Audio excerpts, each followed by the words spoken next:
Chapter 1. It was an unthinkable incident, early in the morning of Tuesday, June 18, 2097, in the base headquarters of the Magic Unit supervised by the Joint Chiefs of Staff. STARS, located in the outskirts of Roswell, New Mexico. Members of the STAR class staged a revolt. It was not just the rebellion of one of the members. The STARS are divided into 12 troops, each led by a commander of the first class. Commanders of 3 of these 12 troops spearheaded the start of the rebellion. Regardless of whether it could be called luck, only a few of the leaders participated in the rebellion. However, that does not mean the situation was trivial. 71 hours before Lena arrived at Tatsuya's and Miyuki's house, at the STARS headquarters from where Lena escaped, the battle between her fellow STAR-class soldiers continued. In addition to ordinary classes, the soldiers of STARS are divided according to their magical power. Star of the first class, Star of the second class, Constellation class, Planet class, and Satellite class. The comrades, who are the strongest among those of the STAR classes, were not training. They were fighting with magic seriously. Those who tried to assassinate Lena, commander of the 3rd Unit Captain Alexander Arcturus, 3rd Unit First Class Star, First Lieutenant Jacob Regulus, commander of the 4th Unit Captain Charlotte Vega, and 4th Unit First Class Star Second Lieutenant Layla Deneb. Those who assisted Lena in her escape, commander of the 1st Unit Major Benjamin Canopus, 1st Unit Second Class Star Second Lieutenant Ralph Hardy Murphic, and 1st Unit Second Class Star Second Lieutenant Ralph Algoliwanta. From these, Murphic gave Lena a ride on a pickup truck, an experimental vehicle, and is escaping from the base with her. Canopus is fighting 3 people, Arcturus, Regulus, and Vega, all by himself. And Deneb, who chased Lena until just before she escaped, was knocked off the truck by Algol. God. After falling from the cargo bed of the pickup truck Lena was in, Deneb and Layla wrestled in their fall. Upon seeing this, Vega shouted. She had also rushed outside in pursuit of Lena shortly after she escaped from the experimental vehicle warehouse.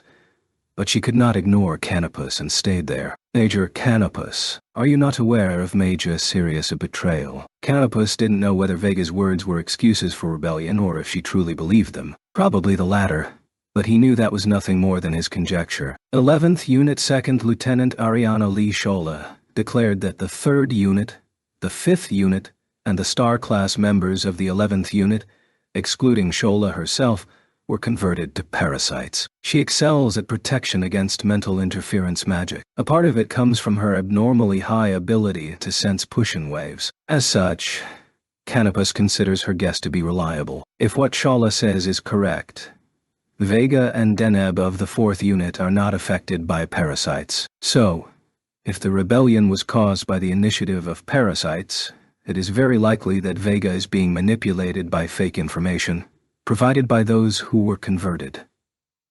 It is not a secret that Vega does not approve of Lena. Many members of the STARS understand that this is due to jealousy. Whether it is Vega's influence, 4th Unit Second Lieutenant Deneb is also defiant towards Lena. Similarly, despite 4th Unit's 1st Lieutenant Spica not sharing the same degree of blatant attitude as Vega and Deneb, it is not very hard to see that her real thoughts are similar. Perhaps those emotions were being used. Military personnel should not let their emotions lead their actions. Officers are trained to be good at controlling themselves at any time.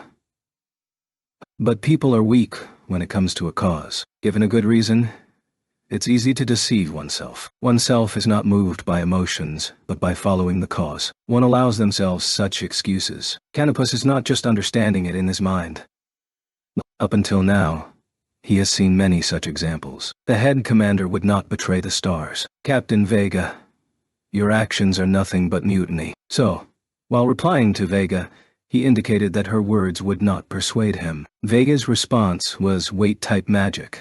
Double press. This magic generates 2 repulsive gravitational fields and simultaneously applies pressure from 2 directions. The most common usage is to generate the fields on opposite sides of the target in order to flatten it. Canopus used 2 weight-type magics press simultaneously, canceling out Vega's magic. The magic itself was not cancelled, but the definition of contradictory event modifications caused mutual breakdown of the magics. Sounds of surprise escaped from Vega's mouth. Invalidation of the opponent's magic.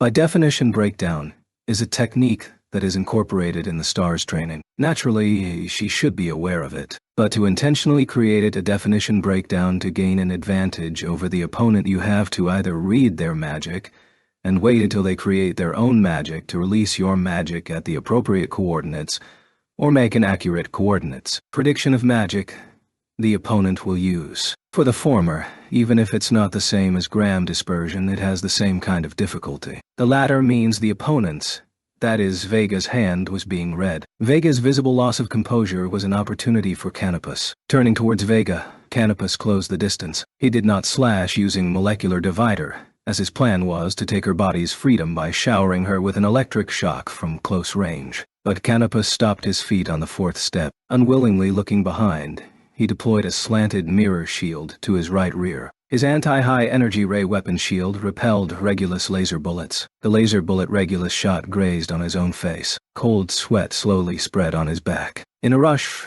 Regulus, it would be a lie to say he was not becoming flustered, carried his arm device and moved. Up until now, Regulus has not actively received any attack from Canopus. Is Canopus unable to find Regulus' position?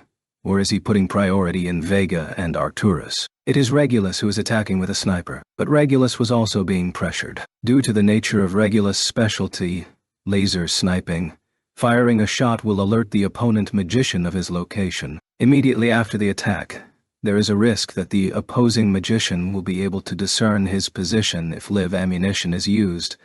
So compared to normal magic, which can be used to attack from the opposing side of an obstacle where it can't be seen, it can be said that it is lacking in its secrecy. Regulus understands his specialty's weakness very well. After every shot he took, he carried his rifle-shaped arm device and immediately ran away. Use of magic for movement was kept to a minimum. Anyhow, in order to not be caught by the opponent, in this case, Canopus, he needed to change his shooting position by more than a certain amount of distance. There is no doubt that it is worth doing to prevent any attacks other than counterattacks from Canopus. But those counterattacks chase Regulus mentally. For some time now, the laser bullets that return from Canopus' mirror shield have often been grazing Regulus' body. It goes without saying that laser light is traveling at the speed of light. Naturally, the energy bullet returned is also traveling at the speed of light. The time lag between shooting and arrival of the reflected light is basically zero.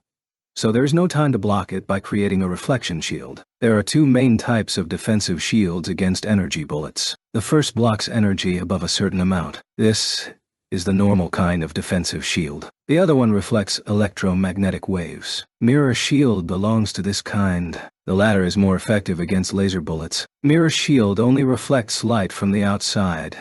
It does not block light coming out from the inside. Even with the shield deployed, attacks with laser sniping will not be obstructed. However, the aftermath of the event modification from generating a shield can be sensed. It's like loudly announcing your location to your opponents. In that case, it ceases to be sniping and simply becomes long-range attack. In theory, it is possible to block the returning energy bullets by deploying a mirror shield just before shooting. There is an inevitable delay between the invocation of the laser sniping magic and the shot. Therefore, there is no real harm in deploying mirror shield and immediately after invoking laser sniping. However, unfortunately, Regulus' armed device was not prepared with this activation sequence. Without the activation sequence for a mirror shield, it is impossible to deploy it instantaneously. After unification with a parasite, the ability to control energy bullet magic has increased, but there is no such benefit when it comes to forming shield techniques. If he was shooting Lena, there would also be no issue over not forming a shield against reflected light. Lena's mirror shield was set in such a way that regardless of the laser's angle of incidence, the reflected light will hit the ground 2 meters in front of her to protect against damage caused by someone else's stray bullet. This is a very advanced technique, but it is undeniably generous for a soldier as it doesn't threaten the enemy.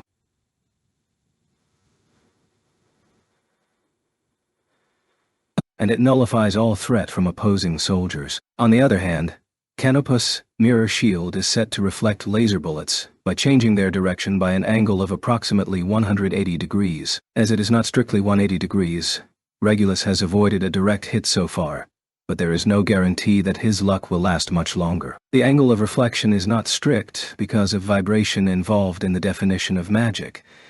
and not because it is set for 178 or 179 degrees. If it were to be represented in mathematical terms, it would be 180 plus or minus 3 degrees. When the calculation error becomes 0, the laser bullets will be returned straight to Regulus. The fear of being shot by a laser you fired yourself. Slowly but steadily, it cut down Regulus' spirit. About 200 meters away from the confrontation between Canopus and Vega, in front of the experimental vehicle warehouse, 4th Unit 2nd Lieutenant Layla Deneb and 1st Unit 2nd Lieutenant Ralph Algol were engaging in a one-on-one fight. Deneb had jumped onto the vehicle Lena was in using movement-type magic, but Algol, who was hiding in the cargo bed, fought her off and fell together with her. Deneb and Algol stood up almost at the same time and began fighting without any discussion. Deneb thinks Algol is supporting a serious betrayal.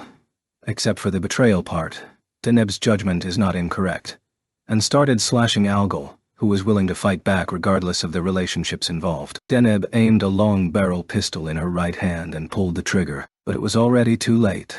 Algol was not in her line of sight anymore. He instantly closed the 10-meter distance and held Deneb at knife point. Algol brandished a large combat knife. The length of the single-edge blade was 1 foot, about 30 cm. Unlike a survival knife, its thick back was not sawed. Its curved blade was attached to a long hilt, perhaps to catch the opponent's knife and take it. It doesn't seem to be a magician's equipment, but a genuine fighter knife favored as a specialized weapon. Deneb and Algol are the same type of battle magician. Their specialty is the use of high-speed movement magic, and Deneb was already in conditions to invoke magic continuously to move herself. This is an application of the flight magic developed by Taurus Silver. Flight magic is a technique that allows free flight by successively invoking gravity-type magic invocations, each lasting less than 1 second. This was reapplied for the star's movement magic, successive invocations of very short movement magics. Particularly, the destination is undefined unless consciously set, and the movement magic is automatically cancelled without showing any effect. So the magic will move the body in a linear trajectory, only there is intention to move. With this technique, the stars solved the problem of the time lag in CAD operation hindering sudden movement that affected magicians engaged in close-quarters combat. Therefore, Deneb, who has become able to use this technique to use movement magic at all times, thought she could evade Algol's attacks. But Algol was able to catch the knuckle guard of the knife in her left hand. Even if she retreated with movement magic, Algol was able to use the same technique in the next instant. Catching up with her, she came to the conclusion that it would just repeat the same situation even if she avoided it. But more than that, Deneb's mind was strongly dominated by militant feelings. Deneb believed in Lena's betrayal from the bottom of her heart. She strongly resented Lena and considered her breach of trust to dishonor the name Sirius. The title, Sirius, is the symbol of the military magicians of her home country, USNA. The betrayal of the E-Sirius is a dishonor to the pride of magicians of the USNA Army. Deneb's righteous indignation, though a misunderstanding, was driven by such feelings. Deneb aimed the gun on her right hand towards Algol. Algol's left hand rose and, with an underhand grip on his knife's blade and hilt, he caught the pistol Deneb was holding. The long hilt that curves forward is not usually seen on a combat knife. It is similar to a main gauche, or a sai. Algol twisted the knife that tightly secured Deneb's pistol. Deneb released her hand from the grip before her wrist was crushed. Deneb retreated several meters before the pistol fell on the ground. As he saw the situation unfold, Algol talked in a strange voice. "What is that?" "One main gauche. A type of parrying dagger which often had guards curved towards the blade to trap the enemy's blade and prevent it from slipping into the defender's hand. https wikipedia.org wiki parrying dagger #main gauche to sai traditional Okinawan. Other Oriental countries also used it. Melee weapon with curved guards. https and wikipedia.org wiki sai weapon. Yahaha. This knife can be used like this too. This knife with long hilt was custom made for the purpose of catching enemy specialized weapons. Even in this sense, it was similar to a main gauche. Algol's eccentric fixation towards knives became clear. "You Ripper." 3. Ha. Dot. Guns. Things like guns and knives are so foolish. Algol's body vanished, leaving behind an afterimage. In the next instant, he appeared to the side of Deneb. Algol, holding his knife with a reverse grip, slashed diagonally. Deneb's right hand was empty. As such, she tried to stop Algol's slashing attack with the knife on her left hand. Algol's left hand subtly changed its trajectory. He struck Deneb's knife's blade with his own knife on purpose. Then he slid his knife down, creating a situation where the knives are locked. Algol pointed the tip of the knife towards the left side of Deneb's abdomen, which was practically defenseless. In Deneb's face, the influence of impatience and fear was reflected. Canopus had no time to thoroughly observe the battles of his subordinates. Even if he understood the situation, providing backup was impossible. Right now, the battle was evenly matched. But it is a 1-on-3 battle. The numerical disadvantage is undeniable. Vega's gravity magic was cancelled by using the same kind of magic. Regulus' laser sniping was reflected by mirror shield. Arcturus' dancing blades was intercepted by molecular divider. The fierce battle against the 3 members of the first-class stars continued. This was a hard fight, even for someone of Canopus' caliber. If this was a real war, he may not have had any trouble until now. If Canopus was serious, he would have already killed Vega. 3-4.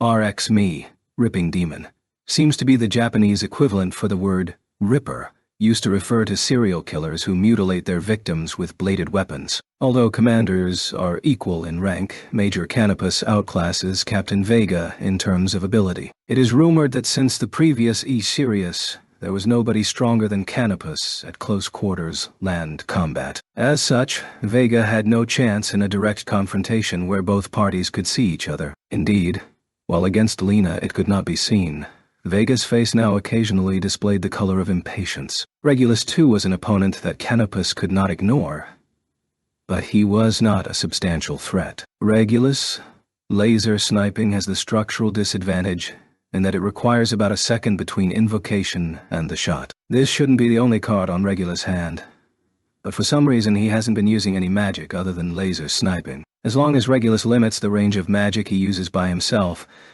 Canopus has the ability to confront him and Vega at the same time without difficulty. Even with both Regulus and Vega, and the inability to fight for real, this battle would have ended in Canopus' victory in a short time. Even with the 2 of them, there was no doubt. But Arcturus was a formidable opponent. Commander of the 3rd unit of the stars, Captain Alexander Arcturus, a battle magician who is learning mainstream modern magic at stars as well as the ancient magic of the indigenes of the North American continent, spirit magic, both at a high level. Though parasite assimilation has made him unable to use spirit magic, being able to pull out the power of the parasite to its full extent was a more than adequate substitute. Canopus repelled Regulus' laser bullets and urgently rushed to Vega, but a rush of wind from his side forced Canopus to step back. It was Arcturus' wind hammer. Its killing power is low. Though the purpose of the magic is to disturb an opponent's balance,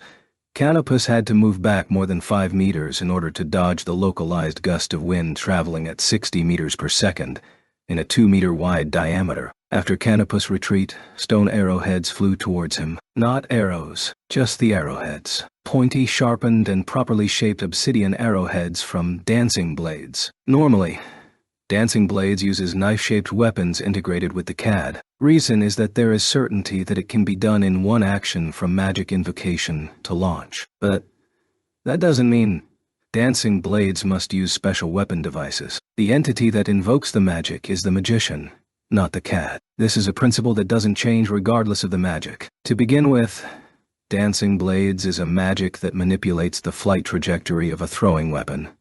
The weapon itself can be anything. It doesn't even have to necessarily be an edge tool. At its extreme, even rocks at the roadside can be bullets for dancing blades. 4 arrowheads attacked simultaneously from different trajectories. All of them were shot down by a molecular divider extending from Canopus' katana-like arm device. The obsidian arrowheads, split into 2 pieces, fell on the ground. The defined shape of the objects used in dancing blades was modified, causing the forced termination of the magic due to definition breakdown. But Arcturus' attack did not end. Because of Arcturus unleashing out magic in rapid succession, Canopus is unable to discern his hiding place. The wind blew, and bird feathers danced. The feathers of the bald eagle, though just an imitation. Feather-shaped darts, made of synthetic fibers and titanium needles. Superfine, high-strength fibers that can cut not just human skin, but also leather protection, depending on their speed. Dozens of feathers rode the wind and started to attack Canopus. Arcturus' specialties are spirit magic and movement-type magic. He is especially proficient at techniques that manipulate airflow. The feathers are not being manipulated by herd control. They just fly with the air current. Molecular divider is not able to interfere with gas. Given that each feather is being controlled by the wind, knocking them down with an arm device is meaningless. Canopus fought by using the magic blast to explode the compressed atmosphere. Protecting himself from the blast using an anti-fluid shield, Canopus rushed to Vega once again. Regulus was observing Canopus from just behind him. He can't overcome the 3-on-1 disadvantage because his attacks look forced. Such guesses came to Regulus' mind. A large scrapped car that had been set up for training danced in the air. It was Vega's gravity control magic. Canopus knocked it down with weight-type magic. Even while running, Canopus shows no disturbance in his CAD operation. Still, he turned around to be fully conscious of the large vehicle flying towards him. Regulus made a decision. Armed with his rifle-shaped integrated CAD, he pulled the trigger. From reading the activation sequence until the magic was invoked, 2 seconds elapsed. Even for a specialized CAD, this was quite fast. From the start, Regulus was an expert in laser sniping, and the technique's power and speed were further amplified by the specialized CAD's performance. Magic invocation speed improved even further under the influence of the parasite. However, amplification of laser bullets is a physical and mechanical process that cannot be sped up. The time can be shortened by generating a higher energy laser beam from the start, which is possible if you increase the event interference with parasites. But to achieve this, Regulus' arm device has to be remodeled to use higher energy, or maybe create a new arm device altogether. It has been only 3 days since Regulus became a parasite. It was not possible to upgrade the arm device in just 3 days. Nevertheless, Vega has taken Canopus' attention now. Regulus will not be counterattacked by a delayed attack. That was his prediction. But exactly before the laser bullet was about to be fired, Canopus' retreating figure vanished from Regulus' scope. He did not become transparent. The silhouette of a person was replaced with the appearance of a cut landscape. It was being projected in the hangar where Regulus was hiding. A laser bullet was fired. It is impossible to deal with energy bullets returning at the speed of light by looking at them. Inverted 180 degrees, the accurately reflected energy bullet destroyed Regulus' arm device, and burning fragments crushed his right eye. Loudly screaming, Regulus retired from the battle. First one, Canopus muttered to himself upon hearing Regulus' screams. He did not specifically mean to set Regulus up for a trap. He wanted to get close to Vega to neutralize her without causing serious injuries. But he didn't want to be on guard for Regulus' counterattacks. Canopus just didn't narrow his field of vision like Regulus expected him to. But with this, the battle will certainly become easier. Put simply, without Regulus' magic, it went from a 1-on-3 to a 1-on-2. A big difference. Immediately after he pondered this, 2 cries of pain struck Canopus' eardrum. He turned his eyes towards the direction the voice came from. At the same time, he retreated and increased his distance to Vega. This action, for the sake of guaranteeing safety, was an unconscious choice. There, Algol was sticking his knife into Deneb's side. That's excessive. Canopus harshly reprimanded Algol in his mind. But Deneb was not the only one who staggered and collapsed. Algol's body also leaned forward and fell. Even from a distance it was evident that he was not attacking, as it looked like he was pushing down. From Canopus' position, it was not possible to see that Algol's back is covered in blood. No, perhaps if he were to look closely, he would understand. But while in this situation where he is on alert for enemy attacks, he could not spare the time. But he understood that Algol had been attacked by a new enemy, because that enemy was now aiming at him. The gravitational field of the thin, sharp, spear-like deformed molecular divider extended towards Canopus. He used the same magic to clear away the gravitational field. Tenant Spica. Even before visual confirmation of the opponent who released the magic, he knew the identity of the caster. Among the stars, there is only one user of this modified version of molecular divider. Javelin. Star's 4th unit's first-class star. First Lieutenant Zoe Spica. ... Directly in Canopus' line of sight, a woman who, despite being early in the morning, was properly dressed in the summer uniform, stretched her right arm straight ahead to point at Canopus. A straight, metallic nail was attached to the tip of her extended index finger. It was a Japanese anki similar to a cat's paw, which acted as the sights for molecular divider, javelin. A thin and sharp gravitational field of molecular destruction once again extended towards Canopus. As an exchange for narrowing the attack, the medium range of the molecular divider was extended. For a second time, Canopus cut off Vega's spear, who used a gravitational field to keep him from retaliating with his katana. No. To say that molecular divider cut off the gravity control type magic would be misleading. Gravity control is magic that modifies a property of space called distortion degree. Molecular divider 2 modifies this property of space. Both magics collapsed as the event modifications for Anki, a small weapon that is easy to hide, used in Chinese martial arts. https://wikipedia.us org-wiki.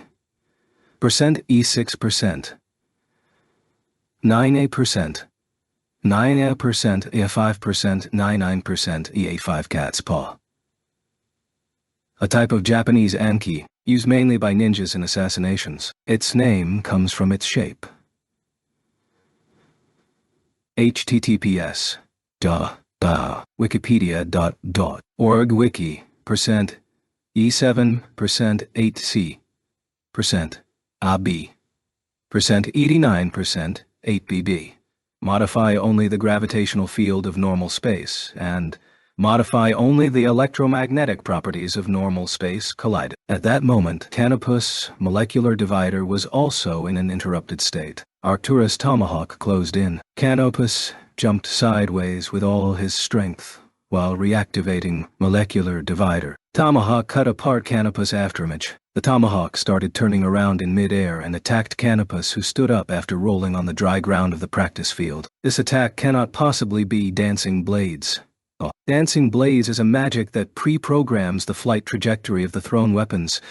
It should be unable to remotely control the specialized weapon. Using spirit magic, a kind of divine state was created during which thoughts were put into the weapon.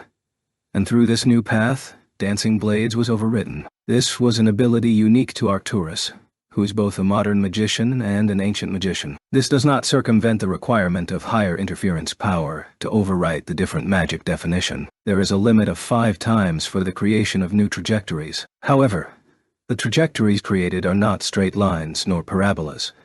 The Dancing Blades can ascend, descend, and turn at will. By throwing them once, even if trajectory is only changed 3 times instead of 5, most enemies will not escape. Because of Arcturus' parasitization, he is unable to use spirit magic. However, just because he lost the ability to access spirits defined as independent information bodies, that doesn't mean that ancient magic techniques are also lost. Rather, the assimilation of the parasite has improved his ancient magic abilities that don't use independent information bodies. Canopus intercepted the attacking tomahawk by slashing while standing on his knee. Regardless of the speed, a swing has no strength in this position. The blade was not even raised. It was more like wielding a stick than a katana. Nevertheless, the tomahawk, magically reinforced by Arcturus' thoughts, was split in half by Canopus' slash. It was not cut by the katana-like blade. The purpose of Canopus' arm device was not to slash with a steel blade. The blade is a simple guiding tool.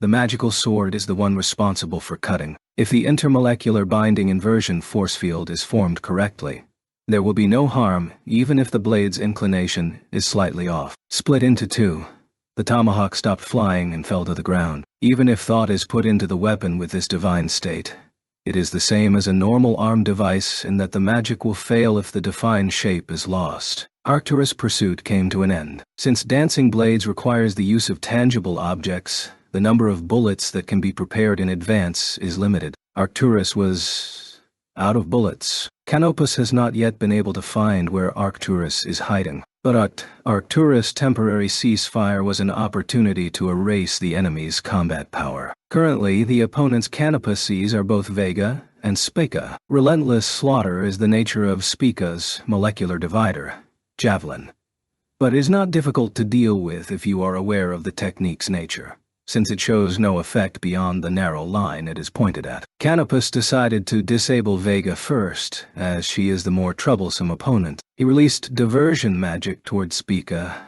then slashed Vega with molecular divider, or pretended to, releasing ionized air bullets instead. Vega, who was cautious of the molecular divider, was unprepared to receive the direct blow from the plasma bullets. Canopus didn't raise the density of the plasma much to avoid fatal wounds, but it was still enough power to paralyze the whole body temporarily. Vega fell on her back. Maybe she hasn't completely fainted, but it doesn't look like she has freedom in her limbs. Canopus looks back to Spica. He was going to settle things with Spica to bring it to a one-on-one. But in Canopus' line of sight was not only Spica's slender silhouette, but also Arcturus' thick body. Major Canopus, I want you to stop resisting. The silhouette of new people entered his vision. Second Lieutenant Lan Bellatrix and Second Lieutenant Samuel Alnylam. The two members of the STAR's 6th unit who had parasitized in the micro-black hole experiment a few days before were dragging an unconscious and badly wounded Algol by both his arms. Spica's eyes were wide open. To her, reinforcements were unexpected. Ols that a hostage. While addressing Arcturus, Canopus' tone did not conceal his disgust. Secured Second Lieutenant Shola not long ago. Without answering Canopus' question, Arcturus played his cards. Major Canopus, your goal was to let Major Sirius escape. This goal has been achieved. Do you not think extending this fight and increasing injuries is meaningless? It is you who started this senseless rebellion. To Canopus' accusation, Arcturus responded with silence. This kind of logic does not work against parasitized opponents, but Canopus also knew that from the start. Canopus dropped his katana-like arm device. Surrender. Guarantee your physical safety. Only the body. To Canopus' ironic remark, do not intend to make you a comrade, Arcturus replied, showing no interest in his countenance. Contrary to his expectations, Canopus was not accompanied to a solitary confinement cell, but to the private room used by a senior officer from another department whenever they visited the base. Course weapons, including the arm device, were taken, but it seems like breaking out isn't too hard. Right now it can be said that CADs are an indispensable tool for a user of modern magic. But it's not absolutely essential for the use of magic. Even if there are ways to make using magic more difficult, general techniques that make magic completely unusable still haven't been developed. Canopus also heard discussions about the potential to obstruct other people's magic invocations using special mental interference-type techniques, but at least no members of the STARS can use magic like this. But Canopus did not leave the room, let alone escape. Food was not taken to him for many hours, so until evening arrived he only had the mineral water that was in the provisions refrigerator. It was past 21:00 when he was summoned by a messenger. He came to the commander's room and stood between Second Lieutenant Bellatrix and Second Lieutenant Alnylam. In front of the commander's desk there was one chair. Arcturus and Vega were seated in a similar chair near one wall, and Major Capella of the 5th unit sat near the wall on the other side with a stern expression. Major Canopus, take a sit. Following Base Commander Walker's words, Canopus saluted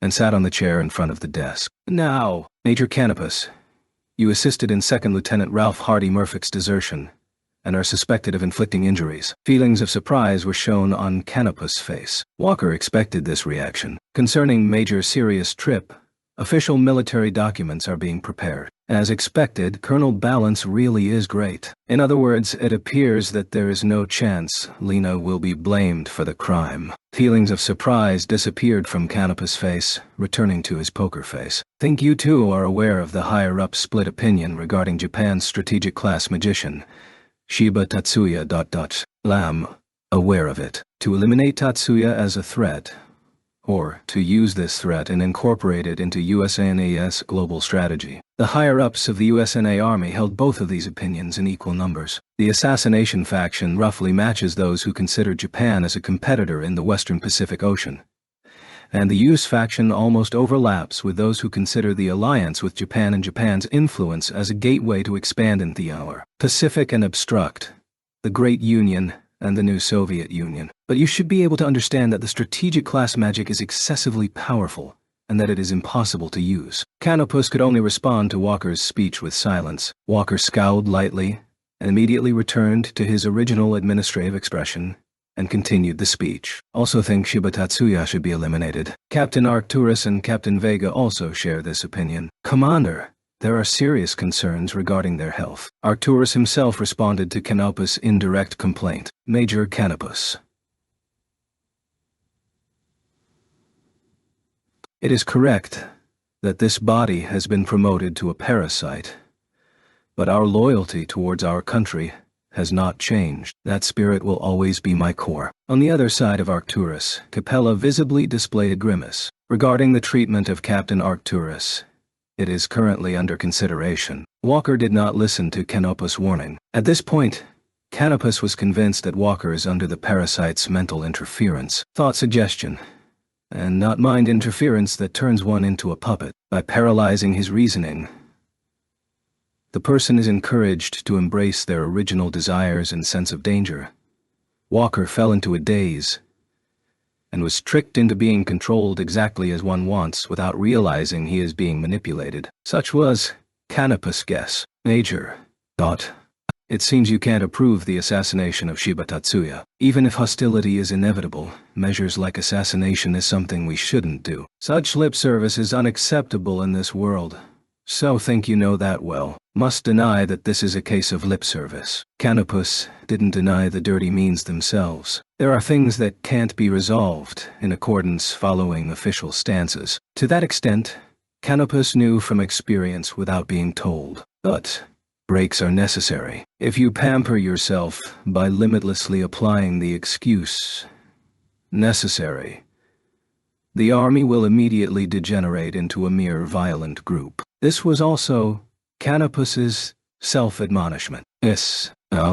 Major Canopus, do you want a deal? Walker gave up on persuading Canopus and changed the topic. A plea bargain. Exactly. Canopus' interrogation was a lifeline to avoid an illegal bargain, but with Walker's quick declaration, Canopus' tension was unconsciously relaxed. Taking advantage of this opportunity, Walker set the pace of the deal. If it becomes a court-martial, the General Staff Headquarters will intervene. This is inevitable given the special circumstances of our force. If a trial is started with Major's current state of affairs, the courtroom will be a place for arguments between the Shiba Tatsuya elimination and use factions, and it will certainly amplify the antagonism from both sides. It is concerning that this may have a serious negative effect on army operations. Canopus spoke no differing opinion than that of Walker's conjecture. The situation is certainly likely to develop, but the possibility that the conflict will lead to army malfunction is extremely low. The higher-ups are not that foolish. 5 in the original script, the author uses A-AK, a baseball move where the pitcher, Walker, throws the ball, Canopus, to tag a base runner, illegal bargain, out TTPs. On Wikipedia.org Wiki Pickoff. Usually, Canopus would have offered a rebuttal, but once the superior officer took hold of the initiative, even if you know they are insane, it was hard to present opposing opinions. If you confess to the accidental injury of 2nd Lieutenant Regulus, 2nd Lieutenant Murfak will be deemed as missing in action rather than a deserter. 2nd Lieutenant Algol and 2nd Lieutenant Shola will also get a reduced punishment. Exactly what kind of punishment is this? Canopus had already understood any protest would have no effect. Imprisonment for 1 year. A prison sentence is quite heavy for a plea bargain, but taking into consideration the fact that he is nothing but a nuisance to the parasites, Canopus thought using the imprisonment to physically distance himself from them might be convenient. Also, the duration of the punishment will be processed as an infiltration mission. Your military record will not be stained, and we will give consideration for your family's worries as well. Understand. But I have 2 more conditions. None of them we will try to respond to them as much as possible. Walker's stance was unexpectedly soft. Is the subconscious resisting the thought suggestion, or is he recognizing Canopus' value as a military asset to try to avoid communication breakdown? Both were likely stories. Want my prison sentence to be carried out in Midway Prison. All's that okay? Walker examined Canopus' expression, looking for his true intentions. The military prison on Midway Atoll was extremely unpopular and isolated from society. In other words, it was a place for the imprisonment of felons. Is that not more convenient for the commander as well? You'll live without worrying about a nuisance such as myself. Canopus spoke with irony. Walker's face scowled for a moment, but he immediately erased the displeasure from his face. I understand. We'll take care of the arrangements. And what is the other condition? Please give Second Lieutenant Algol and Second Lieutenant Shola identical measures. Will they protect Midway's military prison as well? They're being given sentences as well, aren't they? Canopus was completely unfazed by Walker's tasteless remark. The deal is settled. Major Capella will escort you to Midway.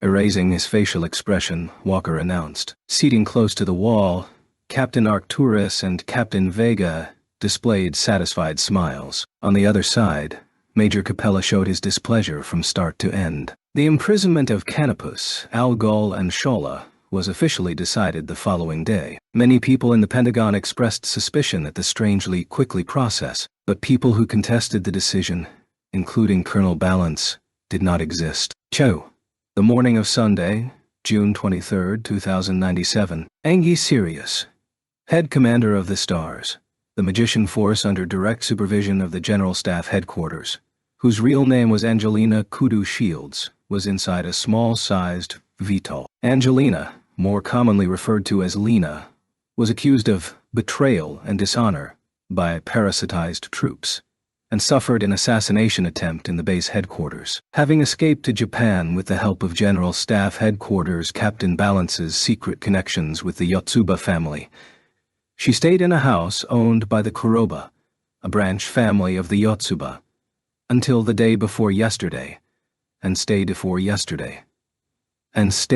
at Tatsuya's and Miyuki's apartment last night, and now she is moving to a new hiding place, approximately 90 kilometers above the sea south of the Boso Peninsula, approximately 50 kilometers east of Miyake Island. Miyake Island floated on the sea. The small island was referred to as 21st Century's New Island because it was formed due to the activity of an underwater volcano in the first year of the 21st century. Though it is called small, its area has now grown to 8 square kilometers. It is about the same size as Kunitachi in Tokyo. This island was Lena's new hiding place. The whole island of Miyake Island is Yotsuba family's private property. More accurately, it is owned by a real estate company controlled by the Yotsuba family. But this doesn't change reality. The island's peculiar history reveals how the Yotsuba family got their hands on this region. Originally, there was a supply base for the National Defense Navy in Miyake Island, but it was abandoned after repeated eruptions in the 2050s, and after World War III, also known as the 20-Year World War, ended, it became a secret prison for magicians, regardless of whether they were military officers or civilians. The management of which was entrusted to the Yotsuba family. Nobody but the Yotsuba family was able to perfectly control magician criminals who hold powerful abilities. The Yotsuba acquired the island to take over the function of the secret prison. However, in January of 2093, after an eruption on the eastern side of the island, the side opposite to the prison, the relocation of the prison was considered, and in 2095, the new location was decided. In May of 2097, last month, the new secret prison was completed, and the prisoner relocation was also carried out. Though the facilities for prisoners need renovation, buildings for supervisors are immediately habitable. Also, since the east side of the island was not used for the prison, the construction of Magical Experiment Facility for Project advanced, although its construction just started in April.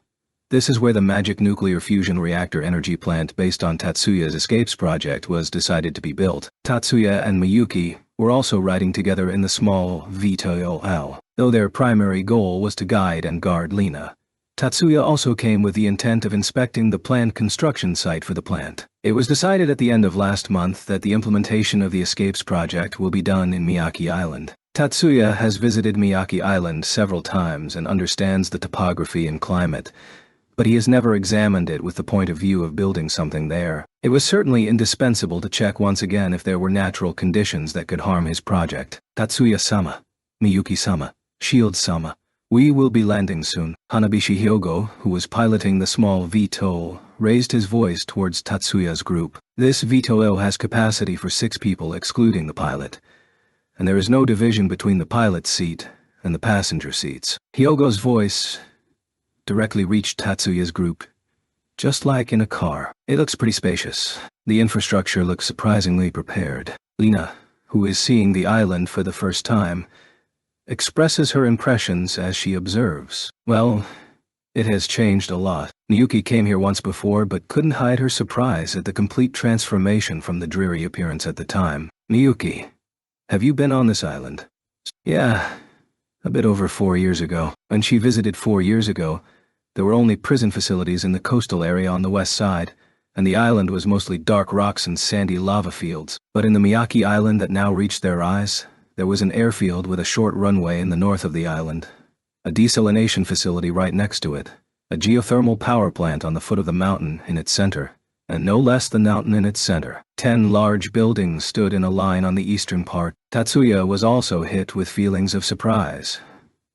But he was surprised for a different reason than Miyuki. Else, that an induction stone refinery? That way is a large-scale computing center.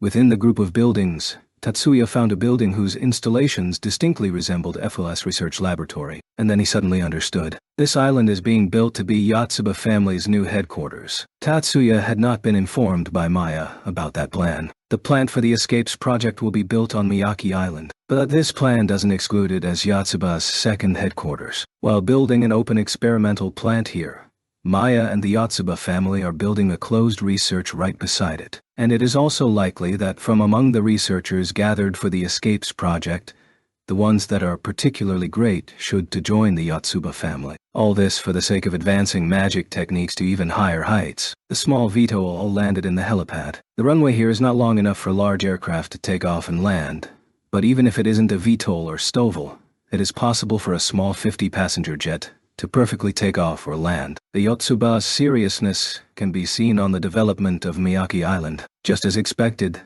there are no railroads or monorails. The 4 of them were riding on a self-driving car. Hyogo was driving, prepared by one of the Yotsuba family's branch families, the Mashiba family, who managed the magician prison and headed towards the west side of the island. They went around the volcano, that continued its small activity, and arrived at the residences for prison management staff. Along the way, like before, lava fields and beaches full of rocks continued both on the left and right sides. It seems that the east side of the island on the opposite side of the prison was given more development importance. While all the prisoners had left, only about half of the management staff left the island. It was mainly guards who didn't stay. They transferred to the new prison along with the prisoners. The facility's required management personnel remained in its entirety. The residences were maintained in a state where they could move in immediately. So it's a condominium rather than a hotel. Lena's impressions leaked out after taking a look around the room she was guided to. To these impressions, Tatsuya and Miyuki had no objections. Food's already prepared in the fridge and stocker, and it doesn't seem like clothes will be urgently needed. Oh well, was Lena looking sensitive, because she was getting mixed feelings from receiving help on clothes to wear from Tatsuya, who was a male. Similarly, Murfak, a male subordinate, also told her something like that when she was escaping America. Therefore, her worry seemed needlessly severe.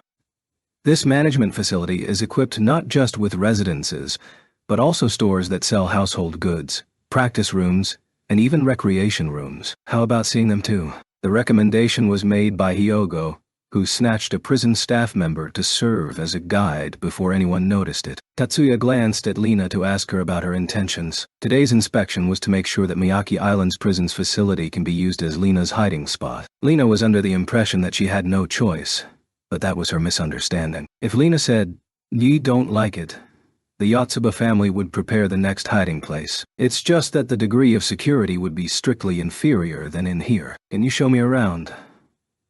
Even here, Lena has misunderstood that she had no right to say no. Believing that it was an unavoidable ceremony, she looked towards Hyogo and replied, "Hey, is it really okay for me to live here?" Those were Lena's first words when she came back to her room after a lap around the facility. You seem to be pleased with it. Lena's question was directed at Tatsuya, so he thought it would be strange if he didn't answer. Right away, he returned the words that came to his mind. Seems like Lil be punished if she say I'm not pleased with it. Lena's voice revealed her exhaustion. Not physical exhaustion, mental exhaustion.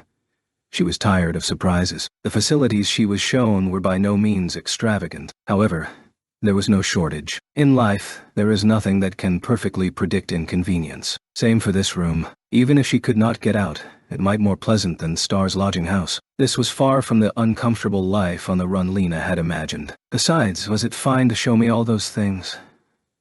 Lena's eyes shook in anxiety. The destination of the guided tour where she was the guest was not just the prison facility. The research facility under construction was also included in the tour. After going around the residences connected to the facility, Tatsuya, Miyuki and Lena headed to the eastern part of the island using a prison helicopter. Hyogo also piloted it. Rather than lack of trust in the people in the prison, Hyogo seems unwilling to give an outsider the role of Tatsuya's chauffeur.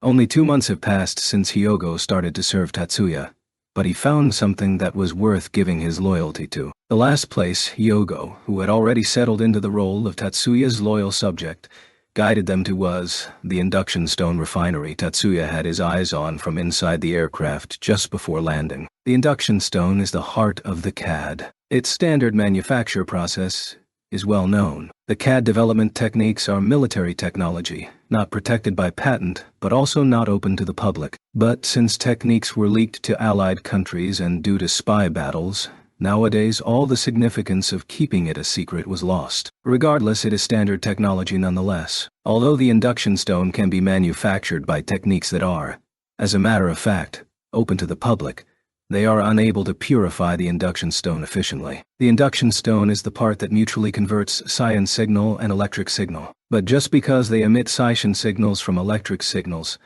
doesn't mean all induction stones convert Psion signals and electric signals in the same way. The performance changes depending on the design, and efficiency further changes due to the process finishing touches. An induction stone may have high efficiency in conversion from Psion signal into electrical signal, but another induction stone refined in another processing line may have high efficiency at converting electric signals into Psion signals. Some stones excel in their ability to convert weak signals, and other stones excel in their ability to faithfully reproduce signals. For example, Germany's Rosen Magicraft, United Kingdom's MacGregor wand, America's Maximilian device, in this order, obtained high appraisal in their induction stone's general abilities. But in terms of ability to reproduce the signal accurately, Japan's Elfthut is the world-leading company. The performance of induction stones manufactured by Army and national research institutions is unknown. The design of the induction stone is an important intellectual asset for both corporations and countries. Common knowledge in the magic industry dictated that it is impossible to show an induction stone refinery to an outsider. Lena's words, all those things reflected this common sense. If you can understand it, won't you think that getting too close is reckless? One wouldn't make an imitation from the start.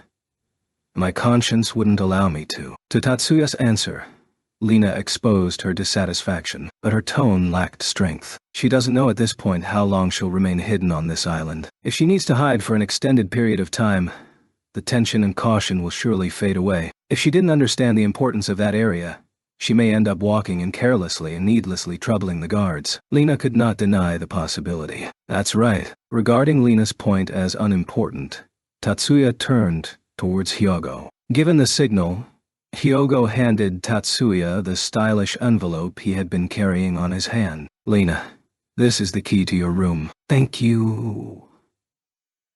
Lena opened the unsealed envelope and checked what was inside. It was a golden smart card. With that card, you are free to use any of the facilities on the island, including food and shops. Though it is possible to reissue if you lose it, that requires a slightly troublesome identity check. Understood. Will be careful.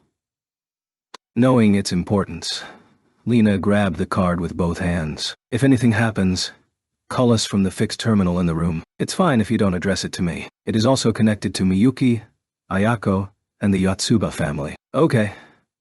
Anything else you want to ask? Nothing right now. Lil call you if there's something you don't understand. Please do. Tatsuya turned back towards Miyuki.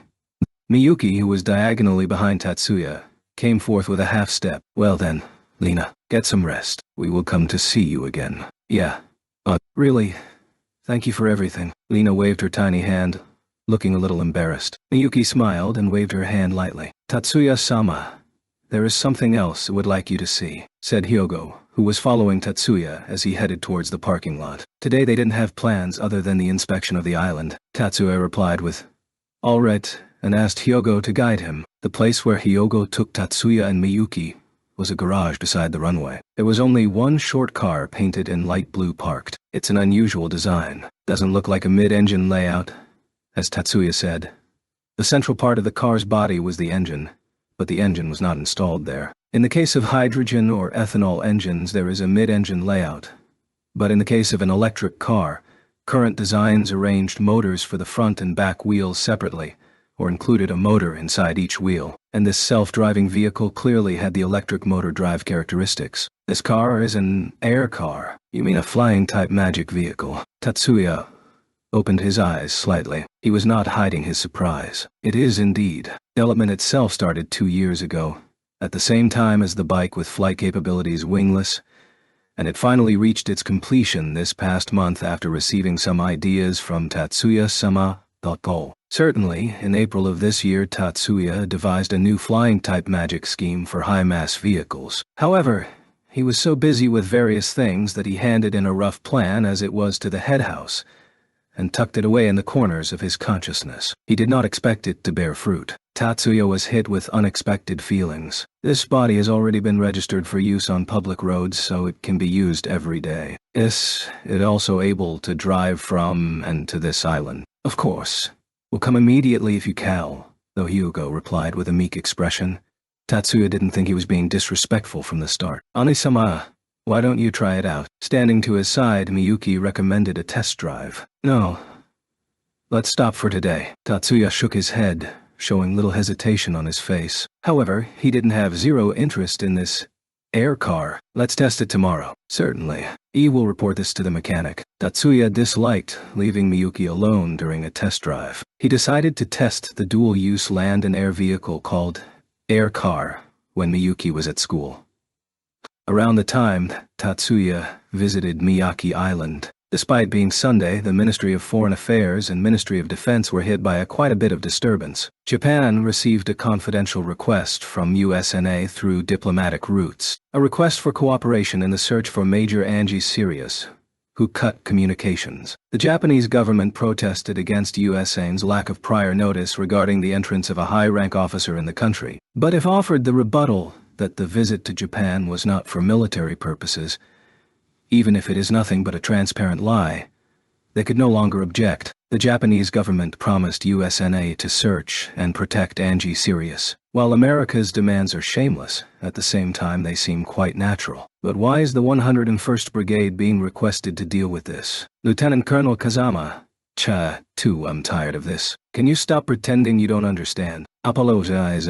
Accepting Saeki's rebuke, Kazama admirably tried to smooth things over. However, just by moving his facial muscles, a sense of irony shined through his eyes. As she said herself, mental fatigue spread on her face.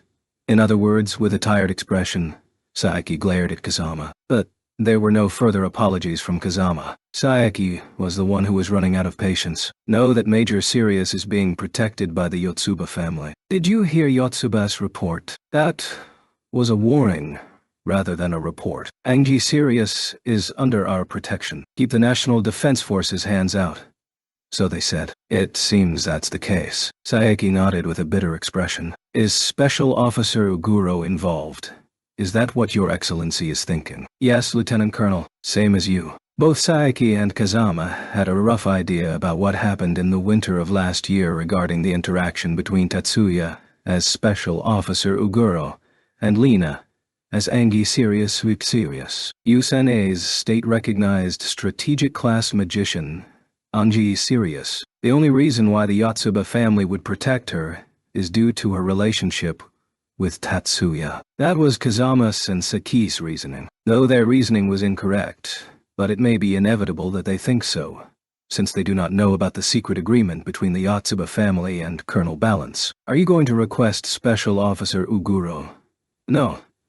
Tatsuya to hand over Major Sirius. Eventually she will be delivered to the USNA. Saeki's answer was, formally, not an answer to Kazama's question. However, Saeki's intentions were fully transmitted. Eventually. In other words, she won't be delivered immediately. They are planning to use Lina as a bargaining chip. Sirius is a state-recognized strategic class magician, one of USN's trump cards. It's impossible that the U.S. Armed Forces have Sirius as their only trump card. But a trump card that crosses over to the enemy's side becomes a threat. If their intent is to retrieve her, or dispose of her, there is the potential to draw out some small concessions. Why did Sirius end up deserting? Strategic class magicians are individuals who may become a threat to the country. It's expected that they were being carefully controlled, at least to the degree that they don't possess spirit of rebellion. Kazama's question was quite natural. Unfortunately, she was unable to obtain detailed information. National Defense Forces have also released spies in America.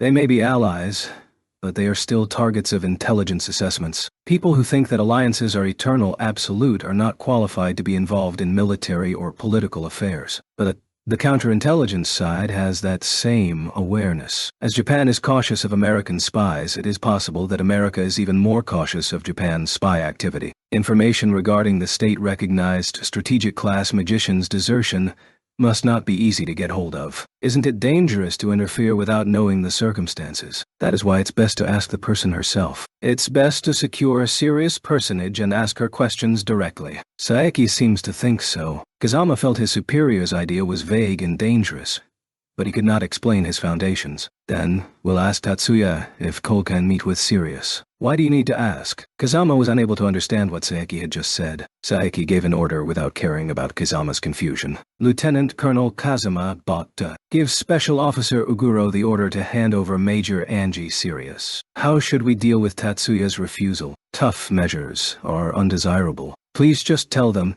that there is for misunderstanding.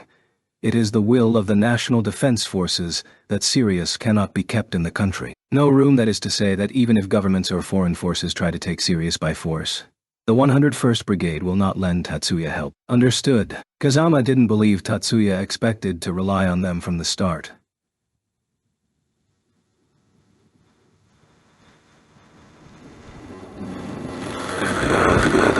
He also understood the theory that foreign officers whose government did not admit defection cannot expect to be sheltered as genuine soldiers. Kazama just didn't think this was the correct answer. Considerably late into the afternoon, Tatsuya and Miyuki arrived at Tokyo from Miyake Island, stopped at their home for just a short while, and right away visited Minami's hospital room. On the way, passing by many people who seemed to be magicians, dispatched by the Jumonji family on the outside of the hospital and the Yatsuba family on the inside, Tatsuya pretended to not know any of them. It should be more effective to worry about guarding Minami first, but it seems they are giving priority to Minoru's capture so as not to attract attention. Tatsuya did not intend to ruin the plan by being stingy. Want you to keep close watch on the front of the hospital room. Miyuki, though, felt dissatisfied to the point where she dropped such complaints. Incidentally, when Tatsuya knocked on the room's door, Miyuki's dissatisfaction was completely withdrawn. Minami, do you mind if I'll enter? Yes. Feel free. Do not come in. Is Miyuki-senpai there too? Tatsuya and Miyuki exchanged glances. The vocal trio delivered their replies, and they all were familiar voices. Tatsuya opened the door in accordance with Minami's consent. Looking back from the side of the bed, identical faces had contrasting expressions, emphasizing her displeasure with a frown. Segusa Kasumi, expressing her delight with a radiant smile. Segusa Izumi. The Segusa twin sisters, their juniors at First High. Did Izumi-chan and Kasumi-chan come to pay Minami a visit? Yes. Our classmate is hospitalized, but even so, he thought it was unpleasant to have nobody but guards. It was decided at the Master Clan's conference that Segusa's role was to intercept and capture Kudo Minoru. Neither Kasumi nor Izumi were appointed as Minami's guards. I see.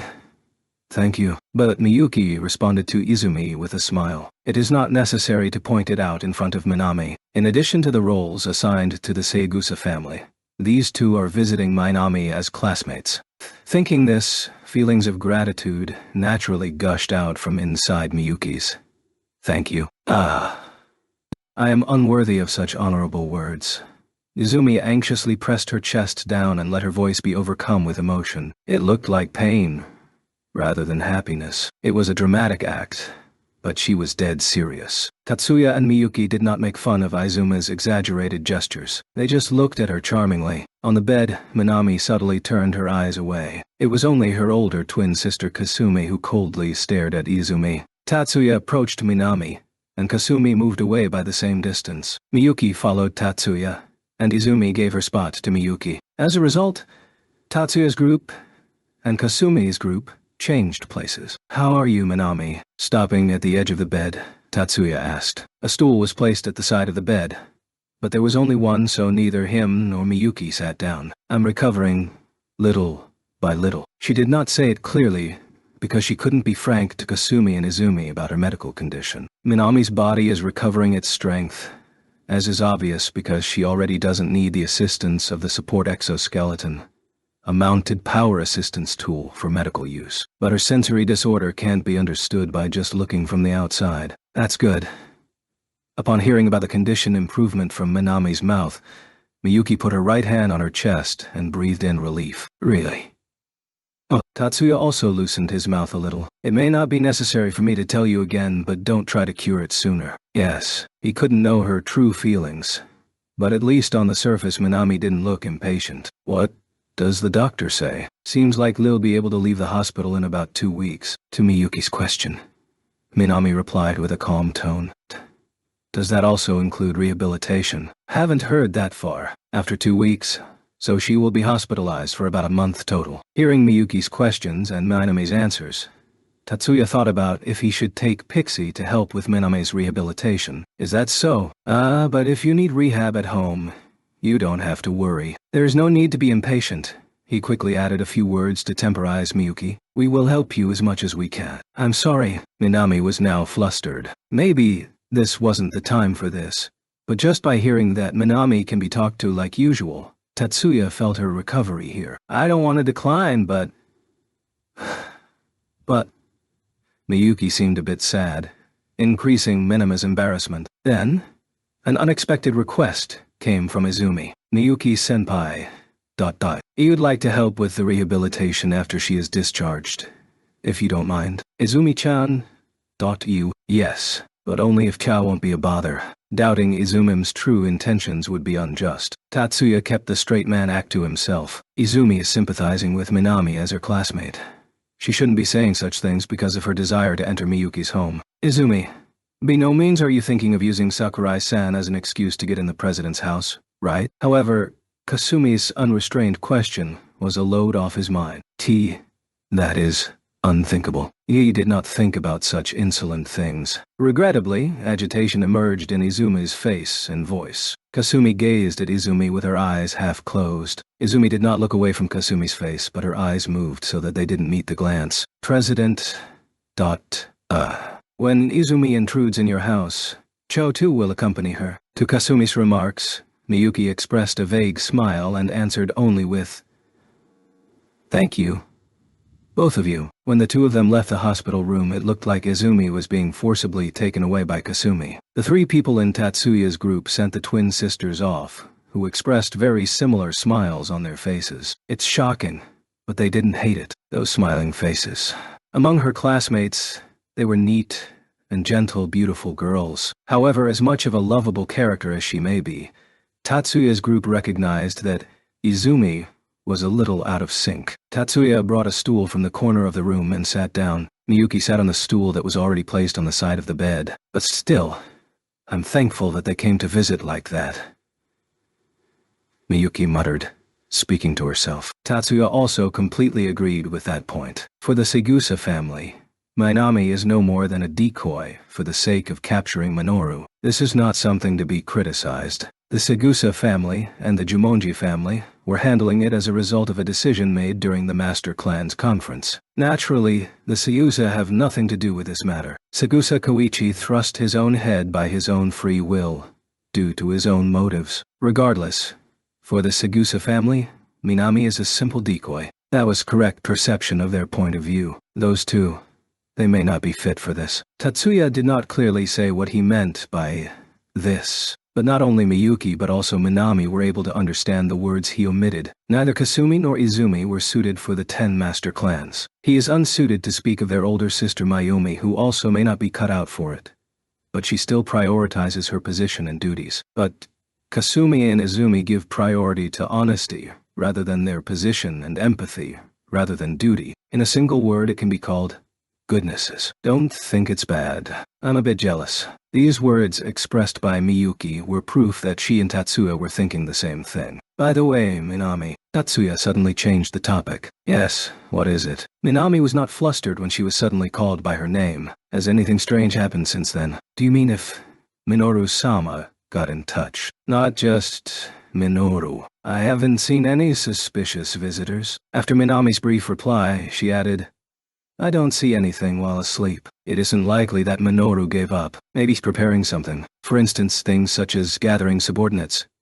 Looking at Tatsuya's face, Miyuki felt a little anxious. That is a possibility. It's been a week since the last attack. It is unthinkable that Minoru did nothing in the meantime. Though there is no clear confirmation, Minoru has inherited Zhou Gongjin's knowledge. This isn't limited to magical knowledge. Neither the Kudu family nor any of the 9 families will betray the Master Clan's conference, so it is difficult to gather allies from there. However, it may be possible to collect minions from inside the spy network that Zhou Gongjin established. May have to learn the parasite sealing technique from Obayu. Miyuki and Minami simultaneously trembled. Hearing about the parasite sealing technique, Minami thought it would be used on Minoru, but Miyuki was concerned about something else. Oni-sama, do you think Minoru-kun will increase the parasites, like the vampire from last year's winter? I don't think Minoru will attack people at random, but I think the number of people whose desire for power doesn't end, even if they cease to be human,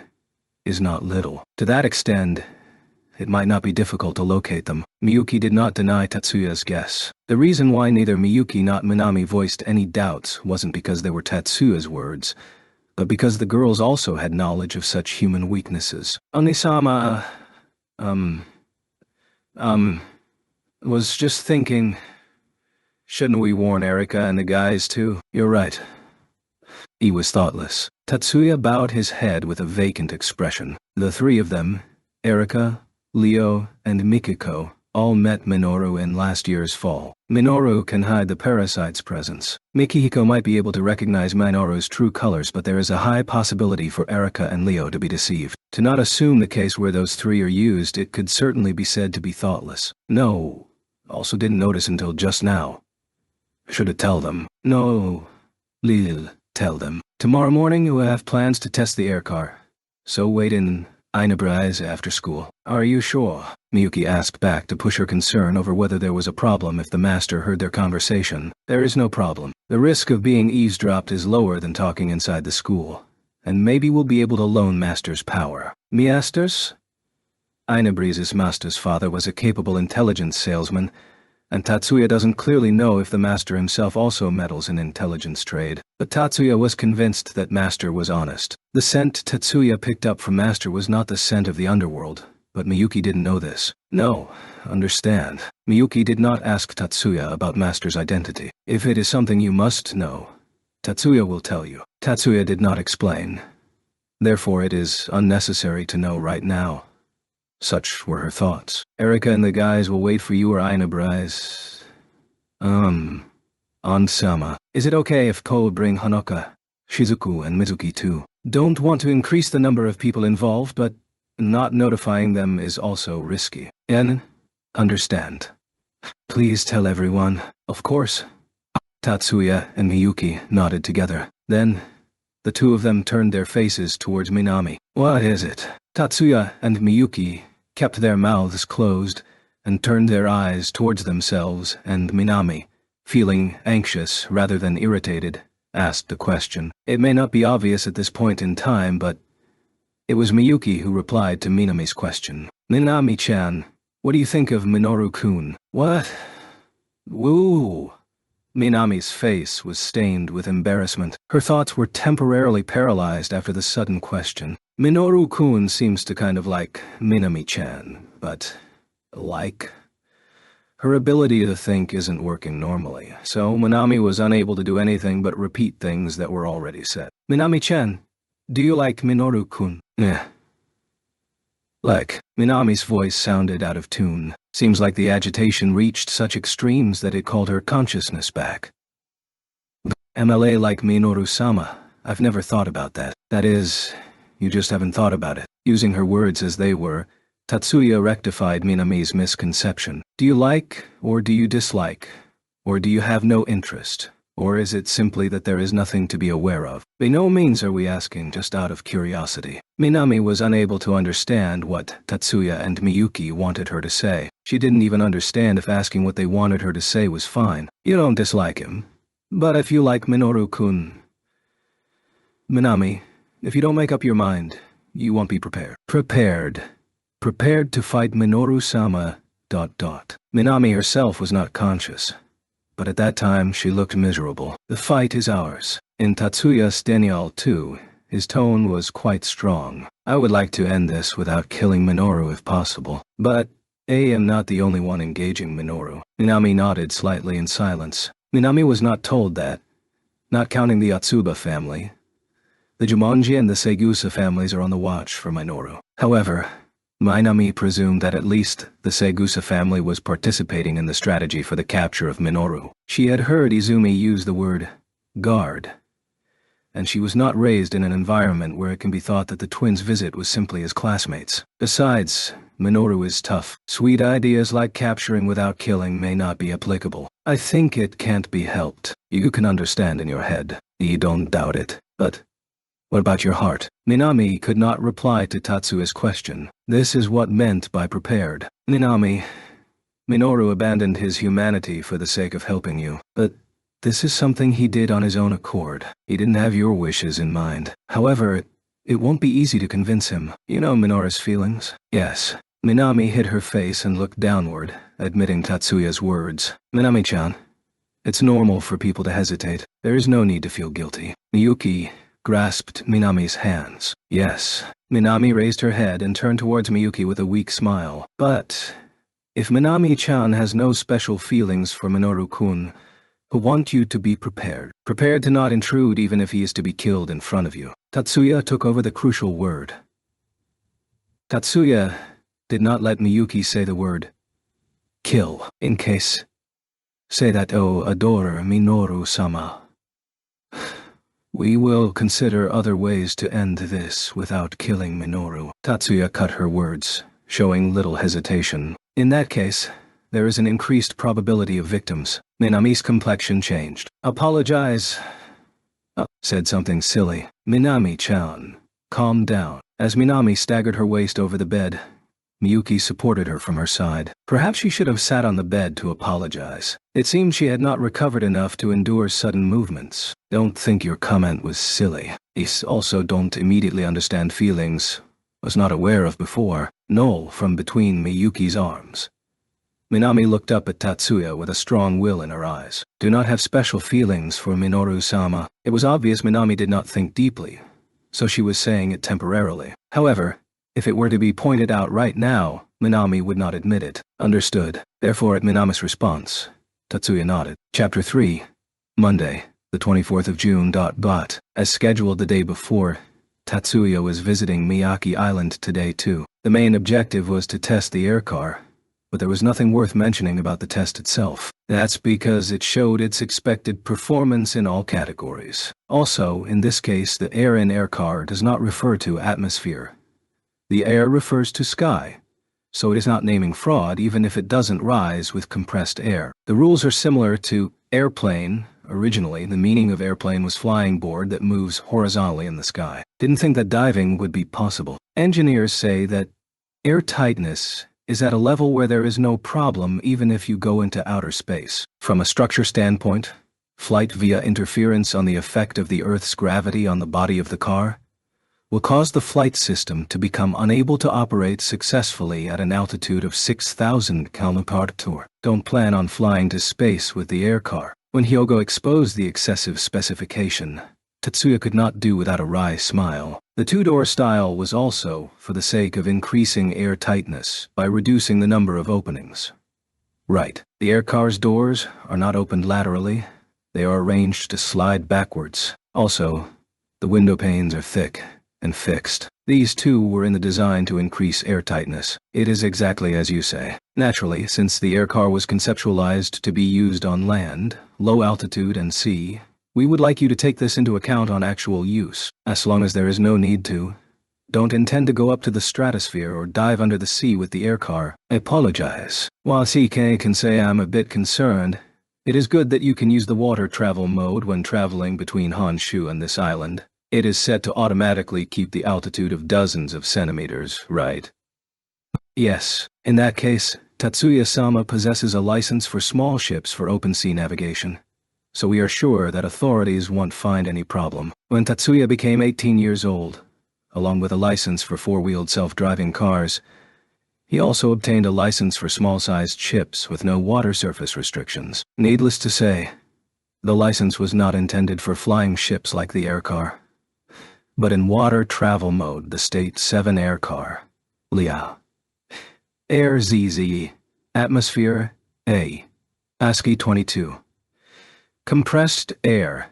As it's not naming fraud because it uses different characters that can also mean air. At navigation time is akin to a hovercraft. It would be possible to assert that Tatsuya can navigate with his license. See? If it comes to that, just fly away. Tatsuya, who for the most part was limited in law-abiding spirit, must have considered such things. Hey. Tatsuya's and Hyogo's discussion came to an end when a voice addressed them from the side. Lena. What is it? The owner of the voice was Lena, who came to inspect the aircar test. Can serially be sent back. Don't really understand what you mean. Can be sent back to the States after seeing such military secrets. Lena, what are you talking about? Tatsuya curiously looked back at Lena, who was frowning. This is Yotsuba family's private organization. The aircar is not a military secret. Don't twist my words. Even if it's not a country's military, it doesn't change that it is a military organization. That is a misunderstanding. We are not a military organization. We certainly earn remuneration for violent acts, but that is just a side job. If Oda to classify it, the Yotsuba family is a research organization, a side job that is feared throughout the whole world. What a joke. I will be bothered if I am to blame for your arbitrary fear. An opponent who can destroy one base's fleet and a naval port with a single blow each. There is no reason to not be afraid. That is my personal power, not the power of the Yotsuba family. Lena unintentionally opened her eyes wide and stared at Tatsuya. Lena could not believe in Tatsuya's nerve to assert it was his personal power after tens of thousands were killed in action. That is the same as recognizing that he by himself stole the lives of tens of thousands of people. Responsibility can be shared. The scorched Halloween was an incident that happened during a military conflict. The decision to use strategic class magic lies within the Army's chain of command, so it could be said that the responsibility belongs to the superior officer who made the order. Even if the fact its use was ordered doesn't change, if it is recognized as power that belongs to one individual, the outcome becomes attributed to that single individual. Even if there is no responsibility, the outcome remains. The outcome that tens of thousands of people were killed. Or maybe Tatsuya isn't understanding this. No, such a thing is impossible. Tatsuya is not the type to avert his eyes from reality. The relationship between Lena and Tatsuya is short, but she understood this much. Tatsuya is conscious that he accepts the fact that he is a mass murderer. If they are not military secrets, then one won't be restrained from leaving the country. If that's the case, then good. Lena discontinued the topic by herself. She too was a strategic class magician. If she dug deeper into this, she could become discomforted with herself. So she unconsciously stepped on the brakes. Apart from that, Tatsuya, have a request. Depending on the content, start with telling what it is. The two of them are talking inside the hangar. The air car is registered in the system as a four-wheeled self-driving car. The license plate has already been acquired, so maybe it should be called garage, but the size and the well-maintained machinery Makes it better to call it hangar than garage. There is a table outside in a corner and 4 chairs were placed to match it. Tatsuya started to walk towards that table and Lena came after him. Hyogo pulled a chair and looked at Lena. Tatsuya sat down on the opposite side. Lena was unable to decline and sat on the chair Hyogo pulled. Hyogo brought iced tea to Tatsuya and Lena. Tatsuya informed Hyogo of his gratitude with his eyes, and once again turned his face towards Lena. So, what do you want? Not revealing in her behavior that she was flinching a little from her innermost thoughts, she went right to the point. I'm not a prisoner, right? Oh, of course. In that case, two want you to return the CAD left you with when you helped me. Why? Lena anticipated this question, but when confronted by reality, she needed some energy to return an answer. I can't calm down when I am unarmed. Depending on the mood of the listener, receiving these disturbing words can be a declaration of hostility. In the current situation where she is protected by just one person, these were not words one ought to dare speak. But Lena could not think of a harmless reason, as she thought she would feel guilty despite not deceiving her true feelings. Besides, Tatsuya doesn't have the capacity to be evil. He won't have egotistical feelings to that degree.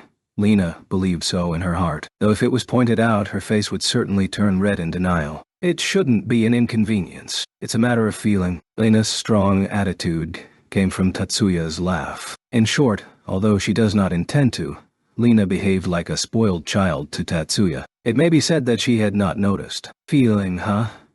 E can understand, then. But A can't respond to that request. But why? We cannot let a USNA Army CAD be used in Japanese territory. There is the possibility that some unknown gimmick was included that even you don't know. Oof. Lena returned a reaction similar to a comedian, but she was very serious with this. But if it is an alternate CAD, it's prepared. Lena got into grips with Tatsuya's brief comment. Prepared. Did you reserve it in advance? Vow to flawlessly protect this facility, but the opponent is USNA. When the time comes, will you need means of self-defense? Tatsuya, you're a bad person. Lena turned towards Tatsuya, holding her eyes half closed. The so-called scornful look. I wasn't keeping it a secret. You were just impatient, Lena. Tatsuya calmly avoided Lena's scorn. It's better than being easygoing and having no sense of tension. Lena's rebuttal was also reasonable. If her face wasn't red, it might have been more persuasive. The ad is in the adjustment facility. Let's finish making adjustments while we're at it. Tatsuya, you make adjustments. There is no need to worry. I'm used to it. You were called one half of Taurus Silver, weren't you, Tatsuya? That's how it is. Tatsuya stood up. Lena drank half of the iced tea at once and ran after Tatsuya, who had already left the table. Tatsuya and Lena moved from the aircar hangar to a research facility built next to the CAD factory that included the induction stone refining line. Unfortunately, the transport method was not an aircar, it was an off-road car with a hydrogen engine. I think I'll have Lena use this. Before entering the adjustment room, Lena was taken along to a small conference room. Then, Tatsuya showed her thick, golden choker and a wide silver bracelet. No buttons. Is this perchance FDL's completely thought-operated CAD? You understood quickly. Tatsuya praised Lena with a voice that wasn't wholly flattering, because FDL's completely thought-operated CADs were also a topic of discussion in the States. CADs that operate with just thoughts without dealing with hand switches were first commercialized by Germany's Rosen Magicraft, followed by Japan's 4 Leaves technology immediately after. A third company has yet to enter the stage. Currently, only Rosen and FLT are releasing completely thought-operated CADs, and right now the superior market value is held by the latecomers, FLT. There were STARS members who were testing these, but A haven't used them. How in the world do they work? Lena's confession was surprising to Tatsuya. He expected her to be a scientist or engineer who developed the tactical magic weapon, Bryonica. Tatsuya did not know the name of the scientist, engineer, but that person's technical skill was unquestionable just by looking at Bryonica. With such technical skill, it should be possible to implement a completely thought-operated CAD. It is not impossible. It can be declared that it is certainly possible, and it wouldn't take much time in a situation where finished products are on the market. However, Tatsuya did not voice his doubts. LFLS, completely thought-operated CADs, use technology developed from contactless switches that were already on the market. You mean manipulation of scion waves? Exactly. This specialized CAD, shaped like a choker, outputs only one kind of activation sequence when scions are injected. This is an activation sequence for a non-systematic type magic that irradiates a thin, refined scion wave at a predefined location. It works just by injecting scions. Since the output is restricted to one type of activation sequence, that is, plenty for the switch, the operating device in the form of a choker should be called a semi-automatic model rather than a thought-operated model. So it's a structure similar to an ARM device. When Lena shot her observation, Tatsuya continued speaking, nodding with a, well, yeah. The bracelet type is configured to enter standby mode along with the operation device. So, exactly how to use it. The bracelet's internal switch is designated as the target for the choker's activation sequence. To output the desired activation sequence from the bracelet, you just include the magic's number as a variable to be used for the non-systematic magic's activation sequence. To sum it up, just think, use the magic's number and it invokes the activation sequence. Roughly speaking, that is it. Wait, isn't that amazing? The time to operate a CAD with your hand is like heavy shackles for a melee combat magician. CADs are tools that increase magic invocation speed. By establishing a magic scheme using CADs, magicians obtained the ability to match crowds of armed soldiers from the front lines. But now, the time spent on operating the CAD is closing up the gap that divides victory and defeat in a competition scenario. Specialized CAD models are covering its weaknesses, but they restrict the kind of magic that can be used.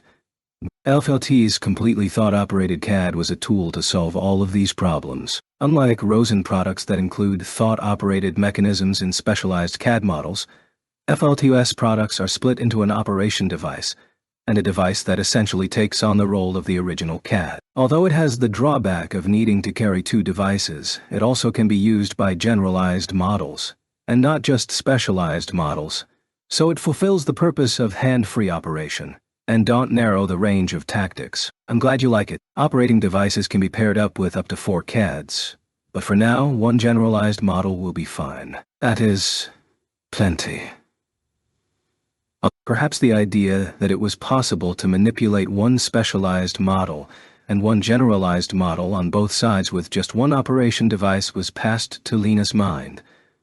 But she didn't say anything. It is too convenient to be able to use both generalized and specialized models just by thinking. As Tatsuya nodded, Lena could not predict what kind of face she would make in that situation. Tatsuya headed towards the adjustment room while holding the CAD that was split into 2 parts. Lena was in the preparation room next to the adjustment room. In this facility there is also general adjustment equipment that takes user data with a headset and a panel for both hands. But for the new blank slate CAD, Tatsuya thought that he should do precise measurements with the bed-type equipment. Lena is now preparing for that.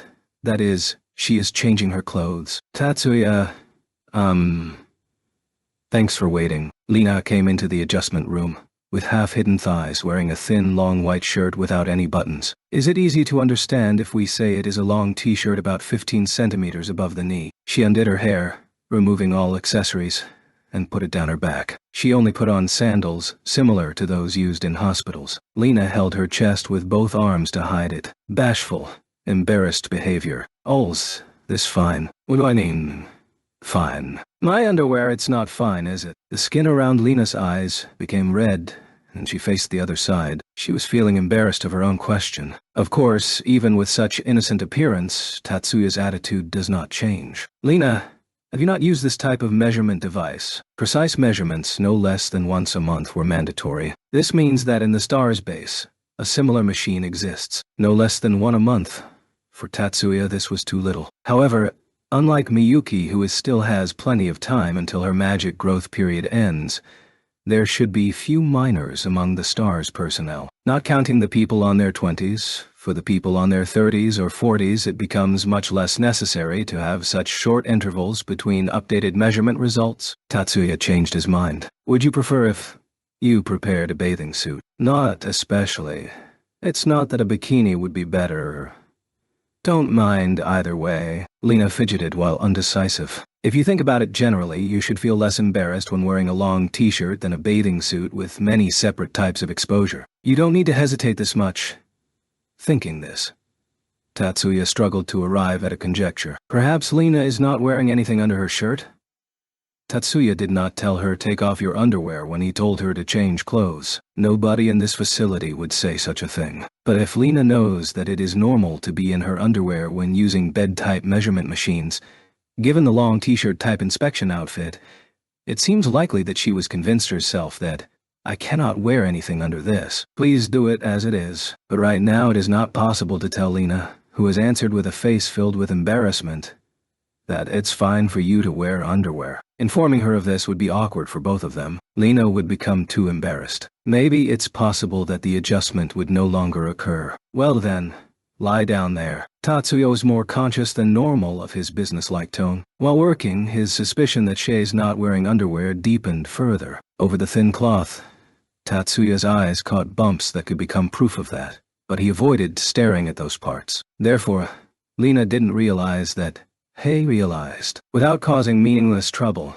the adjustment ended peacefully. In Lena's neck, a choker-type device was promptly worn. No, maybe it should be expressed as placed, because its form is that of a circular torus like a retainer. The golden glitter is the same as her hair. It suits Lena spectacularly. At first glance, it looks like an extravagant collar, but obviously you can't remove it by yourself. Lena also noticed it looks like a collar, but didn't seem to care. S7, come tomorrow too. So tell me if there is any inconvenience. Understood. Lena raised her right hand and responded to Tatsuya. The silver bracelet is on her other wrist. Tatsuya-sama, the tracer should not turn off. Understand. Nodding with a bitter smile at a cautious Hyogo, Tatsuya departed in an air car. The car body, floating with the tires several dozens of centimeters from the ground, set out towards the sea as it was, maintaining the relative altitude. When Tatsuya passed through the doors of Inabriza, the coffee shop located on the street on the way to First High School, Miyuki's and their friends were all gathered. Tatsuya-kun, welcome. Tatsuya-san, we were waiting for you. Erika and Honoka welcomed Tatsuya almost at the same time. Tatsuya raised his hand lightly in response, and sat between Miyuki and Honoka. There were no other customers in the shop. Before Tatsuya could ask, Miyuki explained, I made a reservation today. Tatsuya-san, this is on the house. Master put a small glass pot on the counter. Inside it was reliably made cold brew coffee. Honoka and Shizuku quickly stood up. Honoka carried the pot, and Shizuku carried the tray with cups to the table. While Tatsuya was thanking both of them, Master said, call me if you need anything, and returned to the back of the store. From the time Tatsuya came in, the inside of the shop had interception prevention magic. It was Mikihiko's sound barrier. They are not exaggerating, because Tatsuya himself specifically brought them here. All of them presumed that the subject is of extreme importance. Using the master is troubling, so let's go into the main topic at once. Before Honoka could pour coffee into the cup, Tatsuya started the discussion. Their eyes and ears were already turned towards Tatsuya. Kudo Minoru became a parasite. Tatsuya suddenly entered the main point. No way.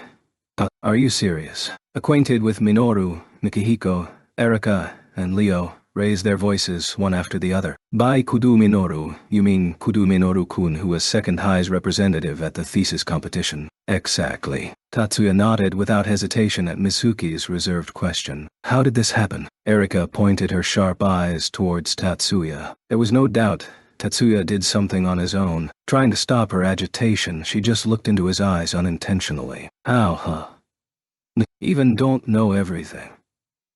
What you do know is that Minoru threw away his humanity out of his own volition, and that Minoru became a parasite to achieve some goal. Can you tell us what you do know? Leo was quickly regaining his composure, but the strength in his eyes was not inferior to Erika. He will not tolerate secrets. His eyes were saying that. Even if Leo glares at him, Tatsuya's manner of speech did not change. From the beginning, he was planning on explaining the background of Minoru's parasitization, within the range of his knowledge. Minoru's goal is related to the reason Minami was hospitalized. Was it not an ordinary injury? The reason Minami was hospitalized was because she received massive damage to her magic calculation area. There is no hope for complete recovery. To the facts, Tatsuya spoke honestly. Not just Leo, but everyone excluding Miyuki became speechless. There is no immediate concern about her life, but if high-power magic is triggered, it's possible that the symptoms may decisively deteriorate. How did such a thing? Leo was losing words to roar. Minami was a member of the mountaineering club for which Leo served as the head. Among them, next to Tatsuya and Miyuki, there is a sense of family. Don't plan to explain that. Now, there is something else I want to talk about. Fine. In that case, tell us. Leo clenched his teeth, visibly not consenting to Tatsuya's words. But in this scene too, he displayed self-restraint. Minoru became a parasite for the sake of testing the process of curing Minami. Wait a minute, Tatsuya. Mikihiko's next words did not come out easily. You mean that Minoru-kun, for the sake of curing Minami, let himself be possessed by parasites, using himself as a lab rat? The person himself said so. Stupid. That is insane.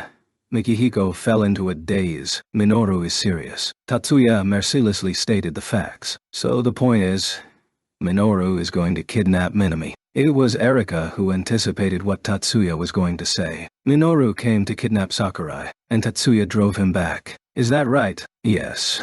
He was able to drive him away once. Leo strikes Tatsuya with successive questions. Tatsuya, can you lose? Won't be hurt, though he's not an easy opponent. To Mikihiko's question, Tatsuya asserted, he won't lose. That is, Tatsuya-kun himself won't be hurt, but you may not be able to protect Minami. Exactly. Tatsuya nods to Erika's line.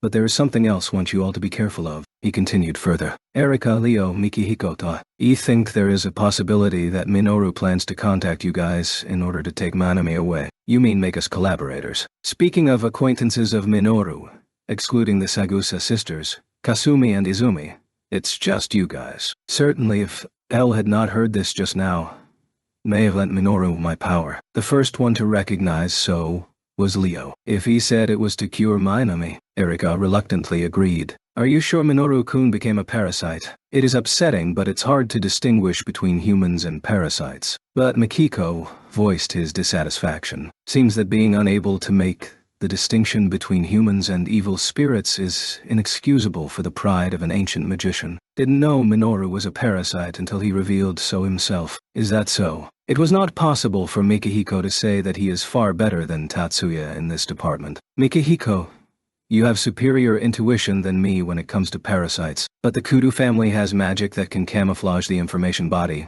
Minoru did not lose the Nine Ends magic when he converted to a parasite. No, it's different for Shibata-san and her eyes, but ye don't have confidence to declare that my intuition is better than yours, Tatsuya. Besides, yes, I understand the need to be vigilant towards Minoru-kun. It's fine, if you understand that. Yeah. By the way, Meikyo's expression was saying, something suddenly came to mind. What is it? Tatsuya did not ignore it. Where on earth did the parasite that possessed Minoru come from? Certainly we haven't been invaded by America again. No. It's a parasite sealed last time. The Kudu family had one of the two that were taken by someone. Tatsuya showed hesitation for the first time when he replied to Erika's question. To be honest, Lena has come to Japan. Ending his hesitation, Tatsuya chose to be frank about the facts. Lena. Oni-sama. Honoka and Miyuki both raised their voice in surprise. Honoka's surprise was purely regarding Lena coming to Japan. Miyuki's surprise, on the other hand, was about the fact that Tatsuya revealed to their friends, even though it should be a secret. Her surprise was big enough to say Oni-sama in front of everyone. Luckily, Erika and Shizuku and the rest received such a shock that nobody felt that Miyuki referring to Tatsuya as an older brother rather than a fiancé was out of place. About Lena's return to Japan, it is related to a second parasite outbreak in the USNA. The destructive power of the bombs that were successively thrown was way too high for everyone. Parasites in America. Only Mikihiko was able to barely react. Erika, Mizuki, Leo, Honoka, and Shizuku, the five of them, lost their words. The parasite possessing Minoru is unrelated, but if the USA's new parasite outbreak invades Japan, a situation where they fight along Minoru is possible. Tatsuya, is there any way to disable the parasite? If my power is needed, The magic to seal the parasite is going to be offered by His Excellency Kudu. His Excellency Kudu, isn't that the patriarch? Minoru's grandfather? Erika and Leo point out the relationship between Kudu Retsu and Minoru, questioning his credibility. It is unimaginable that he will hand over useless techniques since it's his family. But supposing it fails, Mikihiko, he may have to rely on you. Tatsuya denied his friend's favor as he thought there was a low chance that Minoru would be immune to the magic of the Kudu family. It is certain that the Kudu family have magic to seal the parasites. Otherwise they couldn't make weapons like the parasidols. However, Minoru is also a magician from the Kudu family. Obviously, he surely knows the magic used in the production of the parasidols. Now he personally should be devising a way to escape from the magic that would bind him. No. Countermeasures may have already been completed. Tatsuya thought so. At that time, they want your power without fail. Mikihiko strongly agreed with Tatsuya. Measures against evil spirits are the mission of ancient magicians. That belief was included in Mikihiko's reply. Tatsuya did not come to Inabrise with the dual-use land and air vehicle, Lair car. Once the car that had come from Miyake Island was placed in the garage of their apartment, he used public transportation until the station closest to First High. Of course, he also returned on an individual train. In the cabinet, Tatsuya and Miyuki had few words. From these two's standpoint, they could not go without being vigilant for wiretaps, but that was not the main reason. Just before they had an important discussion at Inabrise, the direction of which made that tension stronger. It is rare for them to return home without having a conversation, but even still they felt relaxed as they went home. Miyuki talked about what happened at school. Tatsuya mentioned his impressions on the aircar to Miyuki, who started to beg to go for a drive, and the usual tone returned. However, the harmonic atmosphere was destroyed by the phone's ringing. Not because of the phone itself, the contents. Summarizing, if Angie Sirius asks for protection, I'm required to hand her over to the National Defense Forces. I would like you to not be so belligerent. In the visiphone screen, Kazama moved his hand to pacify Tatsuya. I'm just saying that a private organization hiding Major Sirius, a soldier of the USNA, is not approved by the National Defense Forces. That is natural. But why is the Lieutenant Colonel telling me something so obvious? Tatsuya. No, you are protecting Major Sirius. We were informed by the Yotsuba family, so it's useless to play dumb.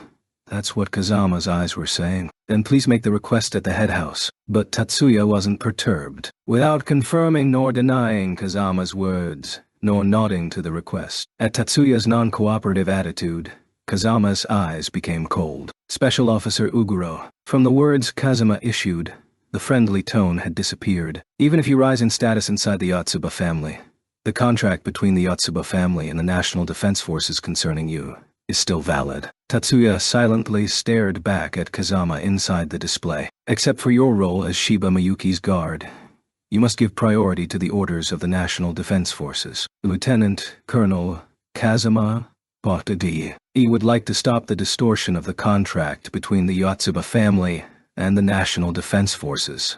Yes.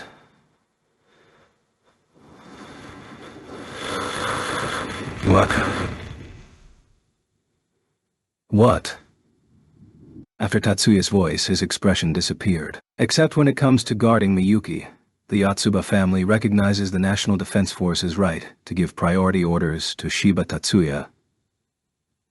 This is the contract between the Yotsuba family and the National Defense Forces. There is no agreement that Eo have to obey the National Defense Forces. Special Officer, are you rebelling against the army? That is also incorrect. The purpose of the position of Special Officer given to me is for the National Defense Forces to use me. The oath to made 5 years ago to come under command of the army in Okinawa was only for that one time. Tatsuya. Or the National Defense Forces want to approve of a civilian sheltering Major Angie Sirius. I want you to understand this. Lieutenant Colonel Kazama Bottom. I'm not sheltering Major Sirius or anything like it. If the Yotsuba family says they are protecting Angie Sirius, please deliver the request to the head house. Both Tatsuya and Kazama avoided a conclusive rupture at the end. It was the result of mutually recognizing the other party's utility value. The building that became Tatsuya's and Miyuki's new home was built as Yotsuba family's Tokyo headquarters. Inside it, there isn't just residential spaces. There are also various facilities to fulfill its use as headquarters. The magic practice room in the basement was one of them. There was nobody else in the practice room. There are reasons, like it being late in the evening, but Tetsuya also reserved the room, using the title of head's son as an excuse.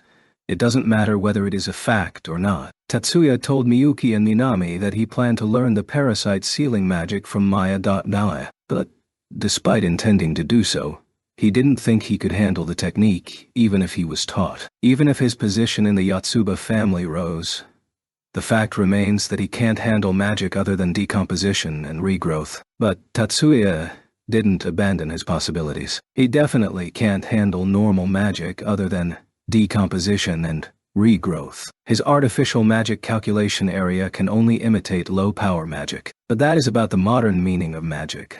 Talking about the magic that modifies phenomena. Traditionally, not just the magic that modifies phenomena, but also the techniques that manipulate science themselves were considered magic. And if it's techniques that manipulate science, even first-rate magicians can't beat him. It could be said that he surpasses first-rate. The parasite's real body is a Pushin information body. Tetsuya does not have the ability to directly manipulate Pushins. However, science coil around the location of the parasite's real body, and they know that if they lose the scion coating, their activity will cease. Moreover, it is said that scions are particles that take the form of thoughts and intentions, and at the same time connect the material body with the immaterial spirit, telling the body of the commands issued by the spirit, and conveying information gathered in the body to the spirit. In other words, scions have properties that interfere with the spirit, or push an information body. Outer systemic magic that interfere with the spirit are also invoked with magic sequences created with scions. This also is proof that scions have indirect interactions with Pushins. Tetsuya was thinking whether he couldn't seal or restrict parasites, a Pushin information body, using non-systematic magic. Just hitting the scion's flow will repel the parasites, though it can do damage.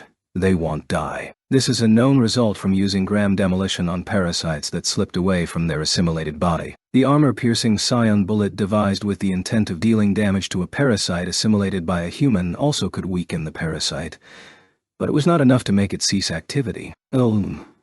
Just can't get a mental image. Chains, ropes, nets. He's tried various items before, but he can't depict them in his vision well. Somehow, nothing feels different. If you could practice using the real thing for a while, would it be different?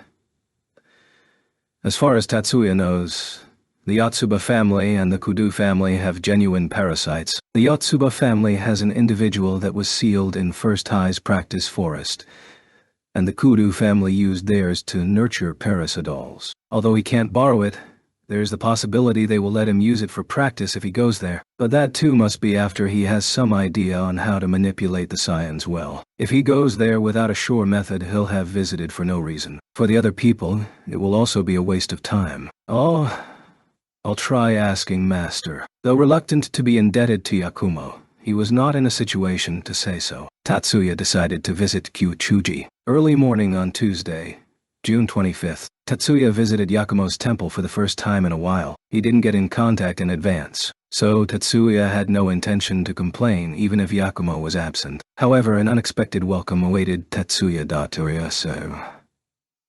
The apartment in Shofu and Kyuchuji Temple weren't separated by that much. Though it was not a distance he couldn't run, Tetsuya used the flying bike wingless in light of the current situation. What he's wearing isn't a normal biking outfit.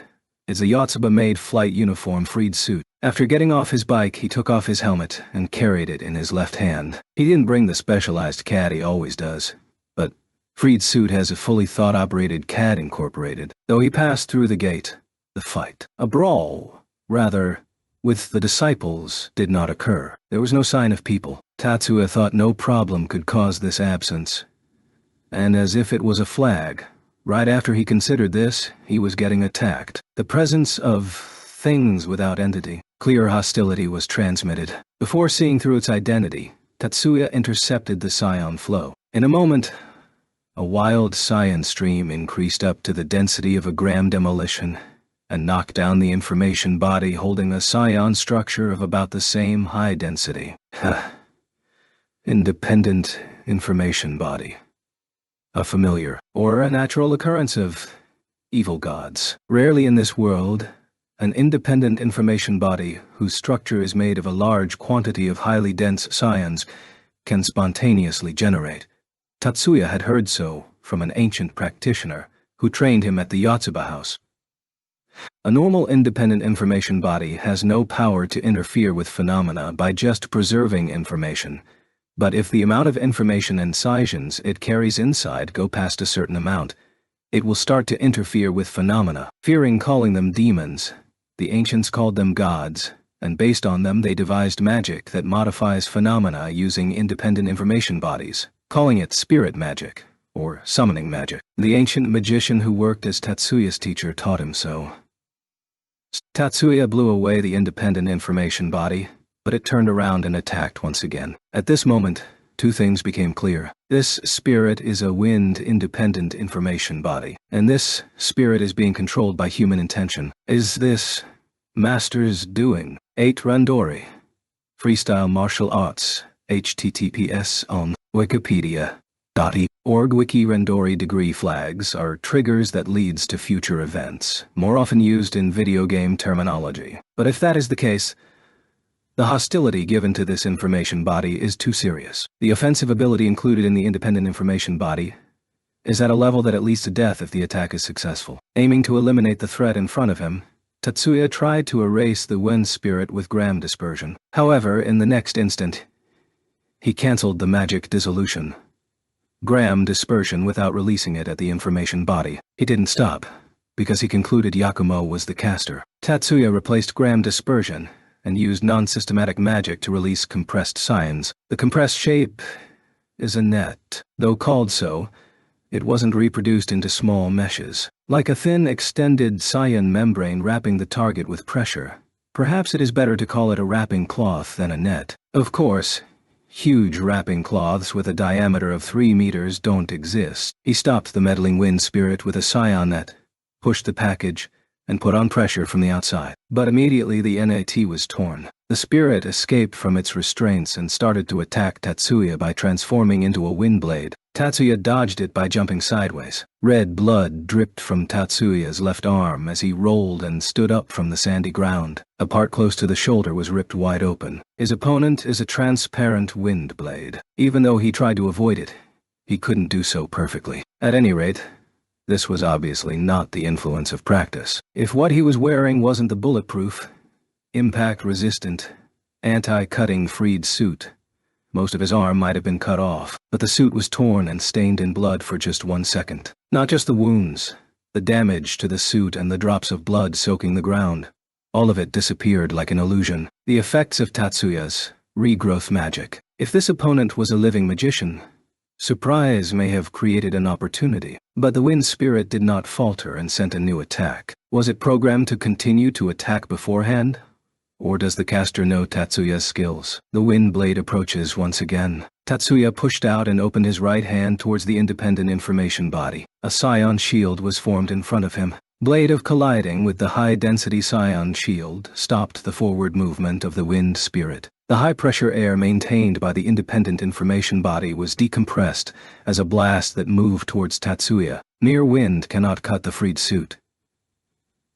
Tatsuya tightly clenched his right hand. Tatsuya's scions gathered around the wind spirit. The independent information body was compressed. The cloud of scions that spread enough to swallow a large passenger vehicle was now the size of a ball that fit in his palm. A sphere of scions similar to a crystal ball that cannot be seen by the naked eye. The wind spirit is trapped inside it. Tatsuya breathed out, making sure to not let the wind spirit break out from the scion sphere. He looked and searched around his feet for the helmet he had thrown away when he first dodged. It happened the moment his attention was lost. Explosive expansion pressure came from inside the scion ball he was holding. Tatsuya threw the scion sphere, that had become fixed on the palm of his right hand above him. He dropped his right hand and used his left hand to push up vigorously. Detonating itself, the wind spirit destroyed the scion sphere. The shock waves created by that clashed overhead with the gram demolition Tatsuya released from his left hand, spreading all over the grounds of the temple, and the scion ripples drew a countless number of concentric circles. Yo, that was unfortunate. Suddenly, the shadow of a person emerged from the uninhabited grounds. Clapping his hands and talking to him, it was the head monk of this temple, the famous ninjutsu user, Kokonoi Yakumo. If you dedicated a bit more attention to the pressure, you would have completed the sealed gem. Master. Good morning. Ah, good morning, Tatsuya-kun. And he is the person Tatsuya had visited to request advice this morning. Anyway, Master, what is a sealed gem? Exchanging morning greetings as if nothing had happened, Tatsuya asked to continue the conversation.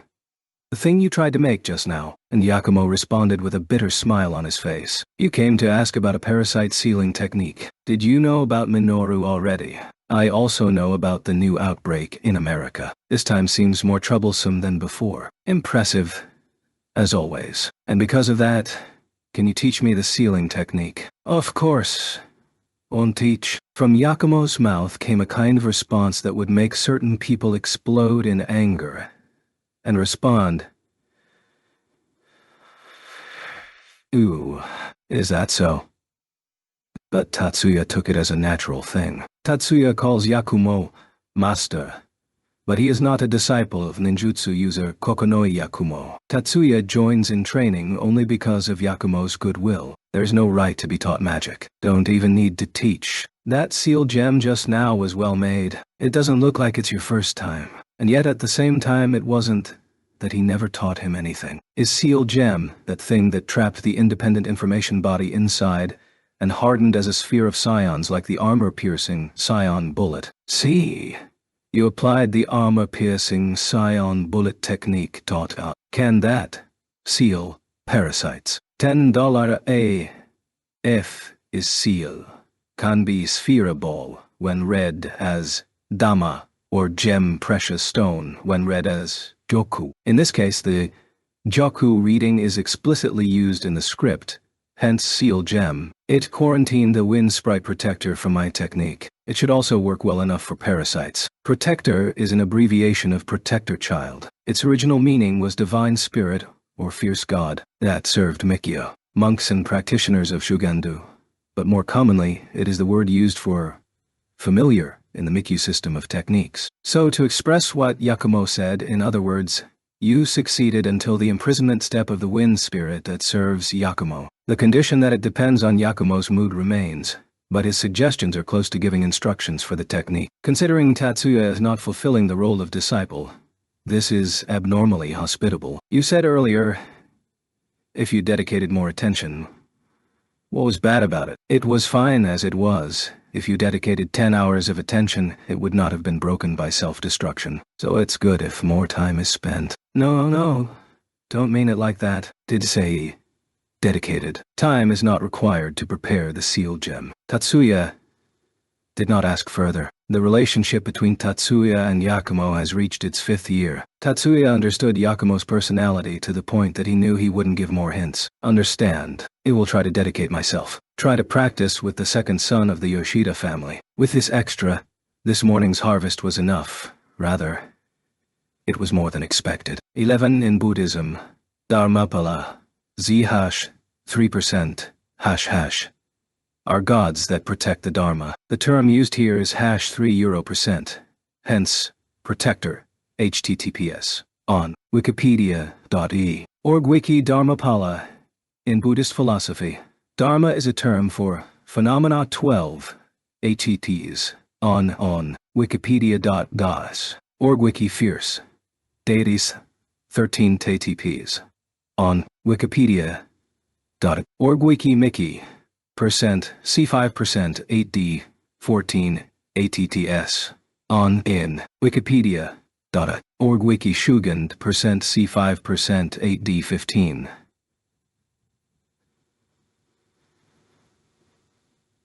The term translated in this conversation as dedication roughly means figure out or devise, but can also mean dedication to spiritual improvement. The analogous Chinese word means any skill that requires patience, energy, and time to complete. Chapter 4. I want to look at Miyuki-senpai's face.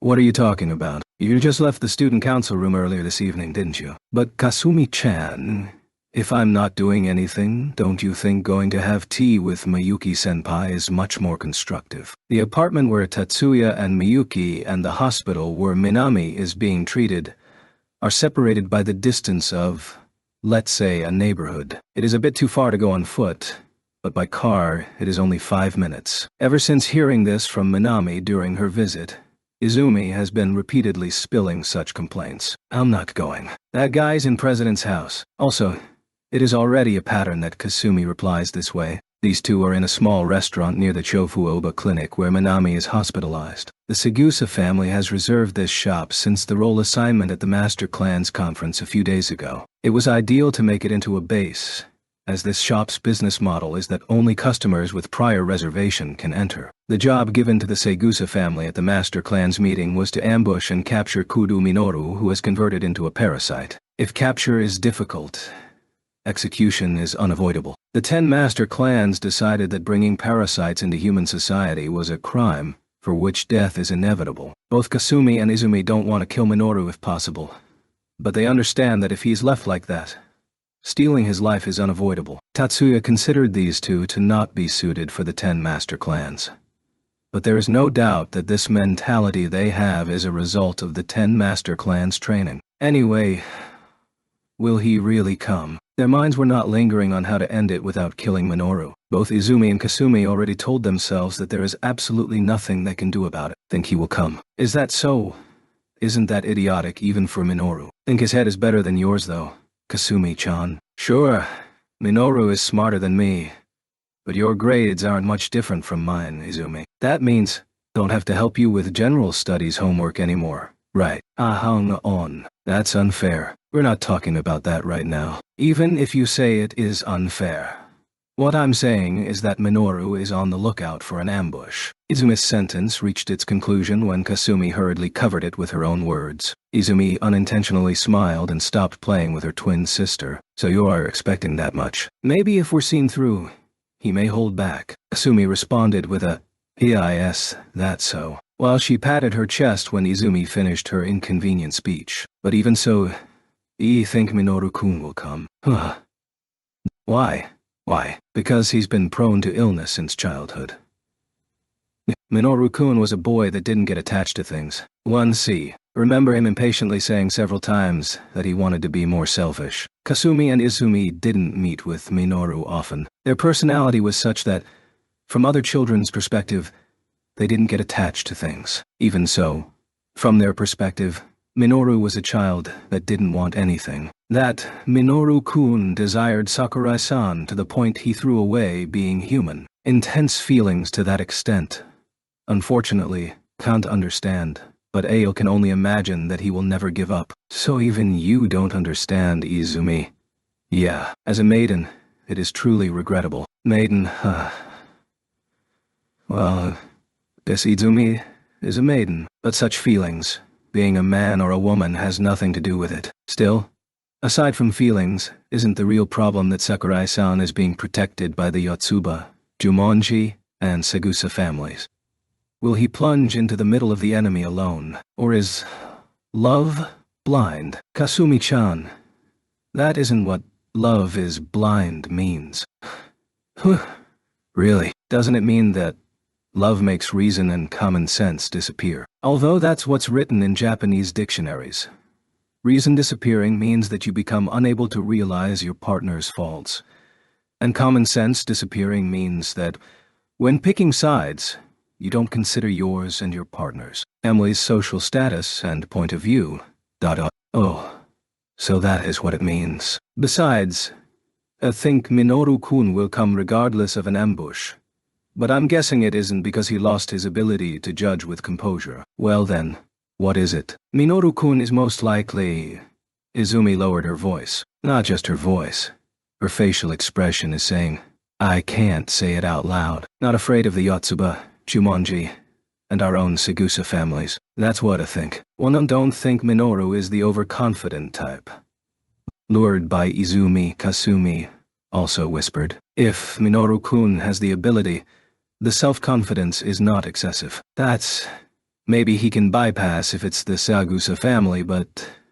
the current Minoru-kun can get the parasite's power. Also, not questioning if it's true or false, he took in the ghost of an ancient magician from the continent. Is the ghost even real? Anyway, regarding the matter of the absorption of Zhao Gongjin's ghost, Izumi didn't truly believe it. Despite Kasumi's protest, she didn't delve into this discussion. There is no doubt in my mind that Minoru-kun is getting stronger. At the same time, she couldn't withdraw the need for vigilance towards Minoru. In the end, Kasumi didn't know whether she agreed or not with Izumi's opinion. Kasumi-chan. Izumi-chan. He's here. As Mayumi came to call the two of them, their argument came to an end. How is Sakurai-san? Mayumi showed her figure from the door that leads up to the interior of the kitchen, and Kasumi stood up vigorously and immediately asked about Minami's welfare. Kasumi, who is a classmate of Minami, seems to have deep feelings of affection towards Minami, in contrast with Izumi, who works with her at the student council. Perhaps Kasumi may be just easier to understand. Shei's safe. We caught him before he sneaked into the hospital. Was it the Jumonji family? Izumi asked, so if she didn't ask, Kasumi would have asked. No? Subordinates of the Sagusa family. Kasumi's eyes shined, and her expression reflected that way did it. But her eyebrows instantly became gloomy. They all got knocked out without lasting a minute. The people from the Jumonji family were running there now, and are holding him back. He also contacted Otu-sama, but he'll take 10 minutes or more to arrive. Jumonji-kun has also been notified, but we can't hope for him to arrive in less than 5 minutes. So, until then, we have to keep him there, right? Exactly right. Kasumi and Izumi were not just leisurely listening to Mayumi talk. While the two of them were leaning their ears and moving their mouth, they were putting the CADs on their wrists, protective goggles with an internal communication device, and a protection vest. A vest that has not only the function of softening shocks, but is also bulletproof and blade-proof. On their body, preparations complete. Nay 2. Auk. Let's go. Mayumi, who wore an identical outfit, opened the door. Kasumi and Izumi followed right away. When Mayumi arrived at the scene, the battle had temporarily stopped. 4 magicians were collapsed on the road. Kasumi and Izumi rushed over to check their pulse and breathing. He's alive. Sama here doesn't seem like there are any major injuries. Mayumi spoke to the 2 magicians who were breathing shallowly. Where did Minoru go? Mayumi raised the goggles to her forehead and showed her face to ask 2 magicians who were standing on their own feet. He went towards the alley on my right. We're telling those who are protecting to intercept him. There is no door leading to the inside of the hospital on the right side. Is he planning to break a window, or is he thinking of sneaking in from the rooftop? Either way, Mayumi thought Minoru wouldn't run away. Understood. Lil chase him. You guys, please go back to your posts. The 2 who answered Mayumi's question were magicians from the Jumonji family. Everyone who was collapsed on the road was a subordinate of the Segusa family. We'll be counting on you. The 2 from the Jumonji family bowed to Mayumi and returned to the front of the hospital's rear entrance. The task they were given is to prevent the invasion of the hospital. They ran here to assist the Segusa family magicians, but they were a long way off the entrance, which was their real role. You 2 with them, please. Wani-chan, you're going alone. It's dangerous. Kasumi and Izumi tried to stop their sister, but Mayumi shook her head with a serious look on her face, with no hint of a smile. We can't leave these injured people alone. Even without serious injuries, my consciousness doesn't allow it. Besides, Minoru-kun may not go towards the back door. It's a common technique to attempt re-invasion from places where vigilance has been lowered after pretending to go towards a different place. Neither of them could deny the possibility their sister pointed out. Understood. Wani-chan. Uni-chan.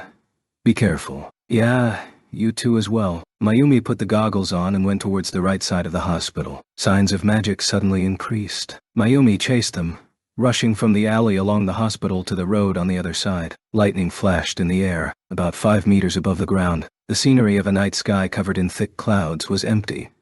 Nobody was emitting the lightning attacks within the darkness. The targets were 2 male magicians, subordinate practitioners from the Jumonji family, who they were introduced to by Katsudo before the start of the operation. One of them was bleeding from one leg, crouching to hold his wound. The unhurt magician had his back to his partner, catching lightning strikes with a magical barrier. If it was a normal release-type magic, it would be over when stopped by a shield. Setting the starting point of the attack away from the target with modern magic to prevent the enemy's event interference power from disturbing the magic invocation. It is no more than that. But this lightning attack is not a simple stream of electrons. Lightning traveled several meters diagonally, drawing a light snake with an afterimage in the air. Instead of colliding with the magical barrier and breaking it, it shifted its movement and went around to hit from the sides, giving shape to the phenomenon. In exchange of spending additional resources to include shape and symbolic organisms, this technique enhanced the operability of phenomena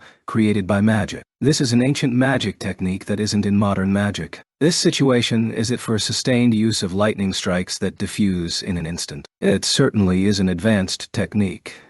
But isn't it more effective to create lightning strikes repeatedly? Mayumi thought so, seeing the lightning snakes moving above the shield, but immediately noticed her own misunderstanding. The magical barriers built by the Jumonji family magicians took a hemispherical dome shape. Even by circulating sideways you can pass through the shield. But the lightning snake that seemed useless added a tail and made a circle around the shield, binding the shield's operator. Witnessing this, Mayumi finally understood the purpose of this magic. This is a confinement magic. The lightning snake doesn't just have the effect of electric shocks.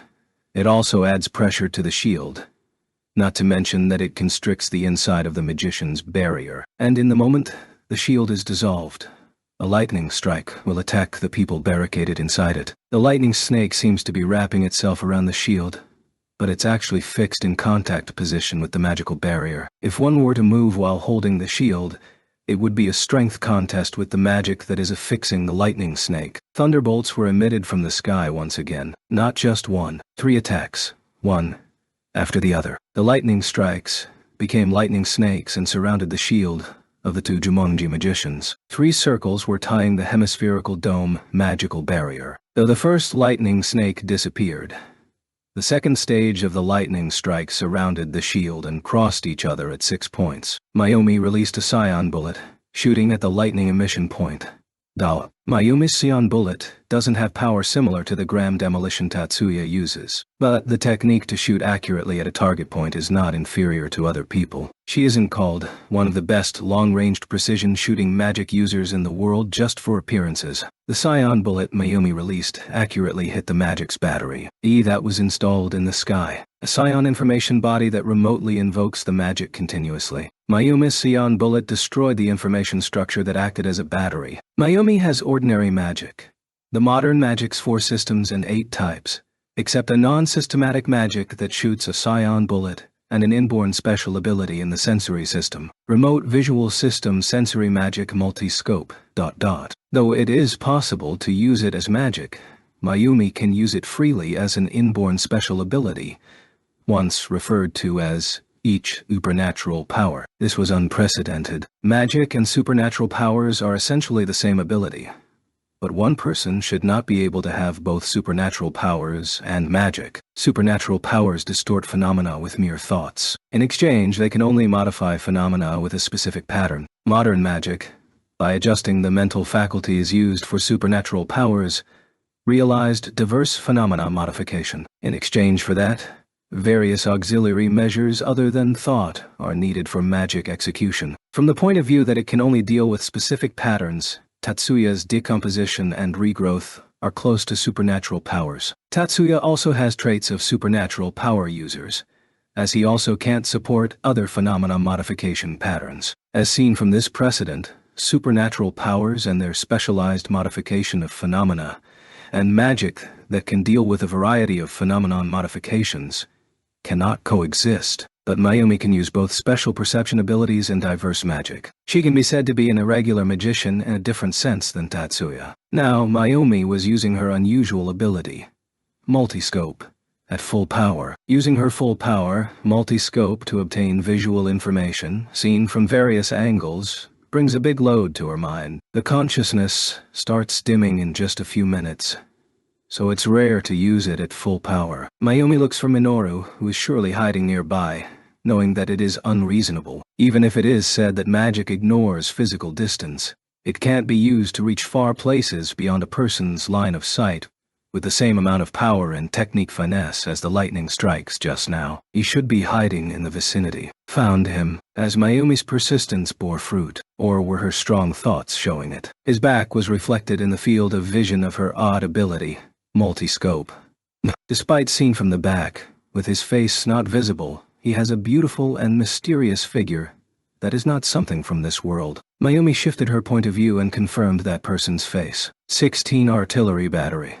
Not electric battery. In the moment he was seen from the front, he suddenly turned his face away, as if he sensed a glance, but that moment was plenty. Mayumi ran her fingers on the CAD on her wrist. The invoked magic can be said to represent who she is, magic bullet shooter. Batteries was created in the sky, and from there, dry ice bullets were released. 3 batteries concentrated their shots on Minoru. Magic bullet shooter has definitely caught Minoru, as could be seen from the remote field of vision. The figure of the boy Mayumi is looking at disappeared from the ground. Her multi-scope didn't lose sight of his beautiful figure. He was in the air. Mayumi made a new battery, and it poured dry ice bullets, but the figure that dashed through the sky used complicated movements to dodge the majority of the bullets following him. Minoru landed on the rooftop of the hospital. Mayumi stopped spending resources on her multi-scope, leaving only a field of vision from the top, compiled jumping magic, and waited for her magic to capture Minoru. Leaving behind the allies trapped with the lightning snakes, Mayumi jumped to the rooftop of the hospital. Is Wani-chan okay? The opponent is Minoru, but even so I think Wani-sama is taking too long. Izumi replied to Kasumi's question with an unconfident tone, but the anxiety could not be read from her expression. This probably means she wasn't worried about her tone of voice. Currently, the strongest magician of the Saigusa family is probably Mayumi. Their father Koichi never participates in his children's ability competitions, so it can't be said for sure. But Mayumi has proven to be the strongest among the siblings. Kasumi and Izumi can't win against Mayumi even together. The girls are no match for her even if they use multiplicative cast, their trump card where they combine their ability. These two were leisurely chatting because they had nothing to do but talking and being on the lookout. The first aid treatment on their fathers, subordinates that Minoru took down was already finished. Nobody had any serious injuries that were accompanied by heavy bleeding from the start. There are no fractures that can be seen from the outside. There was one casualty who may have hit his head when he fell, but unfortunately brain damage is something these two can't control. They cooled down the swollen spot and were waiting for the Saigusa family's rescue team to arrive, instead of an ambulance. They didn't openly discuss it, but both of them had similar thoughts that if the rescue team didn't come, they would carry them into the hospital right in front of them. All things considered, they aren't coming. They aren't coming. The two of them didn't have much patience left. Kasumi's impatience can be seen in her outward appearance, but honestly speaking, Izumi has a personality that makes her easily bored. Izumi may be better described as doing things at her own pace. Anyway, both of them match in impatience. The two exchanged glances, and each sensed the other had the same idea as them. They signaled each other and turned their heads towards the hospital's back door at the same time. And then, the moment they tried to ask for help to carry the injured people, their mouths uttered words that were different than those they intended. Look out! But the warning backfired. The two magicians guarding the back door turned their eyes towards Kasumi and Izumi. The moment they lost their attention, magic fired from the darkness. Abundant sparks fell from the sky. Spark is a magic that causes discharge phenomena by forcibly extracting electrons from substances. It's a fundamental release-type magic technique, but it requires high phenomenon interference power. Typical magicians have low density or fixed volume of molecules, so the best they can do is ionize a very limited scope of gas. However, the spark emitted just now was entirely covering the two people with plasma. Gaia. To be accurate, the area covered was from the chest down. The head wasn't directly hit, but they naturally lost control of their body and tumbled down from their knees while convulsing. Who is there? Kasumi released magic while shouting. An intense flash illuminated the darkness that stretched between streetlights. Kasumi asked who, but she was convinced the enemy was Minoru. If people other than Minoru emerged in the light, Kasumi would have lost the rest of her voice in surprise. The magic light took away his resistance with a glaring flash. Minoru didn't put his hands over his eyes. He just narrowed them. The strong light produced a dark shadow, highlighting the inhuman charm that adorned Minoru's face. Minoru, give up. Kasumi released a freeze air bullet. Magic that compresses the air while cooling it, converting the heat into bullet speed. This magic fires dry meteor, Mayumi's trump card, but with ordinary air instead of carbon dioxide. It doesn't freeze because the freezing point of the mixed gas, whose main component is nitrogen and oxygen, is lower than carbon dioxide, but bullets cooled while being compressed with high pressure manifest different effects than dry ice bullets. At the same time that Kasumi used magic, Izumi laid out zone interference for defense. The effect of the flash magic ran out, and Minoru's figure was submerged in darkness. The E-freeze air bullet that Kasumi released collided against a magical barrier and got crushed. The air that was restrained by magic suddenly expanded, making a lump of cold air dozens of degrees below the freezing point, according to the laws of physics. But the cold air didn't enter the inside of the shield formed by Minoru. Haze was produced. Dew was formed outside the shield. Water droplets dropped down the transparent barrier. Minoru's magical barrier had the hardness of a solid object. Magic attacks were sent out by Minoru at the same time as Kasumi's freeze air bullet crumbled. In the region Izumi, where spread out zone interference, the influence of phenomenon interference appeared. Zone interference is not magic that uses the output of a magic sequence. It's a defense technique that continuously uses the caster's personal phenomenon interference power. If magic is released from an enemy, that will be transmitted to the caster as a reaction. Izumi mustered her strength to invalidate Minoru's magic, but that resistance was not enough and it broke though. Discharges were generated in the sky. Is it smaller than the spark that the Jumonji family magicians received because Izumi's zone interference lowered the intensity of the phenomenon modification? But with the enemy magic successfully invoked, that is not a big consolation. Plasma scattered in sparks, hitting Kasumi and Izumi. The gust of wind that scattered that plasma was due to Kasumi's quick-witted defense of diverting the second attack towards Minoru. Izumi, are you okay? Kasumi rushed up to Izumi, who was injured by the zone interference strength contest, and held her in her arms. Izumi gripped Kasumi's hand that was holding her shoulder. Kasumi-chan, we can't do this one at a time. I understand, Izumi. Kasumi did not misunderstand what Izumi's words meant. The current situation is a 2-on-1. They are not fighting alone in a sequential order. Even in this state, Kasumi and Izumi are cooperating. What Izumi is saying is that this is not a simple numerical strength problem. Both of them can't fight as two people. They can't win against Minoru unless they unify their power. Izumi said so, and Kasumi nodded. The two mutually interlocked their fingers. Kasumi's right hand and Izumi's left hand perfectly united by the palm.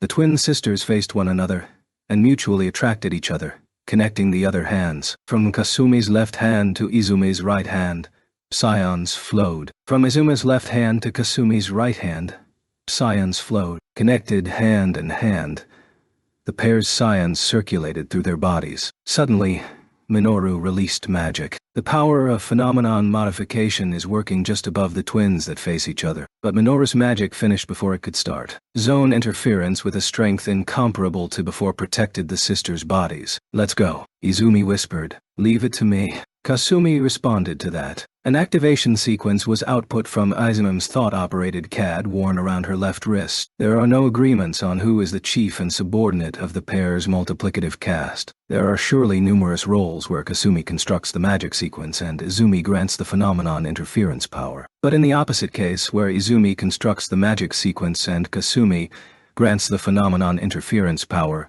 multiplicative cast works the exact same way. Light was created within the darkness. It doesn't have the strength to dazzle the eyes. It is a light just to fulfill its role as illumination, shining on Minoru's body. Under the light of magic, Minoru's face expressed utter confusion. He probably didn't understand the meaning of using such magic power that holds no offensive power. Of course, up until now it has been no more than the preparation stage. A procedure to make aiming the magic easier. The next magic will be invoked. Though Minoru was not absent-minded, his confusion dulled his decision-making, so Izumi acted faster this time. Gusts of wind coiled above Minoru's head. A large amount of air was compressed in an instant, while preserving room temperature. Izumi unleashed it directly downwards instead of striking Minoru with that cluster of air. The descending air swiftly cooled due to adiabatic processes and attacked Minoru. Cold storm.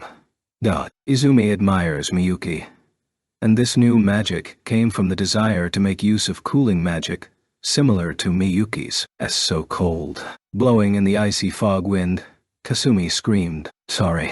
Izuma's voice was a bit stiff when she apologized. "Coldness and agitation are the causes. It seems Cold Storm has only been learned recently, so it hasn't been perfected to the extent that she can defend against the aftermath. It's fine. Anyway, did we do it?" Needless to say about Kasumi, but Izumi too is staring at Minoru's figure covered in frost. Minoru was standing still while sparkling white magical lights. There is no movement. There is also no collapse. If Minoru lost the strength on his limbs, it's weird that is he not fallen. Even if the whole body is rigid, standing still like this is usually impossible. "Kasumi-chan."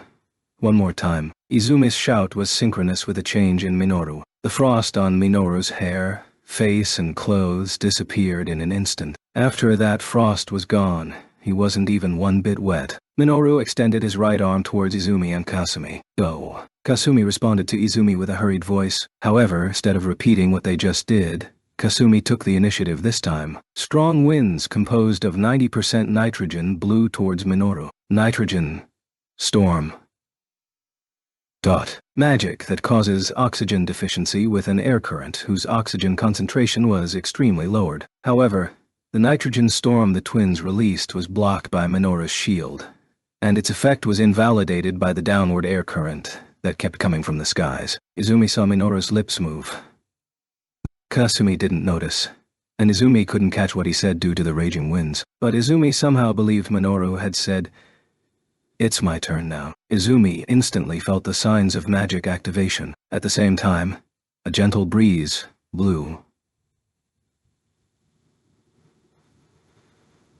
Izumi spread out a physical shield in panic, but the breeze stopped at the surface of the shield and began to blow again inside the shield. The wind didn't pass through the magical barrier. The magic passed through the barrier. Naturally, that was not insignificant. When Izumi and Kasumi first felt the wind, it was already too late. Kasumi suddenly collapsed. Panicking, Izumi stopped hugging Kasumi and resumed her breathing. Immediately after that, Izumi's conscience was swallowed by darkness. Kasumi's and Izumi's bodies were caught by an invisible hand before they crashed on the road. They were laid down softly on the road. It was Minoru's magics that caught the two and took away their consciousness. The former stopped them with movement-type magic and reduced gravity with weight-type magic. The latter decreased oxygen concentration with convergence-type magic. In principle, it is similar magic to the nitrogen storm the twins used. Instead of breaking through the two's magical defenses with pure strength, he used a technique that led them to not recognize that the magic used by the enemy was the same kind of magic they used. This was a technique learned from Zhou Gongxin's knowledge.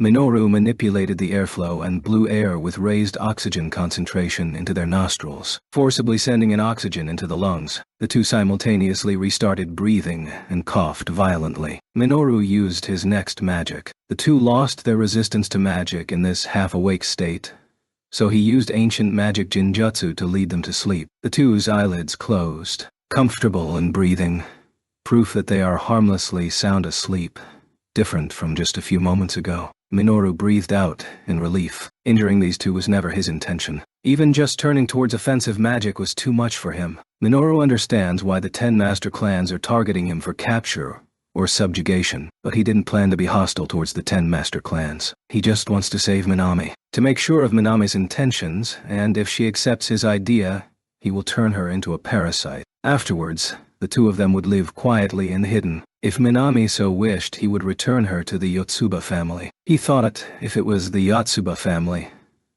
they would protect their relatives regardless of what the rest of the 10 master clans says. So even if he gets attacked, he planned to finish this as peacefully as he can. It was a difficult decision to attack Kasumi and Izumi, with risks of after effects, as they've known each other from a young age. He wanted to make them powerless with the least pain possible.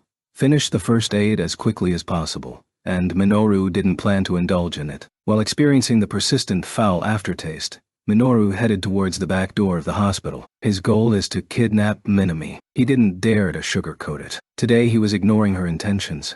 He came to take her away from the hospital. He believed this wasn't the time for persuasion from the start. In Minoru's calculations, with the amount of time that has passed, it wouldn't be strange if Tatsuya was already flying in. Minoru extended his hand to the door of the rear entrance, but right afterwards he was forced to withdraw his hand.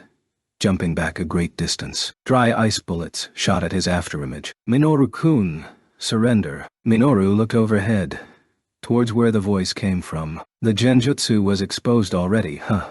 Minoru reflexively muttered. From the hospital's rooftop, Mayumi looked down on him. Mayumi, who jumped up to the rooftop chasing after Minoru, stopped her feet there. 17 illusion techniques. Minoru stopped at the opposite edge. Blocked by thick clouds, neither moon nor stars could be seen. From this height, it can be seen that the clouds in the center of the city are faintly reflecting the light from the illumination on the ground. Minoru's back barely stood out with the faint light. Minoru had turned his back on Mayumi. Even when she activated her science to attack, he did not turn around. "Minoru-kun, give up already. It'll be worse if you resist any longer. He will also properly listen to what you have to say."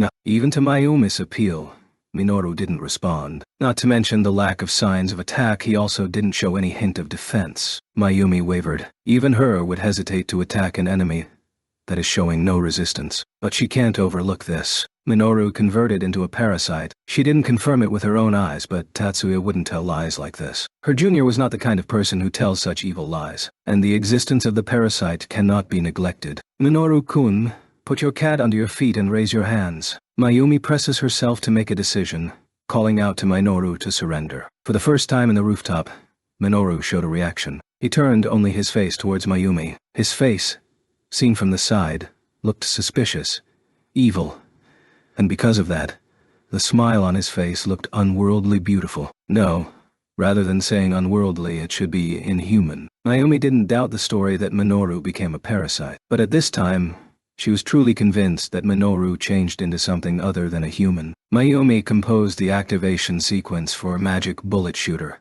the magic she is best at. There was no more hesitation in her. Dry ice bullets were shot from 12 batteries that were created in positions that surrounded Minoru. Cold bullets penetrated shoulders, chest, abdomen, back, thighs. No, they slipped through. An illusion. This parade. Parade.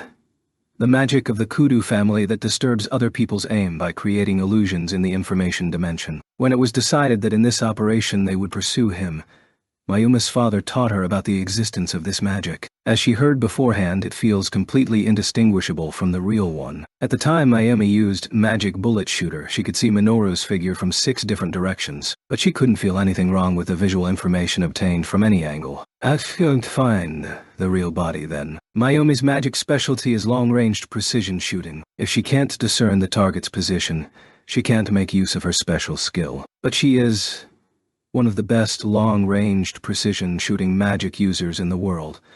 And at the same time, she is the eldest daughter and also, with due respect, the strongest magician in the Sagusa family who carries the nickname Versatile. Mark attacks aren't the only cards on Mayumi's hand. Parade is magic that diverts the enemy's attack by putting illusions near them. Mayumi heard so about the features of Parade. Then Minoru-kun's real body must be somewhere on the rooftop. Mayumi constructed a new magic sequence. Dry blizzard.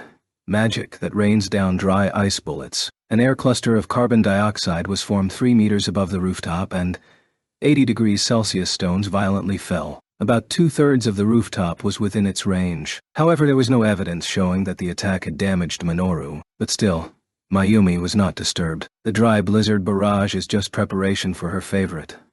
Mayumi formed a cage that imprisoned gas. Only gas was prevented from entering or exiting. Inside it, dry ice was sublimated all at once. The air cluster of minus dozens of degrees Celsius with very high carbon dioxide concentration covered half of the roof. Mayumi shrank the cage while slowly ejecting any gas other than carbon dioxide.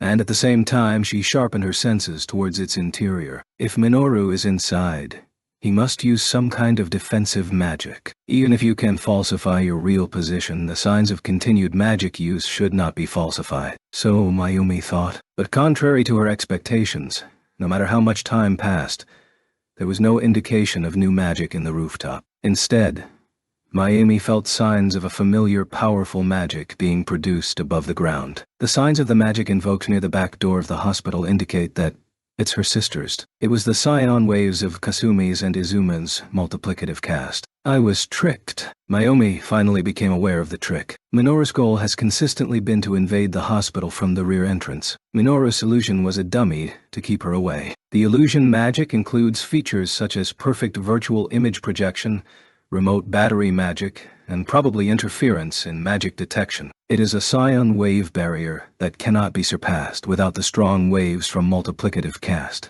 Mayumi left the gas isolation barrier as it was and ran on the rooftop to the side with the rear entrance. Kasumi-chan.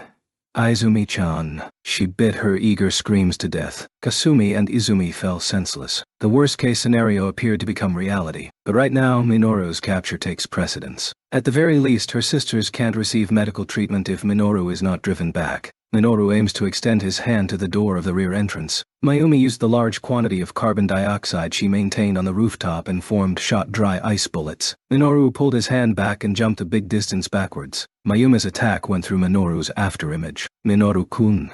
Surrender. Mayumi appealed, and Minoru raised his face. There was no reply from Minoru, nor did he show in his attitude that he would obey Mayumi's words. Without hesitation, Mayumi aimed and shot dry ice bullets at Minoru. Again, her bullets overlapped with Minoru's body and hit the ground behind him. Parade once again, Mayumi instantly concluded. Mayumi compressed the cluster of carbon dioxide under her control without solidifying it. The 10 meters squared gas was pushed into a sphere with a 1 meter diameter. She threw that sphere towards Minoru. The 1 meter diameter sphere crashed into the road's surface, spreading out as a hemisphere with a 5 meter radius. It didn't scatter anymore. Her sisters are left outside the range. Mayumi didn't forget that. The carbon dioxide density is slightly above a level that causes poisoning. If there isn't much difference between human and parasite metabolisms, Minoru should avoid breathing that gas in. Mayumi produced a gentle gas current inside the hemisphere. It isn't even strong enough to call it a gentle breeze. The direction is also not fixed. It looked random, but the weak air current had a complex regularity. That stream was interrupted at a certain spot. It's at a height from 170 cm to 180 cm, around 50 cm wide. Its size was a little bigger than Minoru's body. Mayumi made magic bullet shooter batteries inside that hemispherical dome and concentrated fire on that spot. Signs of the hidden Minoru are exposed. The appearance of a young boy who was standing still emerged from the weak light of the street lamp. The parade wore out. Mayumi increased the power of the shots and the density. Carbon dioxide to produce bullets was abundantly prepared. The fired bullets sublimate and return to gas, becoming material for bullets once again. Suddenly, Minoru brought his hand up. Mayumi thought it was a sign of surrender. It couldn't be said that there wasn't an opportunity there. However, at least the magic bullet shooter did not stop, so it could be seen that Minoru's counterattack happened regardless of the opportunity Mayumi gave him. The Minoru's illusion that lured Mayumi vanished when she released dry blizzard on that spot. There were no remnants of the illusion that disappeared in Mayumi's consciousness. Therefore, she didn't notice that a dark shadow was created where the virtual projection was. 4 long legs stretched from the shadow. The head is formed after the neck, and a thin tail is connected on the other side. It resembles the silhouette of a tiger. Fangs grew inside the wide-open mouth, and instead of a roar, thunder was released. Mayumi turns around in panic. The shadowy beast clad in thunderbolts was already before her eyes. Mayumi was pushed down by the beast without doing anything. The shadow stabbed Mayumi with its fangs. Instead of blood gushing out from Mayumi's body, her body was attacked by electric shocks that stole her consciousness. Mayumi's body shook and swayed and collapsed on the edge of the rooftop. Damn it. That scream was sent out from Minoru's mouth. Mayumi-chan. Mayumi's body falls. Minoru constructed gravity control magic to catch her. But before that magic was released, Mayumi's body was enveloped by a burly shadow of a person that came from the sky. Mayumi falling from the roof was a complete miscalculation on Minoru's part. In confusion, he tried to release magic to help Mayumi. But before that, she was rescued by a strong-looking man. Falling from the sky, he caught Mayumi in the air, controlled gravity and inertia, and descended on the road without a sound. That person completely killed the momentum and landed silently. But Minoru's ears were visited by auditory hallucinations that shook the ground with a thud. Jumonji-san. The burly person was Jumonji family's Jumonji Katsuto. Katsuto held Mayumi in his arms and turned his back to Minoru. He gently laid her body down on the street. CLL Minoru did not attack Katsudo from behind. No, he couldn't. Katsudo's back swallowed his mind as if it were saying, "Wait a bit." Katsudo stood up and turned around. Minoru stepped back, leaving behind the illusion of parade right away. But the attempt at evasion was meaningless. Transparent walls were created by Katsudo. Magic barriers given solidity and impenetrability, with length and width of over 1.8 meters, about 2 tatami mats. It approaches Minoru at great speeds. Minoru hurriedly jumped to the right. It's a barrier that doesn't have any influence on anything but solid materials and physical power. But since it's magic that gives the space the property of transparent barrier that doesn't let solid matter pass, it is incompatible with the illusion that gives this same space a conflicting property definition. The wall Katsudo used demolished Minoru's parade, and Minoru's body appeared and quickly disappeared into the darkness. Minoru dodged Katsudo's attack by throwing himself down onto the road and immediately started to compile the next magic, Ghost Walker. The magic that disguises directions, recently learned from taking Zhou Gongjin's knowledge in. At the same time, he ran to the left. If Ghost Walker was successful, it should look to Katsudo as if he ran the opposite way. But that escape was brought to a standstill in 2 steps. In his path, a physical barrier towered over him. Ghost Walker isn't working. Minoru thought so for a moment, but he immediately realized his mistake. Katsudo's magic barrier was a cylinder built with a diameter of 4 meters and height of 2 meters, a wall that surrounds him from all directions. This means the misrecognition of directions from Echgoker is meaningless. From just above, the walls draw closer, as if covering a cylindrical cage. A cylindrical ceiling fell. Minoru opposed the barrier magic that was crushing the encirclement by using the same physical shield. 18 tarimat size slightly differs by region and time when the house was built, but in general, the standard tatami mat has a width of about 91 cm and a length of about 182 cm. 2 tatami mats make a square with an area of slightly above 1.8 m. He concentrated all of his energy into a 50 cm diameter round shield against the cylindrical wall with a diameter of 4 meters. Both Minoru's and Katsudo's barriers broke at the same time. Without delay, Minoru invoked jumping magic and escaped from the inside of the sea cage. When he landed, Minoru pressed against the road with one knee. The Jumonji family carries the nickname Iron Wall, and its strongest magician attacked him with barrier magic. Katsudo spread his power widely, and it was possible for Minoru to barely offset it by concentrating his strength in a narrow range. This tug-of-war was heavily exhausting Minoru. However, Minoru had no time to take a break or recover his strength. Katsudo isn't a generous person who would allow him to take a break. Before he could be chased, Minoru released counterattacking magic. Cloudless Thunder. Among the release-type magic he excels at, this interpersonal magic is a technique that has a very high offensive ability. Given Minoru's current exhaustion, it was by no means magic he can use lightly. But half-hearted attacks wouldn't affect Katsudo. A group of air molecules turned into plasma. From there, an electron shower rained down towards Katsudo, but it didn't reach Katsudo. Even the group of positive ions that fell like snow shortly afterwards were stopped by the magical barrier. This was within Minoru's expectations. It was not bravado. From the start, Minoru didn't think he could cause damage to Katsudo with Cloudless Thunder. The goal was to shift the momentum by cutting Katsudo's attacks temporarily. How about this? Minoru took out a token, a card with a black luster from his pocket, and turned it towards Katsudo. A 4-legged beast, whose body was only colored in black, leapt out of the token and attacked Katsudo. It was Zhou Gongjin's offensive magic, Shadow Beast, adapted from Western ancient magic called Hellhound. If classified like modern magic, it could be said to be a kind of outer systematic magic that invents the truth of an attack, using as a foothold the optical illusion of sustaining an attack from fangs and nails. It's outer systematic magic that changes fate from the astral side. Physical shields should not defend against it. The black chemical body draws closer to Katsudo. However, the jet-black shadow beast crashed into the magical barrier without touching Katsudo's body. Does the barrier magic of the Jumonji family, by limiting the targets to defend, have property preservation features to keep other spatial attributes as they should naturally be? Minoru was not shaken by the result. and calmly analyzed Katsuto's magic from the phenomenon he just witnessed. The Jumonji family's barrier magic, Phalanxi.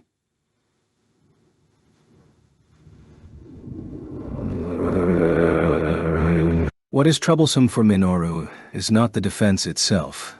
It's that it combines zone interference properties. Field magic that doesn't allow phenomenon modification as space except the caster's closed, off barrier definition. Neither illusions nor chemical bodies are projected into space. If it doesn't exceed Katsuto's phalanx, it will be erased by the barrier. Minoru took Zhou Gongjin's techniques, and assimilating a parasite has increased his speed. But the power remains as it was before. Minoru still had phenomenon interference power superior to most magicians, but regrettably it was not enough to hit past Katsuto's barrier with brute force. Minoru scattered copies of himself and quickly turned and jumped to the shadows. It wasn't parade, but simple virtual images he created to preserve magic resources, and while Katsuto's eyes were disoriented, he let out magic in quick succession. Spark, cloudless thunder, plasma bullet, hot wind blade from the magic he is used to from everyday usage. Nitrogen storm, dry blizzard. He attacked with diverse techniques, going as far as using the Segusa sisters' specialty magic with the intent of striking a surprised Katsuto. But all of that was stopped by Katsuto's defense. Then, making a small hole, he hurled offensive phalanx barriers. Instead of concentrating in one place dozens of times, he shot towards all of the scattered illusions. Before long, one of them hit Minoru.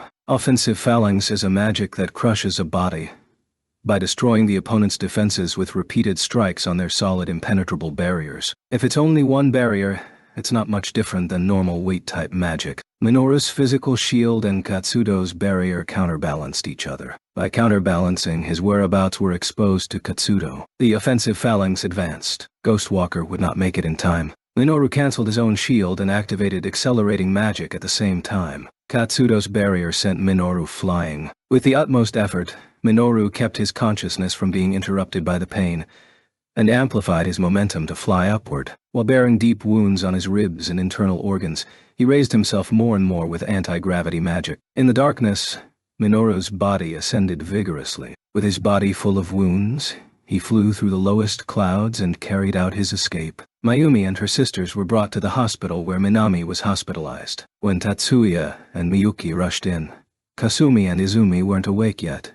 But Mayumi had not completely lost her consciousness, so she was already up on the bed with the ability to have a conversation. Anyway, what matters most is that there were no serious injuries. I think this is all Minoru-kun allowed himself to do. To Tatsuya's words, Mayumi expressed a self-deprecative smile. Minoru-kun's objective is only Minami-chan. He didn't intend on seriously opposing us, most likely. Rather than not intending to oppose, isn't it that he didn't want to become your enemy? To Miyuki's consolation too, only bitter responses returned. Senpai. Sorry. A was childish. Tatsuya raised his voice to reproach Mayumi, who seems to have finally recognized her own lackluster attitude. No. Think it's natural to be frustrated when you lose. To Miyuki's words, Mayumi's face revealed a groan and tilted her head. Miyuki-san, have you ever lost? Yes, have, but... sorry. He asked something weird. By the way, is Jumonji-senpai still chasing Minoru? Tatsuya changed the topic before the atmosphere became strange. Yes, but A didn't hear it directly from him, Mayumi responded, also taking advantage of Tatsuya's incentive. The people of the Jumonji family said so. Mayumi let out a small breath. She wasn't ridiculing herself, not pitying herself. It was a sigh of admiration. Jumonji-kun really is amazing. Her repelled Minoru-kun with no injuries. Can't say it enough. Jumonji-senpai's skills are definitely magnificent, but I think Jumonji-senpai would have a harder fight if he was alone. At Miyuki's words, Mayumi tilted her head with a ooh. Fighting Kasumi-chan and Izumi-chan, and then fighting Sagusa-senpai, Minoru-kun must have been considerably exhausted too. Without your struggles, Jumonji-senpai would have been hurt. Is that right? No. It is right. I will believe so. Thank you, Miyuki-san. Mayumi smiled at Miyuki, and Miyuki responded to that with a small bow. Afterwards, They talked to both Kasumi and Izumi, who woke up, and then returned to their home. They didn't visit Minami's hospital room. They only visited in the evening, and they heard that Minami was already asleep as she was tired from rehab. Seems like our senpai and the twins have gone home. While looking at the screen of the portable terminal in the living room, Tatsuya told Miyuki of its contents. I think it would be better to stay at the hospital for one night. But I guess it's easier to calm down at their own home. You can't calm down at a hospital that is led by the Yotsuba family. Maybe they could, but head Dano of the Sagusa family can't. On-sama, you're mean. But that may be the case. Confronted by Miyuki's quick change in attitude, Tatsuya only smiled sarcastically. Tatsuya let his smile end, and Miyuki too smiled in relief. Perhaps she thought she was failing her own change in attitude. By the way, Oni-sama, can Jumonji-senpai capture Minoru-kun? It is undeniable that must-change topic was in Miyuki's mind. But in spite of that, Miyuki was seriously concerned with the result of Minoru's pursuit. It will be difficult. Tatsuya's answer was concise and pessimistic. Tatsuya knows the power Minoru holds in his hands. This was not the reason. Jumonji family's magic is revealed even in their nicknames. Iron Wall and Capital's Final Defensive Wall, meaning they are adequate for defending a base. They show incomparable power in intercepting and repelling an enemy, but it's likely that they are not cut out for pursuit and capture jobs. Now that you mention it, remember that they didn't even actively participate in the pursuit of parasites during the last vampire incident. Everyone has good and weak points. Jumonji-senpai also thinks his nature fits ambushes rather than chases. Anisama. Think aptitude and nature are not always aligned. You got me there. Tatsuya raised both his hands while smiling, and Miyuki responded with a prideful smile. Apart from what Jumonji-senpai thinks, the jokey smile vanished from Tatsuya's face. Miyuki also returned to meek expression. The scope of Minoru's activities was naturally restricted, as his goal is to invade the hospital. If he is bound by the policy of avoiding destroying the hospital as much as he can, his Invasion 19 original script has #18L, which literally translates to reverse the palm. This is an idiom for changing one's attitude or ways of thinking. In this case, Miyuki scolds Tatsuya for being mean, then immediately changes her mind. Tatsuya then displays his wry smile, reinforcing her former belief that he was being mean. Routes are limited to the front entrance, the night entrance, the staff entrance, the rear entrance, and the rooftop. If you are Jumonji-senpai, you're better off waiting for Minoru to jump straight into your palm. But Minoru-kun has Parade and Ghost Walker. Both magics cause you to lose sight of what's in front of you. Even knowing it is coming, doesn't it make it hard to capture him? It is not necessary to know exactly where Minoru is, at least not for Jumonji-senpai. Sorry, what do you mean? Magic barriers aren't useful just for protecting the inside from the outside. They can also be used to lock up what's inside so it won't go outside. Miyuki whispered, hitting her hand on her mouth. Don't know in detail to what scale Jumonji-senpai can extend his magical barriers, but it probably doesn't reach 10 or 20 meters. If he predicts Minoru's activity area, he can surround that area. If this is done, he can't escape with Parade or Ghost Walker. See? If you know where he's coming from, if you're Jumonji-senpai, you can capture him, regardless of his camouflage magic. Still, in situations where you can't identify where he is heading, isn't it difficult to beat Parade and Ghost Walker? Think so. If your reasoning is correct, it should be difficult to capture an escaping Minoru. Tatsuya finished talking and revealed a bitter smile as he shrugged his shoulders. Of course.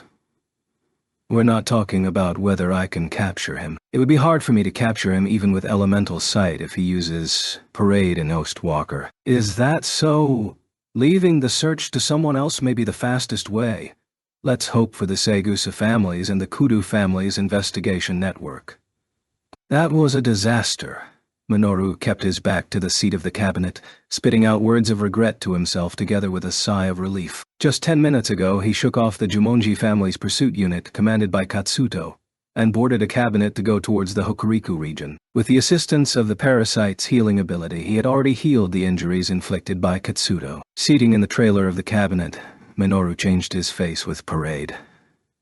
And he was convinced that he finally, I got away, but he still couldn't remove the parade disguise. Privacy is officially guaranteed inside the cabinet, but he doesn't know how reliable that is. Maybe they set surveillance cameras for public protection. Also, there is no guarantee that the 10 master clans want peep from that camera. Even so, he was freed from his tension, even if not completely. And Minoru got some room to look back at his failure this evening. Minoru didn't intend to underestimate the 10 master clans, but as seen by the result, he had no choice but to admit that he did underestimate them. He intended to kidnap Minami alone. He expected that it was possible, but in practice he couldn't even invade the hospital. He was doing good until he incapacitated the 3 Segusa sisters, but he was forced to give up on Minami's abduction when he was opposed by the head of the Jumonji family. Mayumi, Kasumi, and Izumi were also not easy to defeat. It may be seen as a victory that the fights concluded in a short time, but the 3 of them were far tougher than he expected. Neither Kasumi nor Izumi would have fought as hard if they were alone. Even if they attacked at the same time, 1 + 1 is not a threat to the current Minoru, but the unification of the 2 with multiplicative cast definitely drove Minoru to a wall. The outside of his body was frozen by the Izumi-led magic. It was not an act to get his opponents to lower their guard. If the parasite didn't have a healing ability, that would have been checkmate. The nitrogen storm right after 2. If you don't know in advance about these 2's magic specialties, the counterattack may have not been decided that skillfully. Mayumi was even stronger than Kasumi and Izumi using multiplicative magic. The deciding move, the ancient magic from the continent, the attack technique that uses chemical bodies as a medium, was originally not supposed to be used this evening. It was completely unexpected that Mayumi would break parade. And then, Jumonji Katsuto. Minoru didn't know Katsuto well. Though they had met once, all that remained in his memory was nothing but simple greetings. It was clear now that they crossed swords. No, it should be said crossed a sword with a shield. Katsuto truly was an iron wall. Even looking back at it again, a mental image on how to break through his protection didn't appear at all. That he had just fought the Segusa sisters was no excuse. It was true that he was exhausted from the successive battles, but that was according to Minoru's predictions, and he decided to attack tonight. Besides the exhaustion from the fight against the sisters, he doesn't think he could outwit Katsuto. He doesn't think he would lose, but he also wouldn't beat him. He might be an even more formidable opponent than Tatsuya-san for me.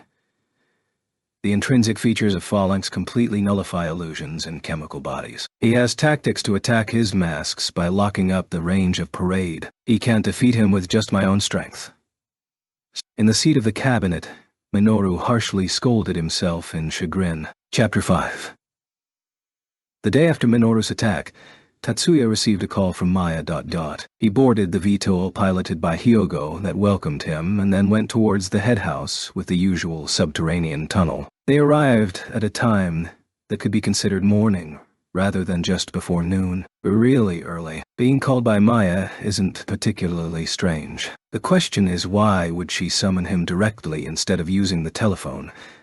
And why so early? Frankly, important information has been brought to me from the Pentagon collaborators. The source of information being the source of information. To thought to discuss it directly. The USA may have become the USNA, but the location of the Department of Defense didn't change. As the building's outward appearance didn't change, its nickname remained Pentagon. Didn't know we had collaborators in the Pentagon. Ayako did not tell Tatsuya about Colonel Balance. Ayako properly differentiates her affection towards Tatsuya from the professional morals in handling information. Eventually, she will introduce them to you, Tatsuya-san. Tot. Though his social position within the family was recognized, Tatsuya wasn't informed of the whole story of the Yotsuba family yet. There were many things he knew without being told, but it was far from everything. So that's what this is about. Yes, with Maya's words, Tatsuya too restored his focus. Seems like the STAR's execution team has been dispatched.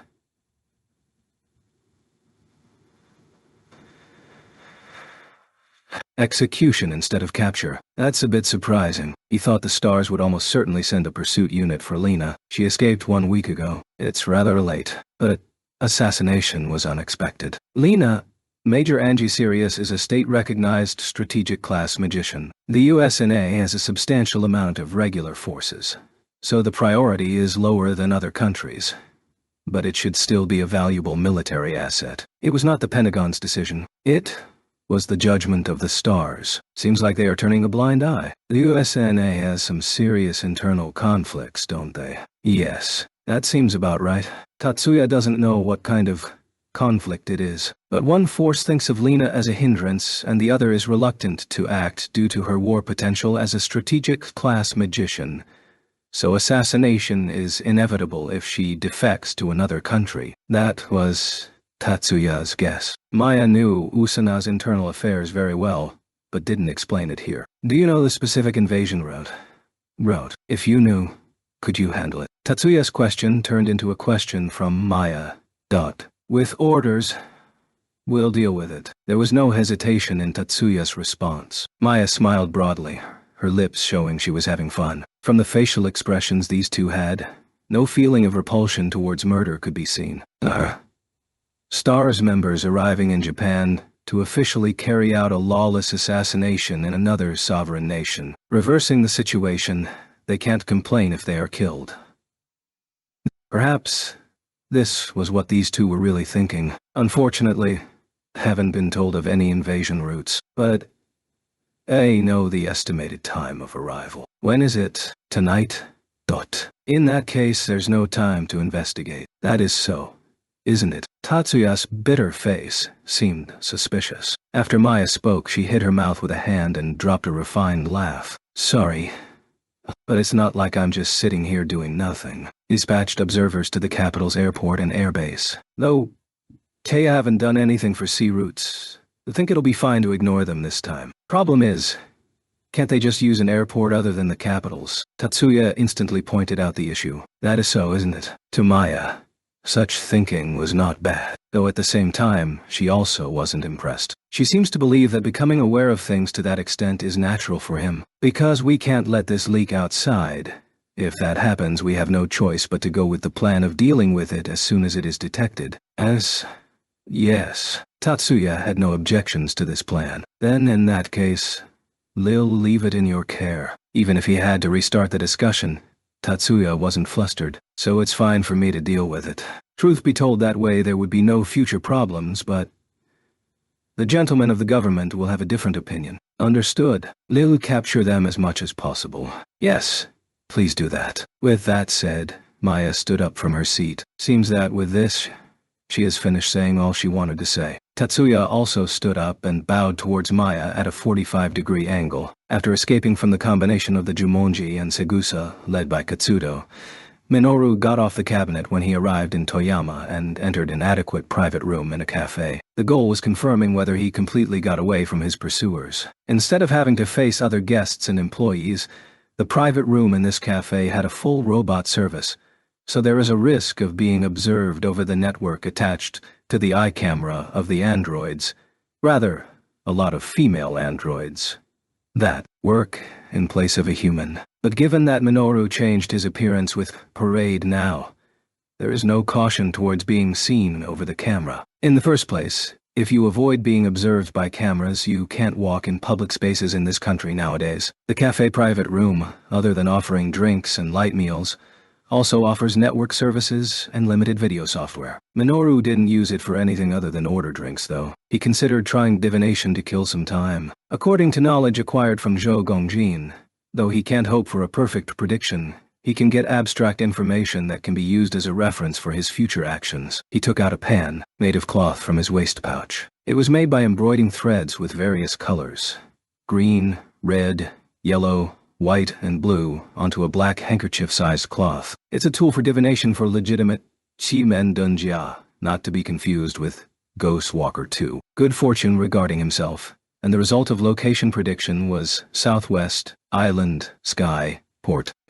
Usually when you think of sky and port, you get airport. Southwest from here, an island with an airport.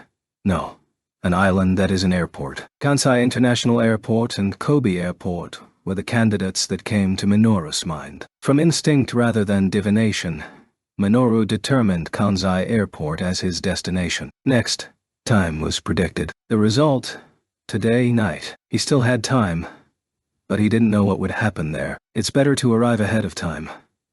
The time for confirming the presence of pursuers has long passed. The pursuers did not follow up. Minoru left the private room of the cafe, and went towards the cabinet station once more. In this season, the time the sun sets in the Kansai region passes 19:0. If the sky was clear, an afterglow would still be resisting the darkness. However, the sky covered in thick clouds announces the arrival of the evening to the ground. A direct flight from Los Angeles, USNA, arrived at Kansai International Airport. In that airplane was one young man and one boy, but most of the passengers were Americans. The Anglo-Saxon appearance didn't stand out at all. Maya's information and Tatsuya's guess were roughly right. There was one mistake. The execution team didn't come to Japan today. They sent a preparation team. The young man with dark sunglasses, if you look closely you can see that the right eye is artificial, is First Lieutenant Jacob Regulus. He was sent from Stars alone. The boy who was his companion is Raymond Clark.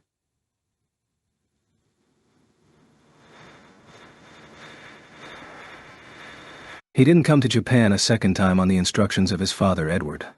It was decided by discussion among the parasites. 20 pan is a board used in Chimen Dunjia, an ancient Chinese divination method. HTTPs, Chimen Dunjia, blogspot.com 2014. 8. History and background of Chimen Dunjia. HTML 21. Chimen Dunjia and Ghost Walker are both read Kaiman Toku, just with different characters. Raymond became a parasite while embracing the twisted obsession to bring Tatsuya down. With this strong desire, Raymond seized the initiative on the assassination of Tatsuya among the parasites. There's something like a train station that way. Raymond finished the immigration process with a falsified passport and left the arrival lobby, pointing while looking back at his companion Regulus. Do you use trains? In contrast with Regulus, who responded with telepathy. Shh. Hurriedly, Raymond warned him with his voice not to use his voice. Apologize. Regulus apologized to Raymond. Instead of having to worry about bugs, telepathic conversation has the risk of being perceived by magicians and people with odd abilities. If they were to say which one is more troublesome, the latter wins by a vast margin. Microphones have limited effective range. You can pick up a voice even if you are away from a specific target. Even in crowds, you can single out just a specific voice with voice filtering. But if you don't know the target, that is impossible. At best, keywords can be recognized, but not to the extent required to chase a voice. On the other hand, telepathy has no range limit. The range that can be caught changes depending on individual ability power, but it is the same as other magic, not naturally bound by physical distance. Besides, the absolute number of people having conversations with telepathy is scarce. If by chance they were heard talking with telepathy, the other person may realize their true identities. So before coming to Japan, the two discussed and decided not to use telepathy. However,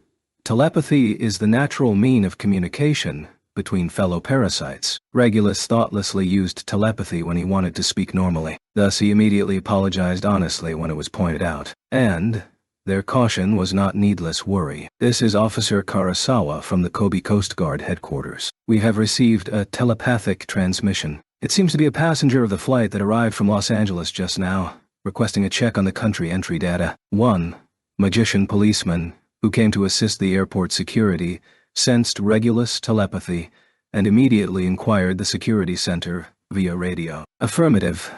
Magician cannot be confirmed in the passenger registry. It's possible the passport was forged. Officer Karasawa, do you know how they look? It's a pair. One is a man in his 20s and the other a boy in his late teens. Both are Caucasian. The man has sunglasses on his gray hair. The boy has blonde hair. It seems it was the gray-haired who used telepathy. They appear to be heading towards the cabinet terminal. We will assist.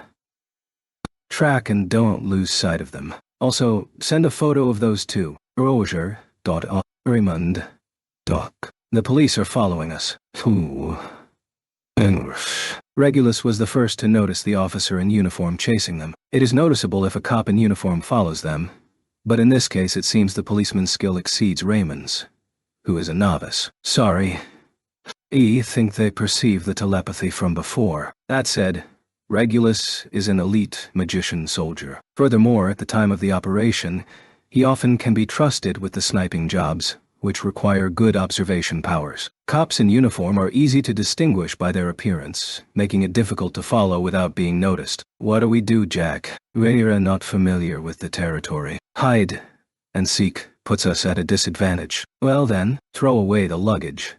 We didn't bring important things anyway. Even if you're stars, he didn't underestimate the world enough to think he could pass through the customs house carrying weapons. He is currently unarmed. He was planning to get supplies from Tokyo's embassy. Do you have your passport with you? Yeah, I'm good, Raymond replied to Regulus' question with a voice that was filled with unrest. All right, let's run. The two ran off, leaving the suitcase behind. Officer Karasawa here. The two people suspected of being magicians who illegally entered the country threw away their suitcase and started running. They changed their course to a manned taxi stand. The uniformed cop who was following Raymond and Regulus notified about the runners with his communicator. Chase them. Send a photo of the suitcase. We'll collect it here. Roger. Us. The cop operated the information terminal while running and sent a photo of the suitcase to secure evidence. Received. The data. Requesting permission to use magic for movement. Approved. At the same time he heard those words, the policeman flew towards the sky above the men. He's chasing. A uniformed cop drew closer from the sky and stomped the ground. Raymond noticed it quickly and gave Regulus the warning. Are you serious? A Japanese policeman? Having such flashy behavior in front of so many people? To Regulus, this was a completely unexpected event. Flashy, drama-like chases like this are seldomly seen in the USNA. In many states, there is the general rule for the police to not stand out as much as possible when they use magic, and the reason is to not threaten the mental state of ordinary people. There are far more opportunities for citizens to witness magic from firefighters than policemen. Actually, the circumstances in most regions in Japan are the same as in America. The Hanshin region is the exception. Naturally, it doesn't appear likely that this situation can be avoided even with prior knowledge. Raymond pointed to the policeman, waving his hand in order to ward him off. Right after, the body of the policeman who was approaching them until then was blown away. Raymond. It can't be helped. Regulus ceased his reprimands. It truly couldn't be helped. It had to be done. But with this, it has been exposed that they are disguised immigrants invading the country who can use magic. There were signs of magic activation. Looks like the policeman who was hurled a few moments ago has come back. Other people are assembling to envelop them. Probably police assistants. Regulus was in a hurry. By no means was he thinking of failing on the first step of the invasion of Japan. The base predicted that airports around the capital would be watched.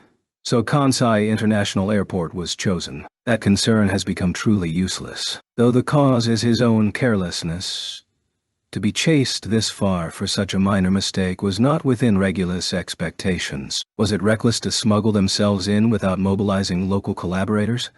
Such regrets crossed Regulus' mind. However, getting caught quietly here is out of the question. It really is unavoidable. Raymond, force your way through. Regulus invoked self-acceleration magic and ran through the gaps in the crowd with no hesitation. Raymond followed immediately. Raymond seemingly made contact with a passerby, but he wasn't concerned about serious injuries right now. The two struggled to arrive at the manned taxi stand that also served as a tour guide. Steal a car. Understood.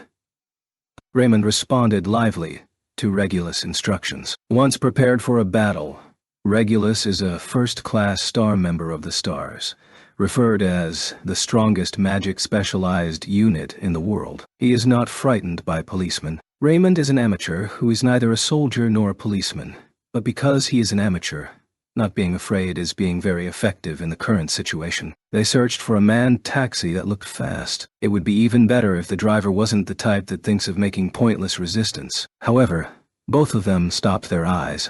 A large high-class car painted in black, rather than a taxi, attracted their look. It's a vehicle that the leaders of violent associations typically drive in. Get in. Raymond and Regulus exchanged glances. They were spoken to with telepathy just now. It was obviously one of their brethren. That is, a parasite that spoke to them. Raymond nodded towards Regulus. Regulus rushed to the black vehicle and opened the rear door. Raymond opened the passenger side door. The two got into the large sedan, which took off right away. The presence of powerful magic covers the entire self-driving car. Is this parade? Regulus mutters with telepathy. Yes, but please refrain from using telepathy. He talked with his natural voice, and Regulus looked at the boy sitting next to him for the first time, and he was lost for words. He even forgot to breathe. He had never believed in his wildest dreams that such a beautiful boy existed until now. If it was just mere beauty, Angie's serious, true face, Lena did not fall behind. But Lena exudes a calm familiarity due to her personality beyond her gorgeous looks. There is no impression that it is hard to get close to her. But this boy's good looks don't just look like a model. They are unworldly, bewitching, inhuman beauty. I wonder if fallen angels have similar beauty. Regulus unintentionally thought about such incoherent things. There is a possibility that telepathy cannot be camouflaged with parade. The boy continued, not caring about Regulus' impolite looks. He is likely used to being looked at. Sorry, you saved us. Thank you. Lightly lowering his head while sitting. I am Jacob Rogers. Call me Jack. Aware that he had not introduced himself, and feeling flustered gave out his name. Rogers is Regulus' real name. Don't mention it. My name is Kudu Minoru. Elm Raymond Clark. Doc. Raymond turned his head and joined the conversation from the passenger seat. You said Kudu? You mean the Kudu who founded the 10 master clans? Raymond innocently inquired, based on the knowledge obtained with Lidsgalf. That is right. Clark. The Clarks from the Project Dione staff. Yeah. That's it. Oh, you can call me Raymond. All right. By the way, any places you want me to take you to? Regulus showed a slightly grim expression to Minoru's question. The hands of the police are going to be around the hotel we booked. That is so. The passport data will have circulated due to the search. Also, Regulus scowled. Regulus also guessed that they would have been photographed and checked against the forged passports. But when so clearly told from someone else's mouth, impatience could not be helped. If you don't mind, may prepare a place to stay in new passports. Of course, with American nationality and with country entry records. Regulus was cautious of Minoru's proposal, rather than thinking of being thankful. Although you saved us, why are you going this far? When Regulus asked the question, Minoru expressed a smile that enthralled the others and made them tremble. Because I'm the same as you two. Regulus also knew, but it didn't seem like the only reason. Besides, there is something I want you to help me with. What? What? Raymond does not appear to be alarmed like Regulus. As a parasite, Raymond seems more natural. Parasites are all pieces of a whole. While having independent consciousnesses as individuals, at the same time the whole shares one purpose. Essentially, it's impossible to betray a comrade. They just can't. There is a girl wanna be a comrade. I love her. Raymond got into it, his eyes shining. No. It's just unrequited as of yet. Oh, don't intend to force her to become a comrade against her will. If she doesn't give me the okay, Lil give up. You're very patient, worthy of praise. I respect that. Regulus had a sense of discomfort from Minoru's words. The idea of giving up on a comrade is the reverse of a parasite's instinct in the first place. It's a mentality more human than theirs. Moreover, Regulus can't see Minoru's mind. He can't access Minoru's consciousness that should have one shared purpose. There is no doubt that Minoru is a parasite. That is known without any question. However, Minoru is something different from them. This was Regulus' conclusion. The use of telepathy by an illegal immigrant who escaped after being surrounded by the police was reported to the Futatsugi family by the local police. And through the Futatsugi family, the information was shared among the 10 master clans. So, it was Kansai. A telephone call from Hayama notified Tatsuya in the date of the night, just before the date change. Yes.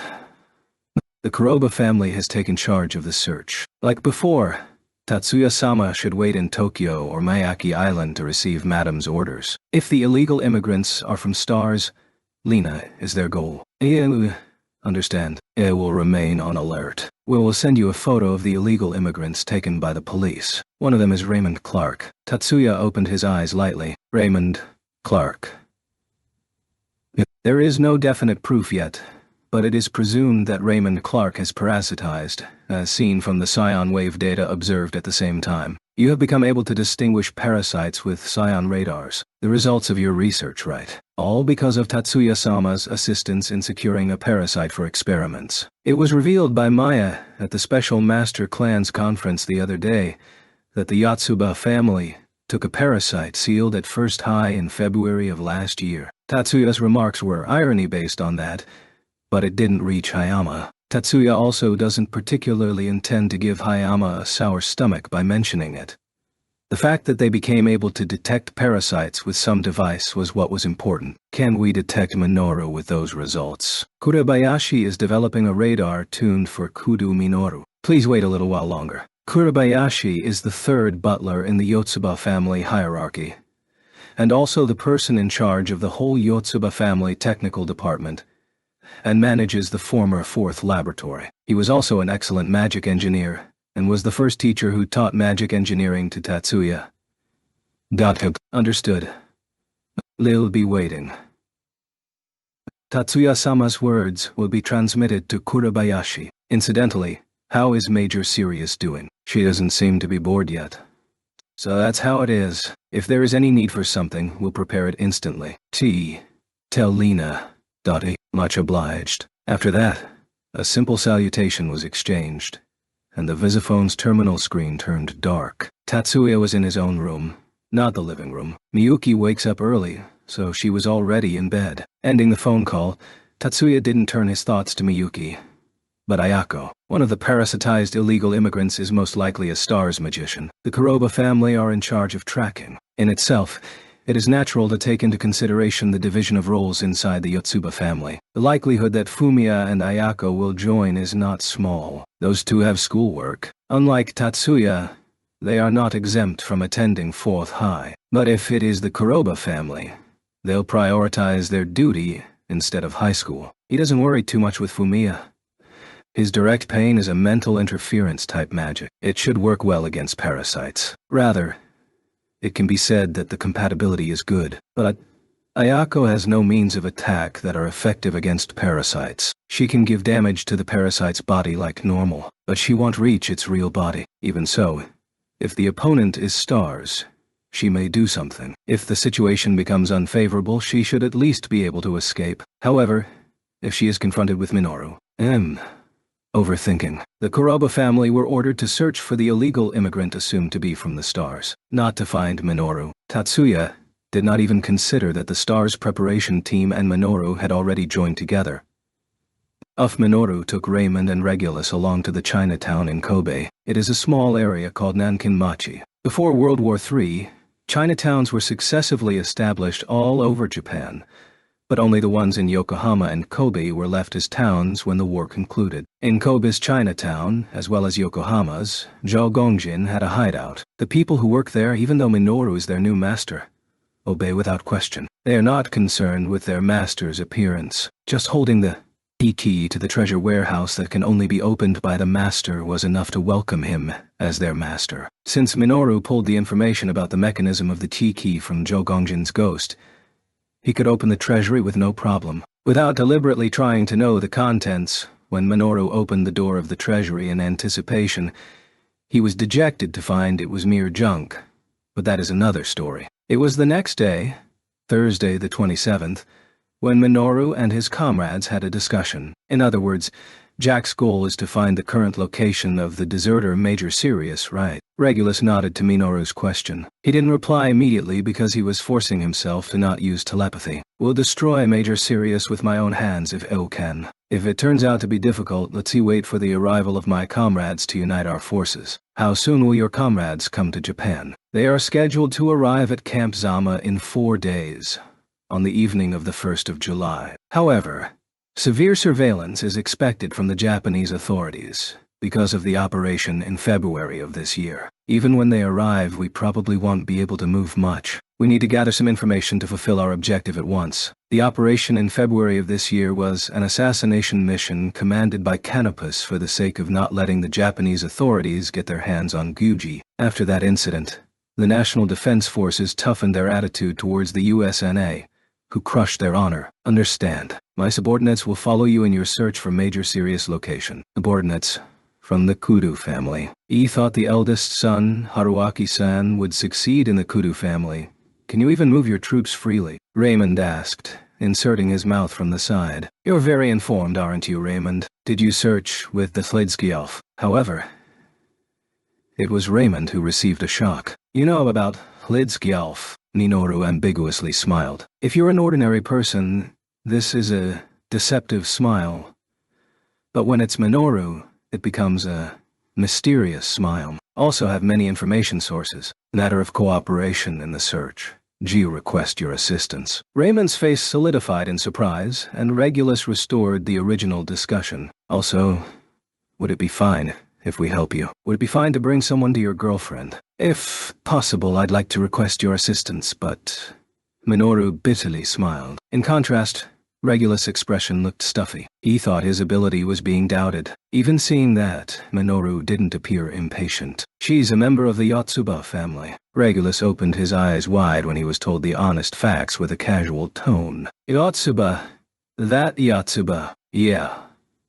The Untouchables Yotsuba family. Even though Chi said member, she is a servant and a close associate of the next head of the Yotsuba family. Raymond muttered. Close associate of Miyuki? But made no further remarks. She is currently hospitalized in a hospital in Tokyo, but the 10 master clans have secured the surroundings to capture me, who became a parasite. You mean not just the Yotsuba family, but also others of the 10 master clans? Yeah. No. To Regulus' question, Minoru nodded. Specifically, the Segusa family and the Jumonji family. But that's only what I figured out. The evening of the day before yesterday, Minoru was met with nothing but a painful experience at the hands of Katsudo. But he already thought of some plans to pass through the Segusa families and the Jumonji family's guards. The problem is the last barrier of the Yotsuba family's protection. Shiba Tatsuya-san. You know the name, don't you? It's someone also connected to you. Oh.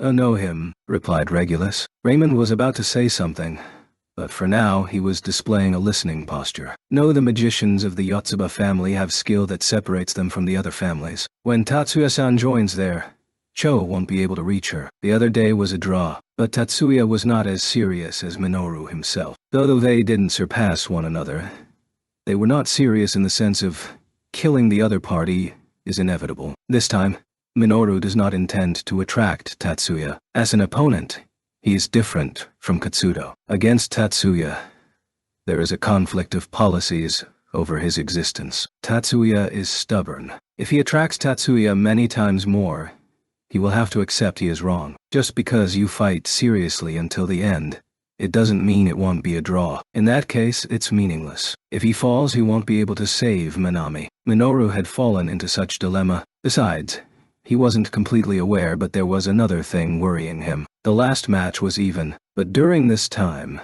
Tatsuya may be thinking of magic to oppose the parasites. Minoru learned a lot of new magic from taking in Zhou Gongjin's knowledge. But Zhou Gongjin is a ghost. He can't create something new. But Tatsuya has the Yotsuba family, along with the former 4th laboratory and Japan's top-class ancient magician, Kakanoe Yakumo. It is not Tatsuya's power that Minoru is afraid of in the depths of his heart. It's his wisdom and the people around him. Then, is it fine if I am Shiba Tatsuya's opponent? To Regulus' question, Minoru nodded once again. You don't need to defeat him. If you can take Tatsuya-san to some faraway place, can take her out. Diversion. Exactly. That's so half-hearted. So said Raymond. Minoru.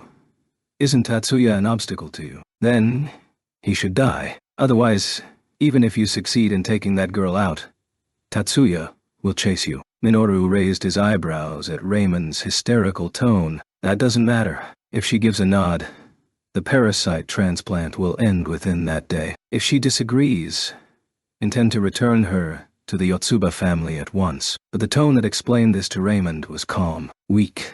Why, Minoru, do you truly love this girl? If you like her enough to carry her away, it's ridiculous to consider such half-baked things like returning her. Hey, Raymond!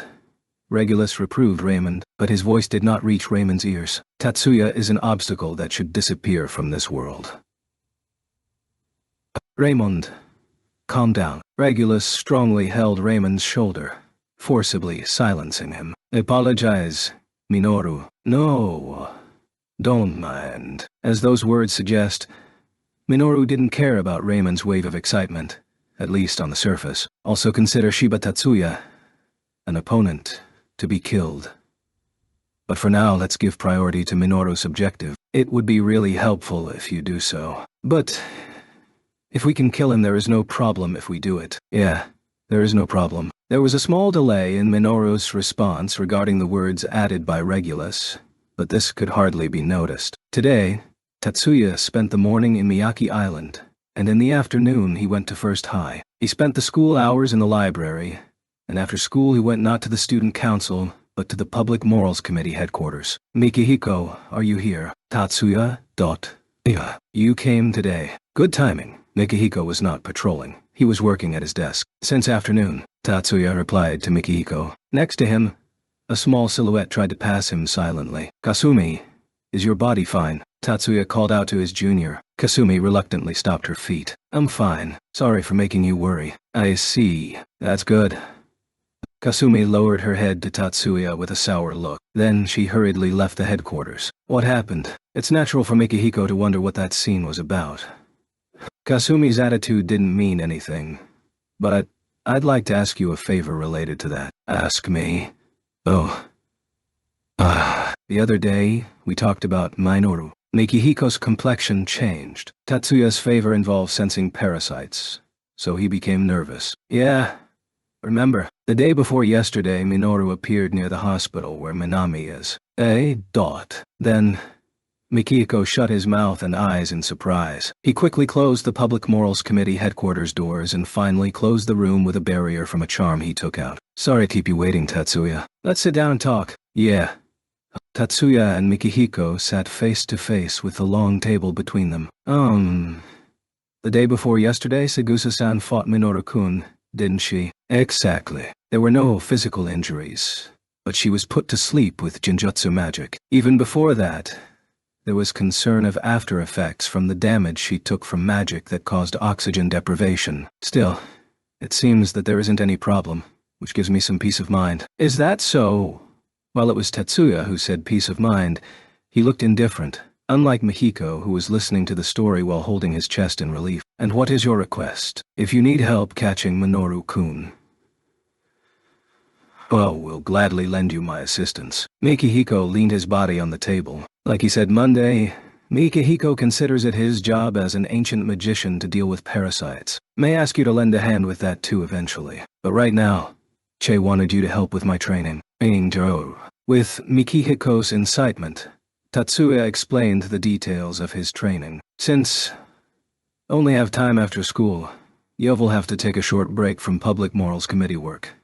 Kenan still ask you to do it. What are you talking about? Mikihiko revealed a sarcastic laugh. For Tatsuya, it can be said that a girl was the only important thing. For society, the most important thing is suppressing the rampant spirits. And yet Tatsuya has the honest sense of duty to care about the effect on what is only high school extracurricular activities, which Mikihiko found strange. Don't know what you're thinking, but Public Morals Committee work is less important than your training. Besides, it's about time I started thinking of who will inherit the Public Morals Committee chairman position. In that sense, this is a good opportunity. Mikihiko expressed his agreement to Tatsuya's request. In general, it is believed that supernatural beings are active in dark nights. Particularly vampires have that strong image. But parasites are not weak in the sun. Because of habits from when they were human, they sleep in the night and wake in the morning unless there's something to do. Since they are parasites, they became immune to jet lag. Regulus had great interest on what mechanism this is based on, but he is not a scholar,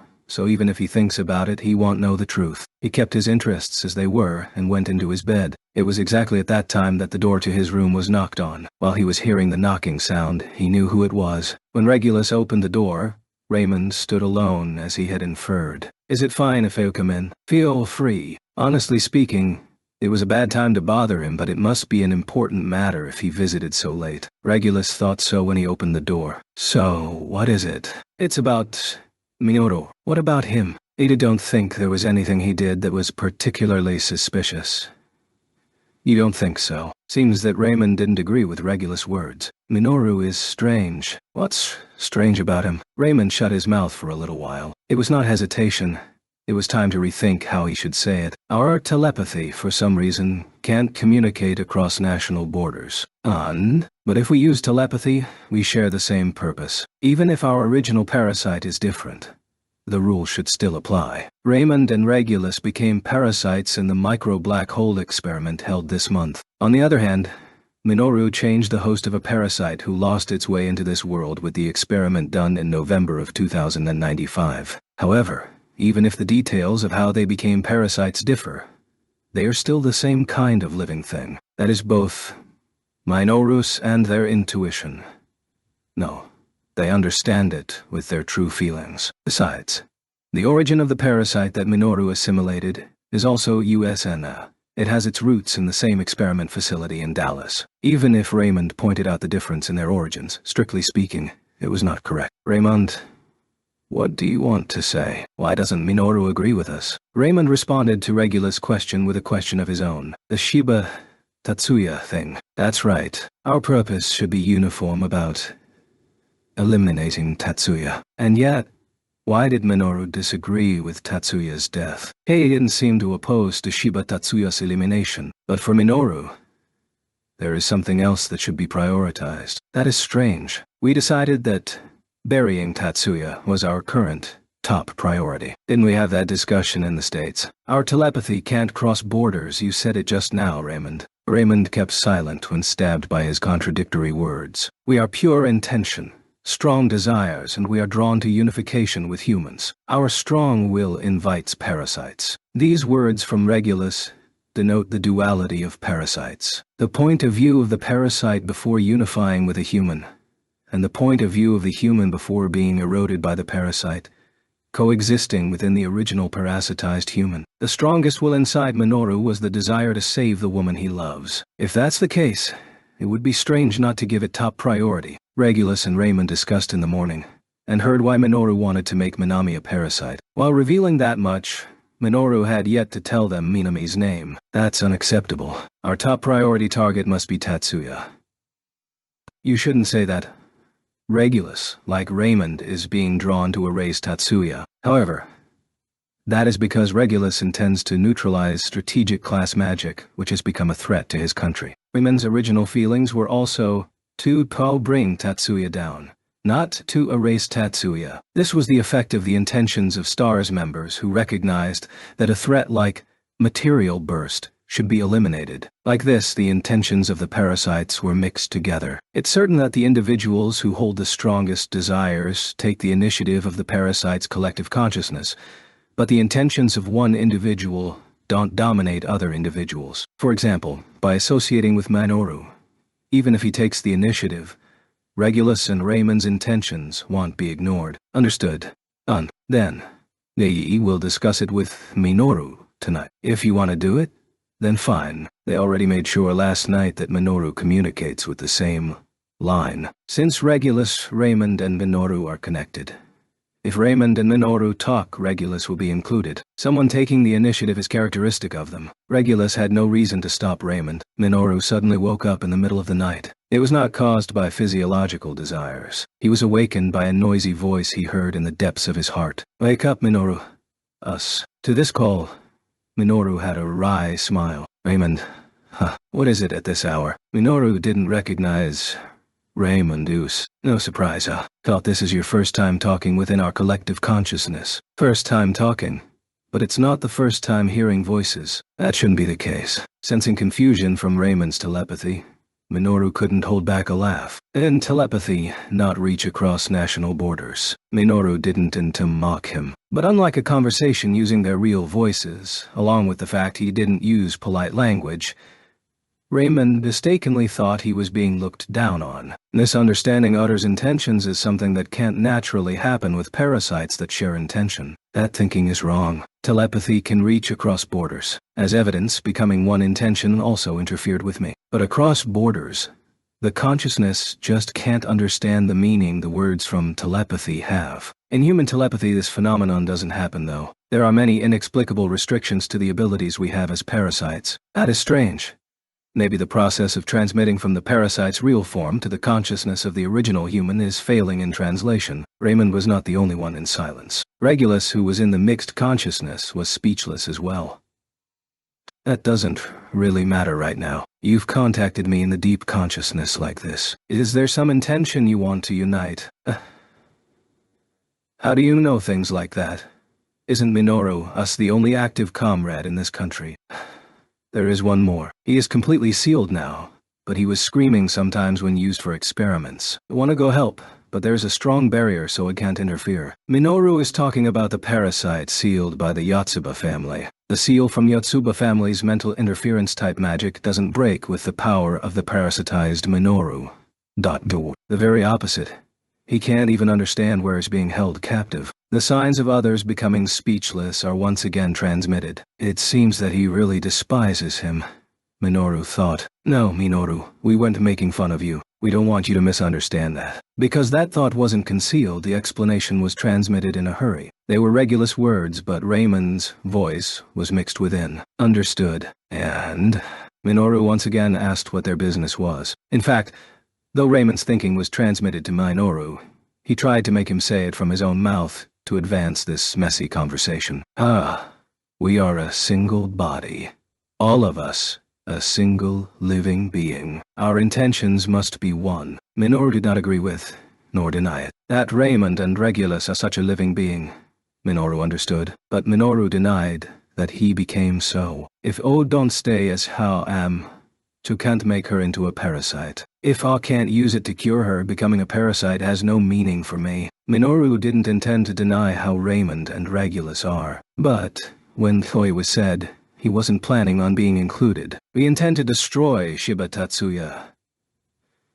Minoru's our intentions will also be the same. Those intentions and thoughts surged in. Raymond and Regulus are not just the thoughts of two people. They don't seem to be aware, but their minds are connected to their compatriots of the USNA even if they don't communicate. At the STAR's headquarters, all parasitized members are in complete harmony with the thought, as it continues to grow even now, and is now trying to swallow Minoru whole. Minoru is fighting against it. By fighting, various thoughts that should be one barged into Minoru's ear. Dozens, hundreds of whispers grazed his consciousness. Among them, the most predominant was the intention to eliminate Tatsuya. The members of the STARS are behind Raymond's and Regulus' backs, and they have just been informed of the threat of the strategic class magician Shiba Tatsuya. It may be natural that it will be so. Minoru didn't use magic techniques to confront the surge of thoughts swallowing him.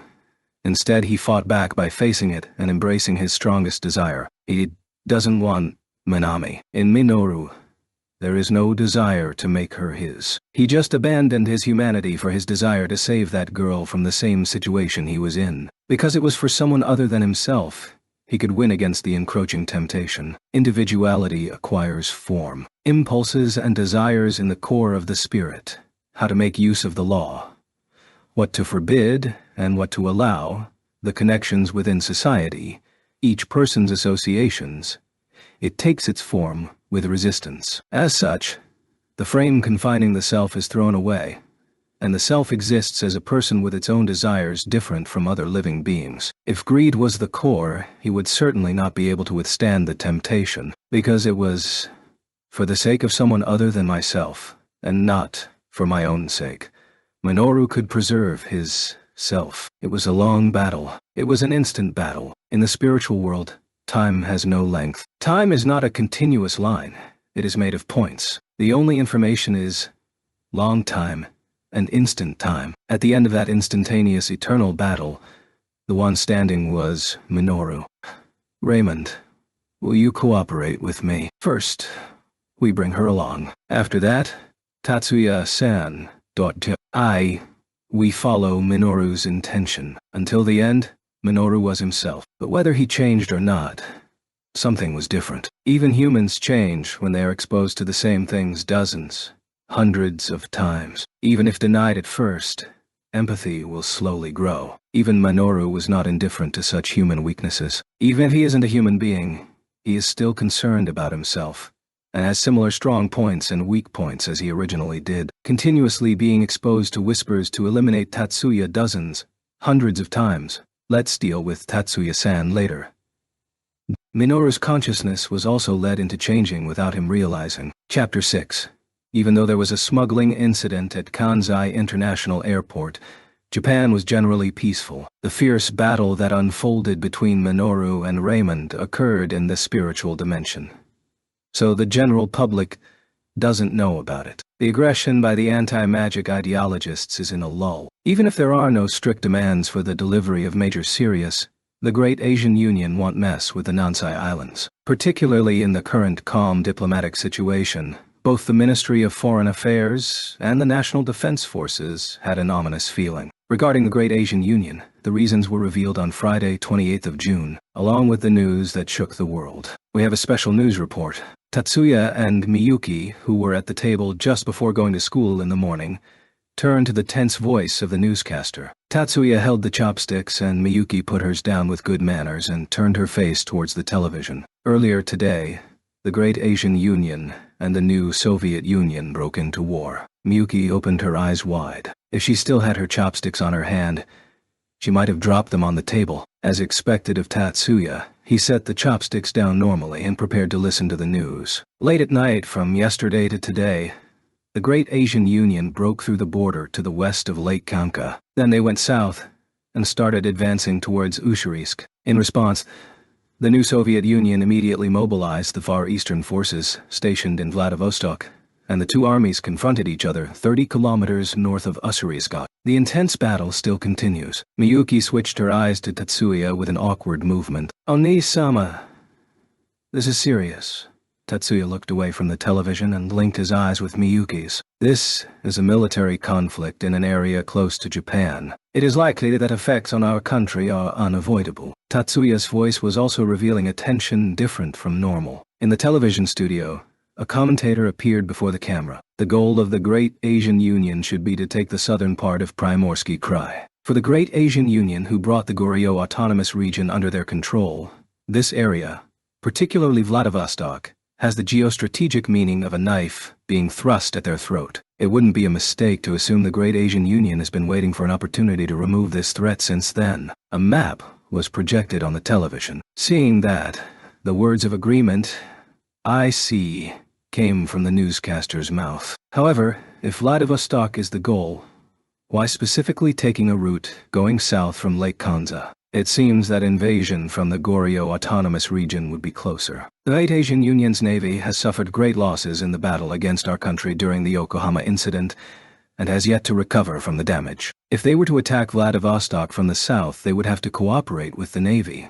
So think they had to abandon the attack route from the Goryeo Autonomous Region. That's probably right. Tatsuya agreed with the commentator's explanation. Why did the Great Asian Union decide on an invasion strategy now? Think large-scale preparations started more than a year ago. The Japan-Asia Peace Treaty signed on November of 2095 was quite favorable towards Japan. The central government of the Great Asian Union needed external military results to recover their dignity. But I think the decisive blow was a rumor going around military officials for a few days. A rumor.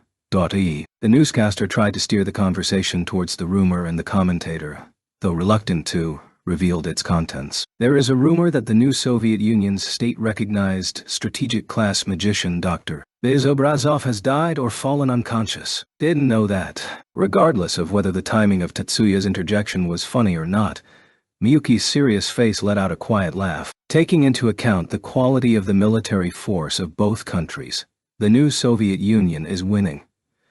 But in sheer numbers, the Great Asian Union is superior. Also, the new Soviet Union's military force is widely spread in East Asia, Central Asia, and Eastern Europe, and the Siberian Army, deployed north of the East Asian military force, is the main force. If the new Soviet Union's strategic-class magician is inactive, it is likely the Great Asian Union predicted that it is enough to increase their chances of winning. How reliable is the information that Dr.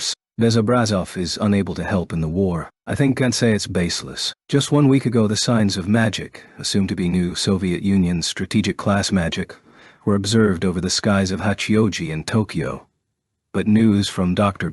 Bezobrazov stopped a short while ago. There were also talks about new Soviet Union's large-scale magic attacking the Izu Peninsula earlier this month. That is so. These surprise attacks were in all likelihood executed according to military decisions. I think it's likely that Dr. Bezobrazov was investigated over that. Dr. Bezobrazov appealed for world peace with Project Dione, but he is related to the attack on Izu Peninsula. How is the Great Asian Unions expected to move from now on? The assistant, who hadn't spoken until then, inserted his words in a bit of a rush. Maybe they were instructed by the director to not touch the subject of Project Dione too much. Let's see. The commentator followed the assistant's topic change as well. The Great Asian Union should want to conclude the war before the Siberian forces join.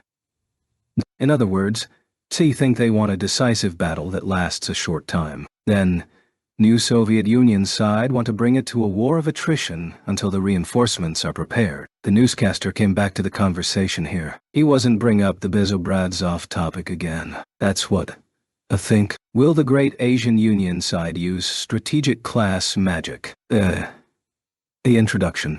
A few days ago.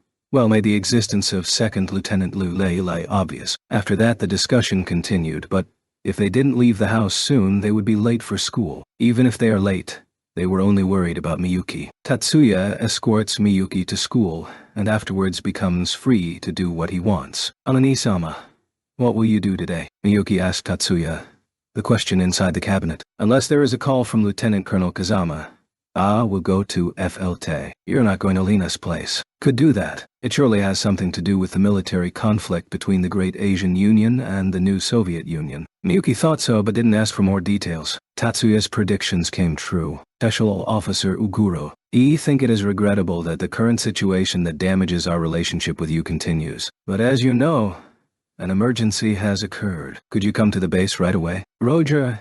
But Tatsuya, who was returning to his apartment home, immediately agreed with Kazama's request that seemed a bit selfish. Even if he quarreled with the National Defense Forces, nothing good would come of it. Besides, Tatsuya was uninterested in prolonging the situation. Apologize. With or without knowing Tatsuya's feelings, Kazama bowed his head lightly. Minoru also saw the news of the military conflict that happened in the Far East at the same time as Tatsuya.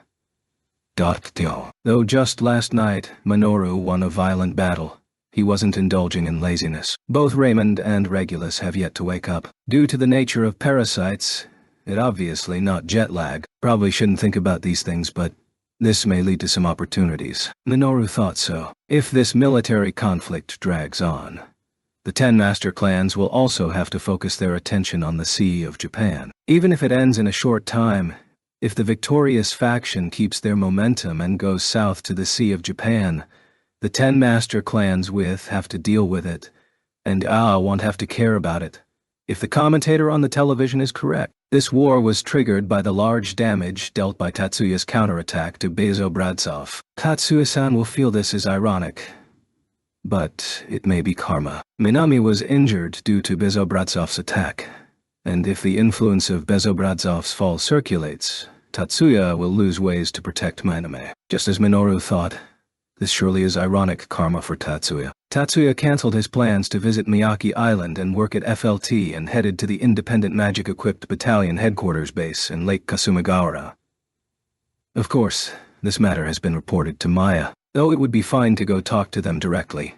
Maya is looking forward to repairing the connection with the National Defense Forces. It seems that it is hard to abandon the mobilization power of the National Defense Forces, who can deploy a large number of military personnel. Special Officer, you came. Kazama welcomed Tatsuya, who responded with a salute. It was his adjutant Fujibayashi whose expression shifted. Lieutenant Colonel Kazama returned the salute to Tatsuya with a natural expression. Today isn't about the other thing. We wanted to hear about Bezobrazov. When the villa in Izu was attacked, Tatsuya told Kazama that Bezobrazov was not the opponent he killed. However, the outcome of being targeted afterwards was not reported to the army. Since Tatsuya reported to the head house, there is no need for Tatsuya to say anything unless the Yatsuba family provides information to the National Defense Forces, which seems wasn't the case. Didn't directly attack Bezobrazov. However, since Tu decomposed a large CAD while it was running, it's likely he received some kind of damage. A train model CAD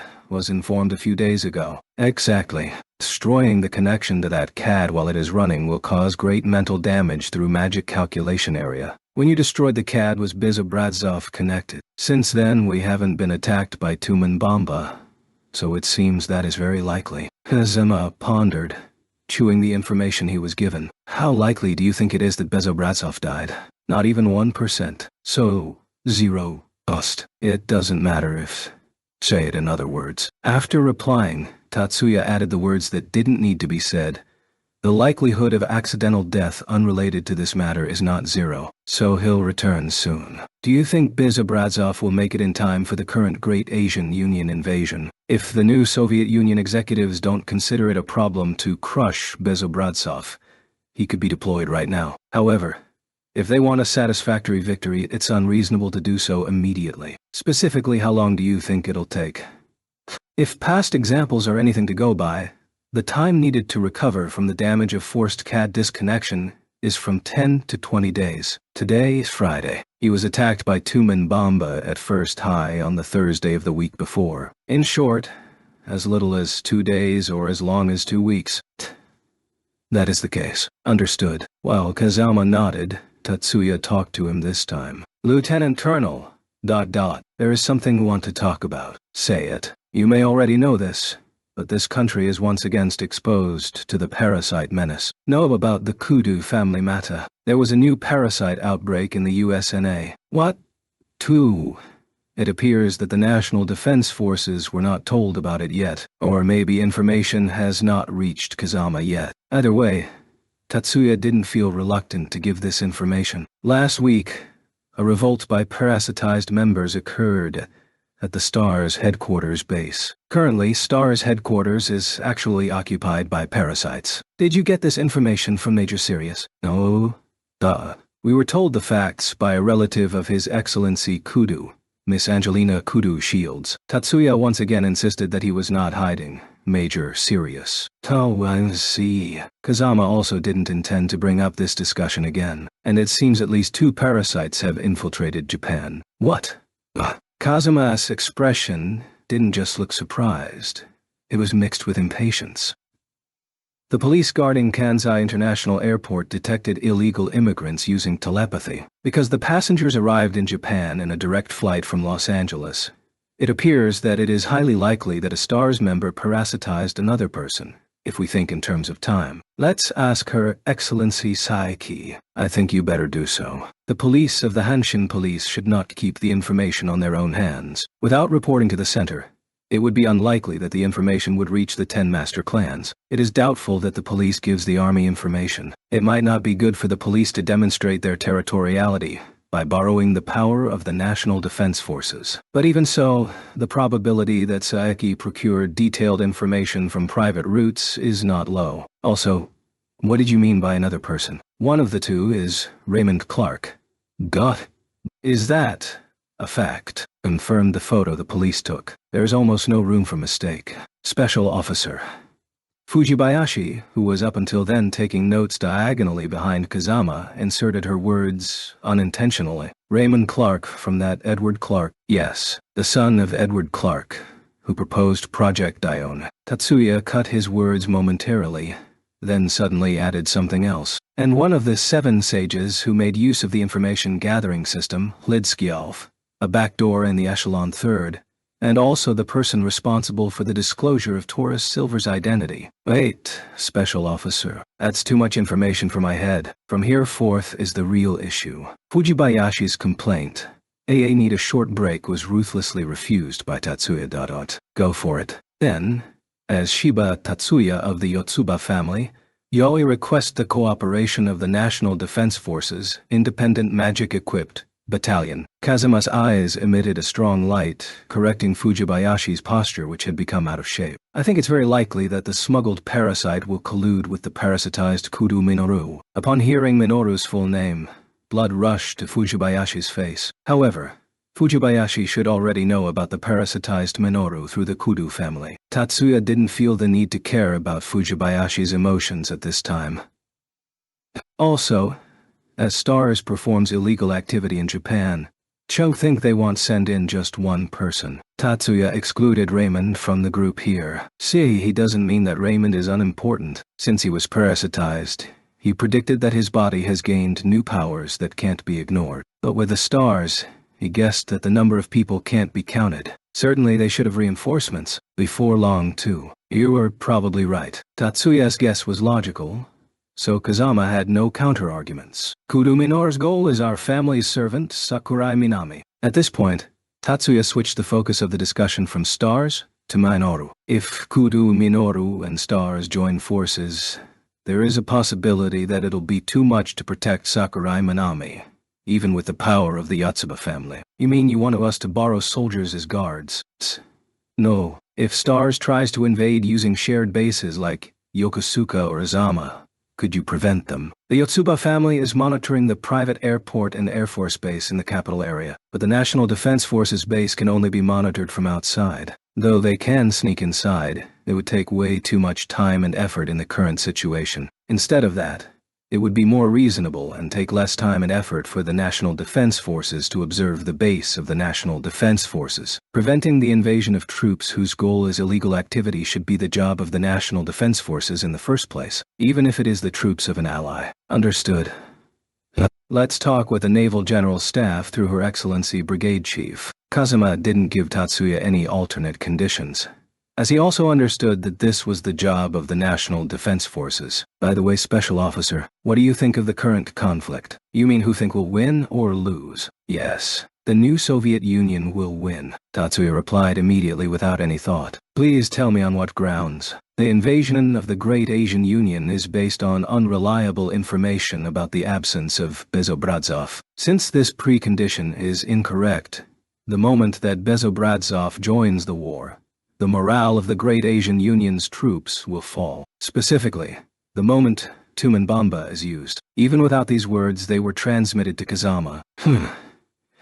You don't think there is a possibility that it'll settle before Bezobradzov returns? There is no conclusive difference in the military forces of the new Soviet Union Army deployed in the Far East and the Great Asian Union Army. Even if the Great Asian Union releases Thunderclap Tower, it'll be difficult to win in a short time. Thunderclap Tower is a large-scale offensive magic used by the Great Asian Union state, recognized strategy-class magicians. This magic was devised by Liu Yunde, who was killed in action by the destruction of the southern tip of the Korean peninsula by Tatsuya's material burst, and his granddaughter Liu Lei was said to have inherited Thunderclap Tower and became a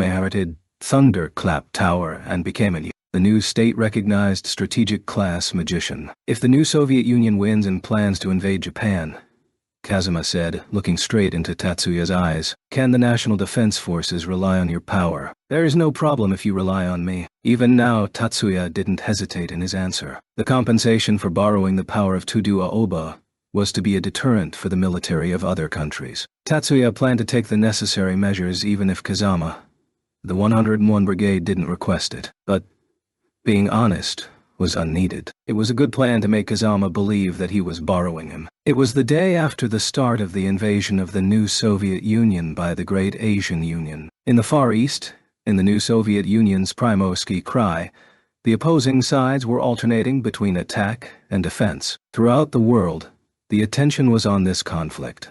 But among them, Japan could be said to be adjacent to the battlefield, and as such observed the changes in the situation with great interest and precaution. The rule prohibiting the use of nuclear weapons from World War III times is still active today. The International Magic Association only intervenes when dirty nuclear weapons are about to be used.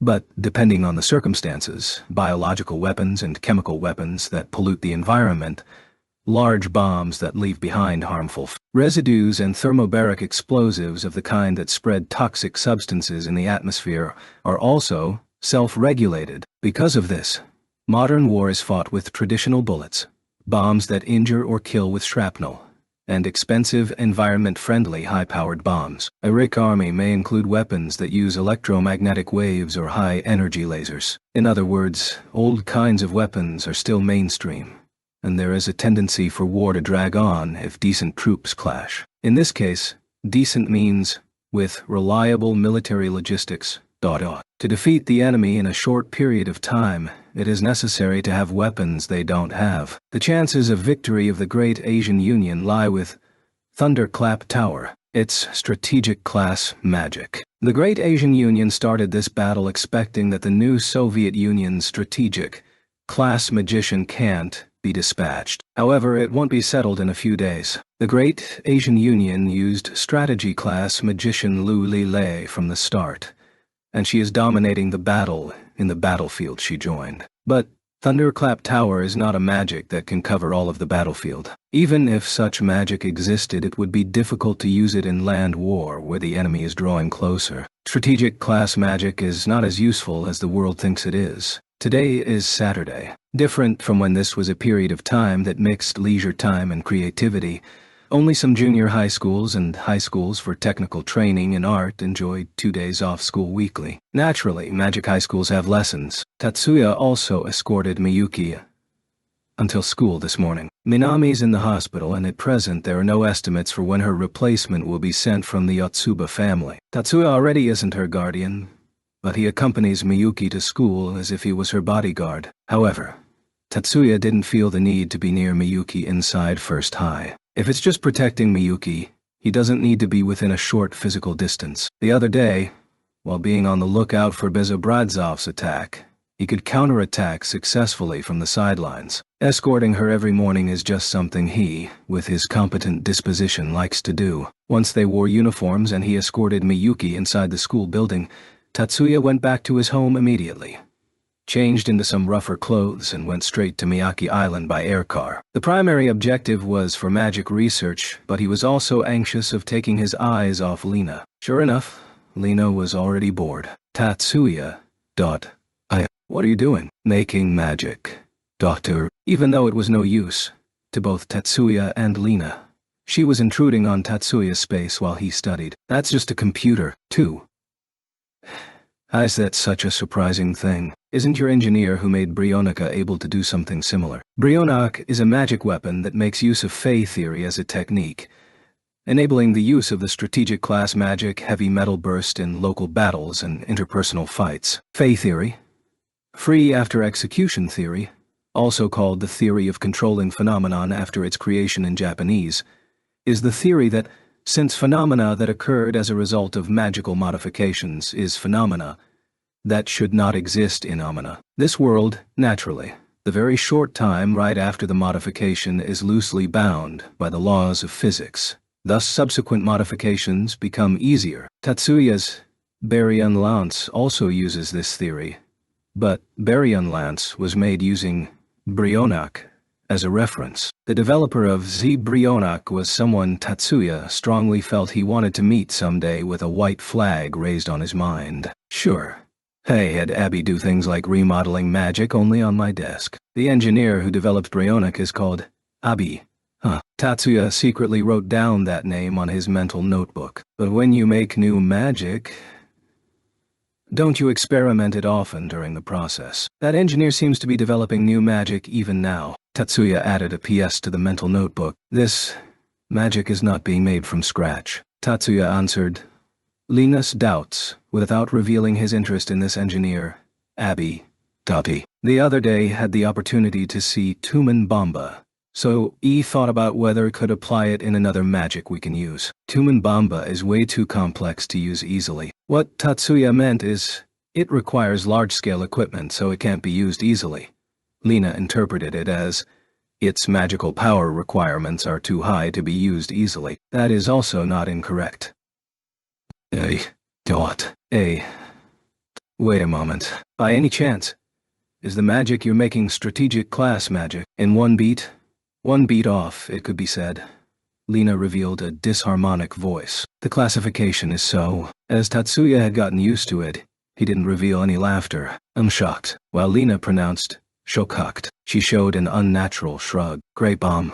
No, it was material burst. You have such absurd magic, and despite this you're trying to get new strategic class magic. Do you plan on becoming a demon king? Lena, didn't know you were a gamer. Even if you don't play games, everyone knows what a demon king is. As Lena went in an expected direction, Tatsuya was coming down on a small stomach pain. The number of people giving him the demon king treatment was increasing, and Tatsuya was getting a little sick of it. Don't intend to use this magic myself. Is that so? It is as you say, Lena. Carrying one strategic class magic is enough. These things are useless for everyday use because its usage is extremely limited. And yet, just because have it, the ties of obligation follow me like a mountain. No.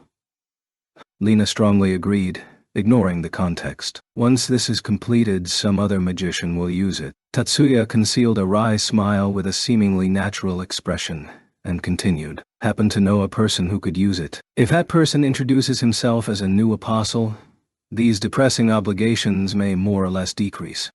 See. 22 she tried to say rats, which reads, Akireta, 2% in verse 7, but pronounced Akireta, day, and 47 instead. Lena's mind was only on obligations, so she didn't pay attention to the main part. The birth of a new state-recognized strategic class magician in Japan. The words that will bring about a big change in the military balance of the world. Tatsuya only stayed in Miyake Island during the morning. The new magic was not completed. Tatsuya didn't evaluate his ability high enough to think he could make new magic in 1 or 2 days. Besides, there is magic that he needs more urgently than the new strategic class magic. Mikihiko, I'm relying on you today as well. It will be good training for me too. Saturday afternoon, after school in the practice forest. Tatsuya, with Mikihiko as his training partner, was working hard on completing the seal gem as per Yakumo's suggestion. Magic expels parasites from the body, compresses them, and confines them with science. The confining seal gem physically seals by using methods such as absorbing it like a curse of some kind and then storing it, or mentally incinerating, disassembling it. But even more processing is required. But the moment it is locked up, Tatsuya's role ends. Another specialist can take over things. The contents of the training are simple when expressed in words. Mikihiko calls a spirit and makes it run wildly by pouring power into it, and Tatsuya binds it with non-systematic magic, compressing it with scions and converting it into a stable, frozen state. Not just fully covering the information body with the scion shell, but also mixing scions and hardening it together. Maybe it resembles the solidification of radioactive liquids by mixing it into glass. They had to prepare a separate container, a seal object, to preserve the hardened objects, and finally the special processing is needed to make it harmless. But for now, parasites will stop flying away somewhere or invading other people. That feels pretty good now, doesn't it? They started on Thursday and it is far from perfect. However, it was certain that little by little he was getting the knack for it. You think so? Even if Mikihiko praises him, Tatsuya won't feel much of a reaction. But when compared to before he visited Yakumo, the image of the complete form is way stronger now, so the progress is evident. Yeah. You can be confident, Tatsuya. Yeah. There is no meaning in doubting myself. Mikihiko, ask you once again. Ask many times as you want. Without reluctance in his face, Mikihiko nodded. While thanking his friend for his assistance, Tatsuya refined the scions in his body and released a seal gem. Chapter 7. It was Sunday morning when Fujibayashi got in touch with Tatsuya. Special officer. There was an announcement from the American Army that a transport plane departing from Hawaii will arrive at Camp Zama tomorrow evening. It was an official announcement due to the shared use agreement. Well, they can't publicize their violent conduct, right? You can say that this is as expected. As Fujibayashi said, it was as they expected. STARS was sending in reinforcements using the agreement. But since the legal systems are being used in such a bold manner, one can read between the lines that the parasites are extending their influence within the USNA Army. Fujibayashi's expression is not doing so well because of her anxiety. Well then, as per the previous arrangement, please be on the lookout. Special officer. No. Tatsuya-kun. Do you really plan on getting in alone? I'll get in alone. But my abilities aren't mine alone. Since the parasite countermeasures are not complete yet. You mean the people of the Yotsuba family, or your school friends? The people of the family are focused on Minoru. Tatsuya didn't answer it clearly, but in short he was relying on a friend from First High. It was not his original intention, but the seal gem is still incomplete, so capable people who can seal the parasite are needed. However, no controlling attitude came from Fujibayashi's mouth. Tatsuya didn't intend so, but when she was told to capture Minoru, she can't say anything. When are you doing it? The sooner the better. So tomorrow evening right after they arrive. See, Tatsuya-kun, Be careful. We'll be joining Major Yanaji in the surveillance, so please tell us when it's time. Understood. He will be depending on you when it's time. With that said, Tatsuya lightly bowed, but on the opposite side of the camera, Fujibayashi understood. Tatsuya will never depend on them. Yes, but I'm hoping it won't be necessary. She didn't intend to leave it up to fate. She plans to use her wit as a battalion adjutant to ensure the success of the dispatched forces. But still, Fujibayashi didn't go without saying so. After finishing the phone call with Fujibayashi, Tatsuya turned around. Even without looking, he knew that behind him, Miyuki was refraining from showing concern in her expression. Oni-sama, what should do tomorrow? Half a year ago, Miyuki wouldn't have asked, what should do? She would have asserted, I am going to. But now she understands she would be Tatsuya's weakness. Though she was aware of it for a long time, she was finally able to convince herself. Please look after Maimai. Tatsuya made his decision. Miyuki must not go to fight stars with him. Tatsuya doesn't think Miyuki's abilities are inferior to stars. He believes that she doesn't fall behind the best of the stars. However, he doesn't want her to do dangerous things. That is Tatsuya's real motive. If you attack, getting counterattacked is unavoidable. Getting involved is inevitable. In this case, it's unreasonable to tell Miyuki to not interfere with the situation where Minoru kidnaps Minami. He resigned himself to this. Still, there is no need for Miyuki to be concerned with the extermination of the parasitized stars. We can't grasp Minoru's movements. I want you to keep your eyes on her while my hands are busy with another fight. Of course, Tatsuya's words were not lies, but they were not his true feelings either. Miyuki also understands that Tatsuya thinks she shouldn't expose herself to danger. Onisama, I will do as you said. Understanding that, Miyuki promised to obey Tatsuya's instructions. Minoru left Regulus and Raymond in the hideout in Kobe and went alone to Nara. A network established by Joe Gongjin also remains in Nara. In fall of last year, none other than Minoru himself cooperated with Tatsuya to expose a part of it, but Joe Gongjin's hand also reached ordinary people unrelated to magic. Minoru is now in a private house owned by such ordinary people unrelated to magic. It was a terrifying opponent.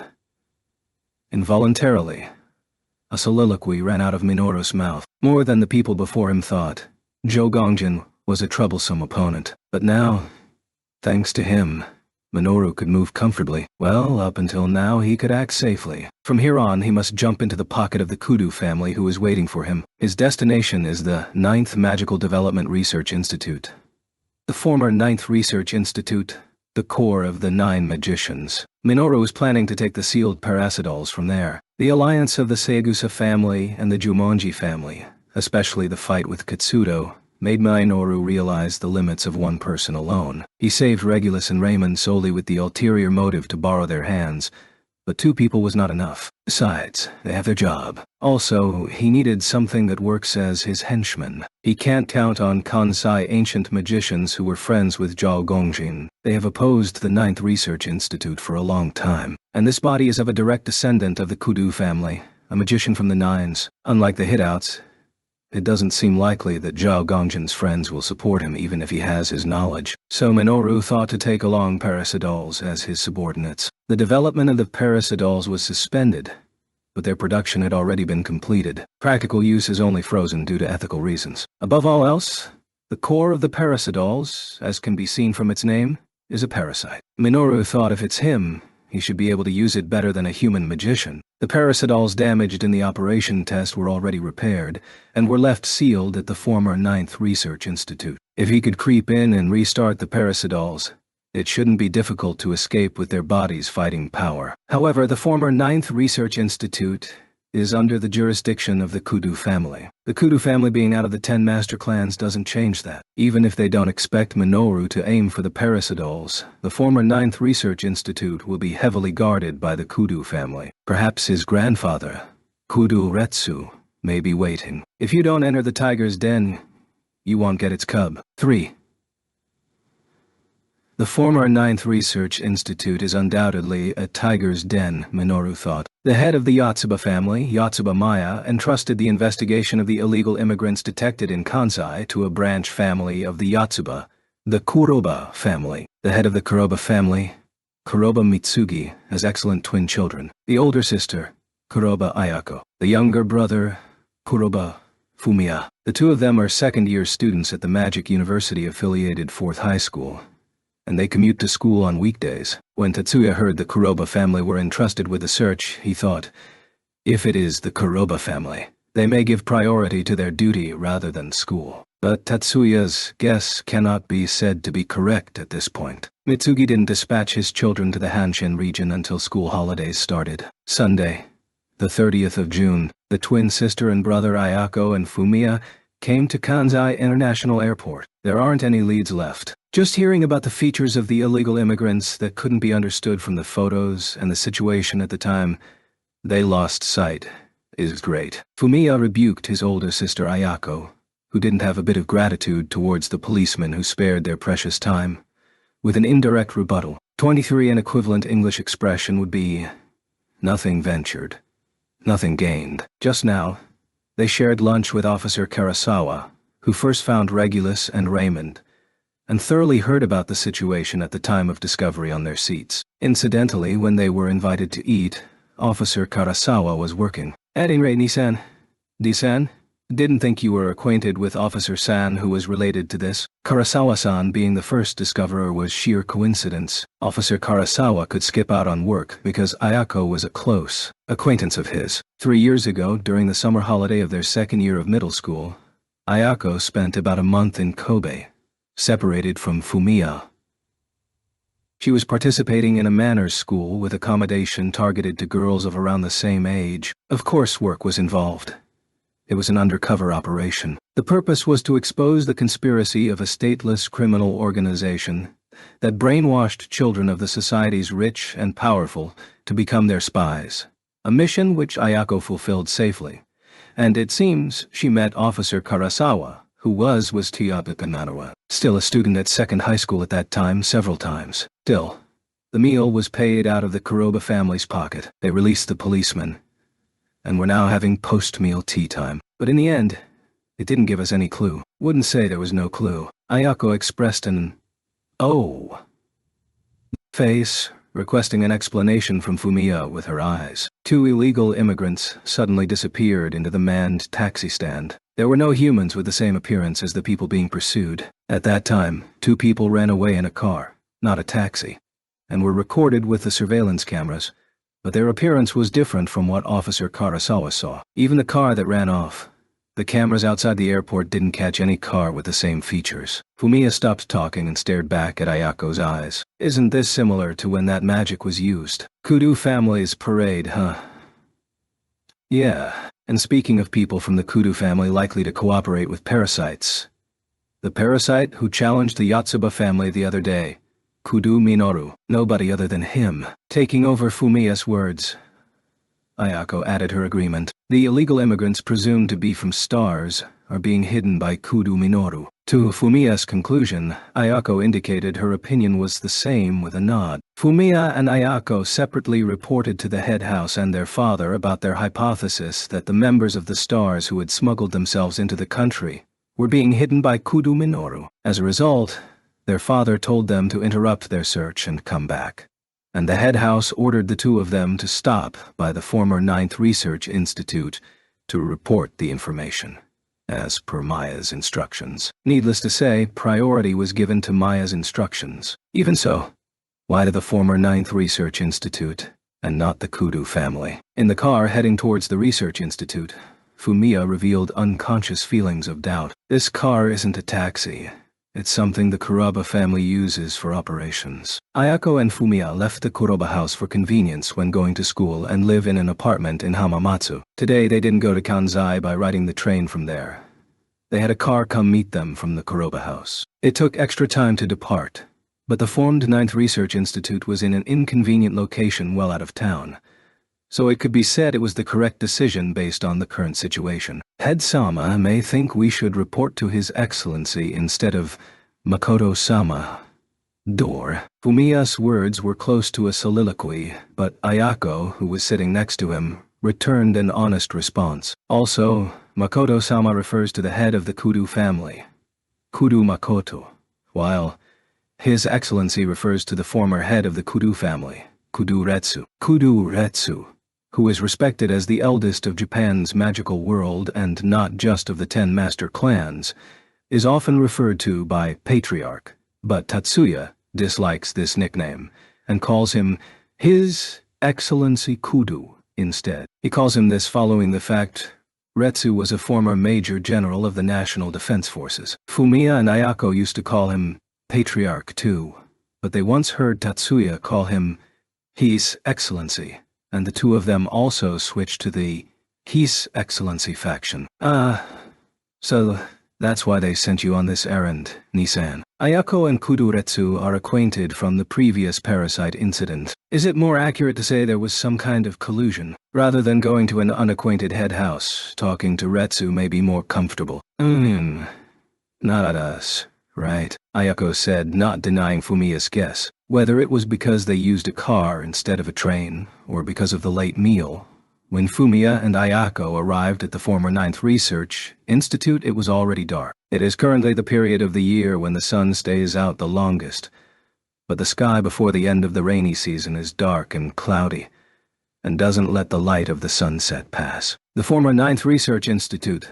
The formal name is now 9th Magical Development Research Institute, so abbreviating it as 9th Research Institute would be fine, but magic officials stubbornly call it former 9th Research Institute. As was expected, Kuduretsu was there and immediately responded to Ayako's meeting request. Ayako and Fumiya made their way through the reception. Within the simple greetings, Kuduretsu told them why he came to the former 9th Research Institute, despite being Sunday. It's uncomfortable at home, due to family members slandering Minoru.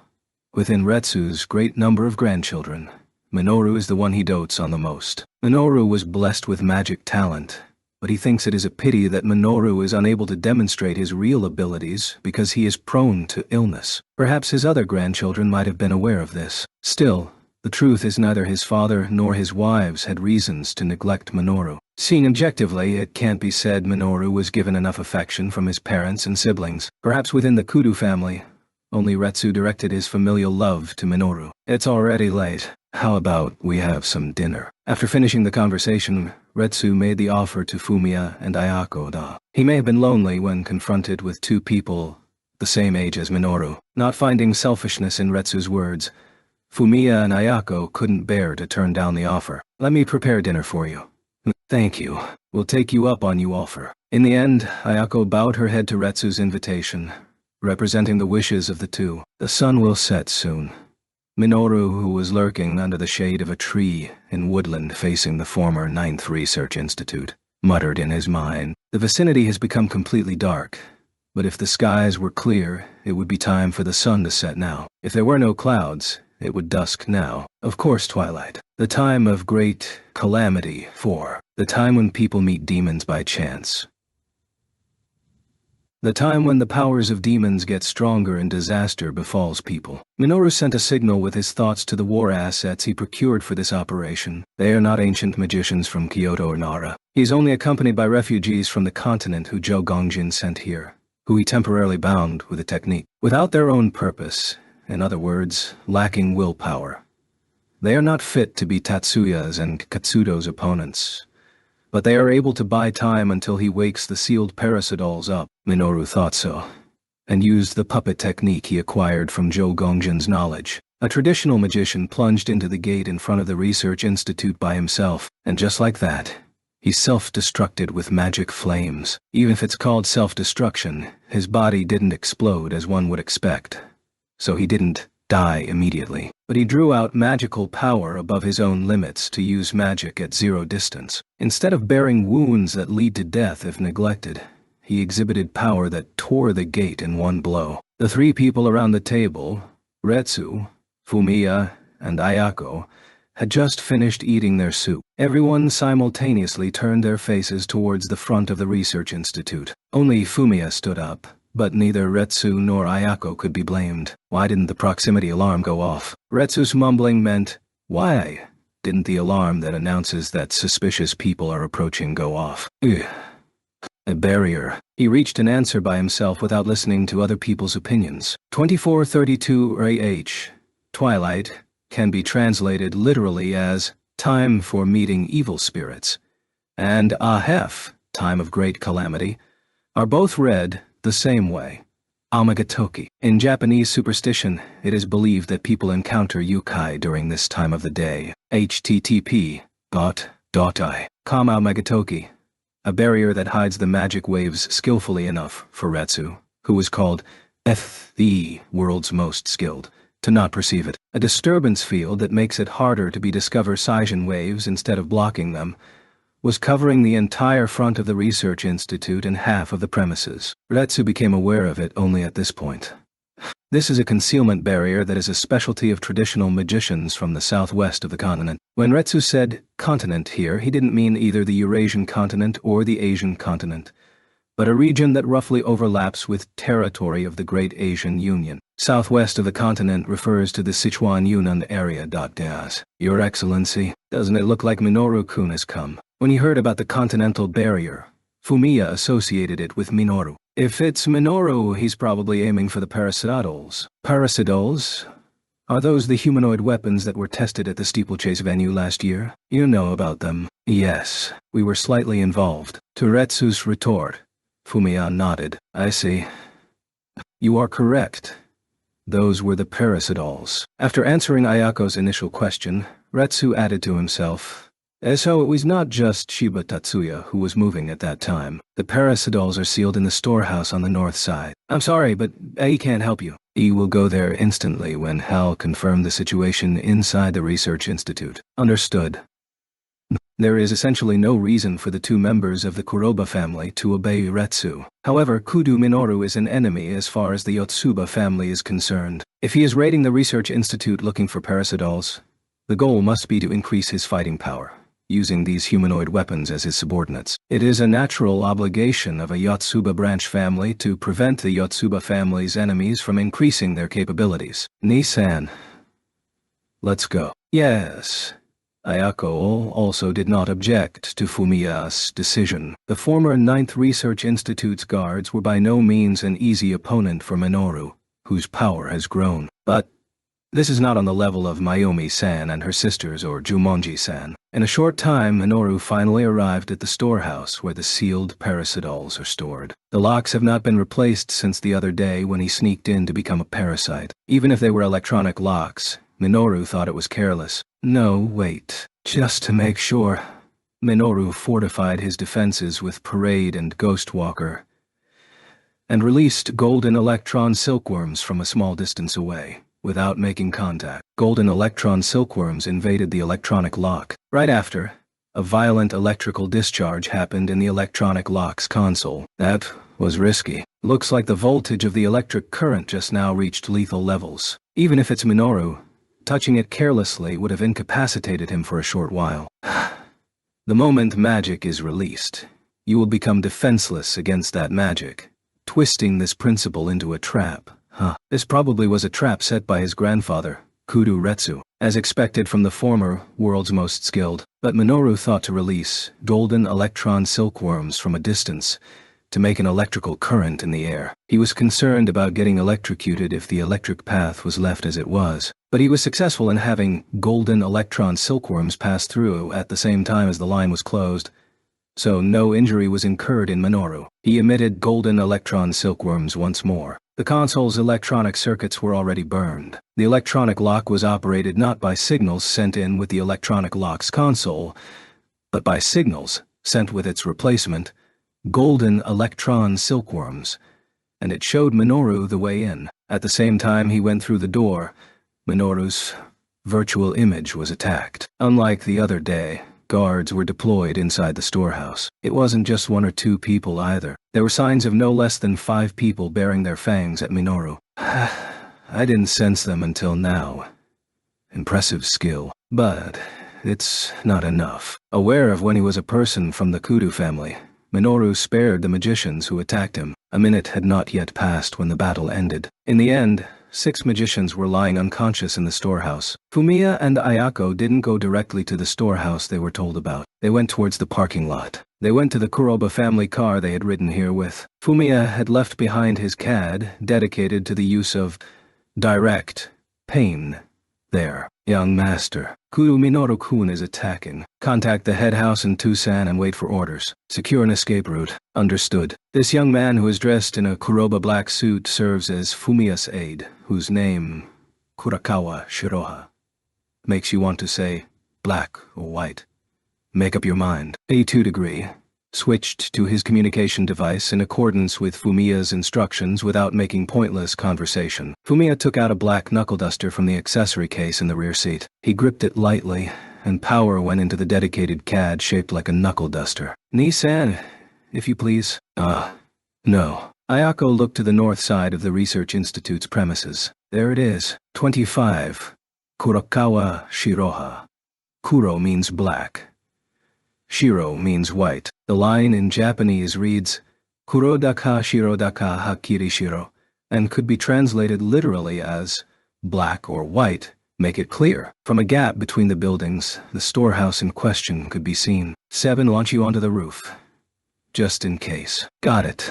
Nissan, it's fine if you don't come. VL keep watch. Ayako kicked away Fumiya's worries with a smile and invoked mock teleportation. Fumiya's body disappeared. The next moment, about 80 meters away, he appeared on the roof. Minoru sensed the use of powerful magic towards the storehouse just then. Mock teleportation, huh? It's not magic for personal combat, but it sends a fighter there. As such, there are signs of people on the roof, but Minoru didn't care about it, and concentrated his power on the magic in process. Done?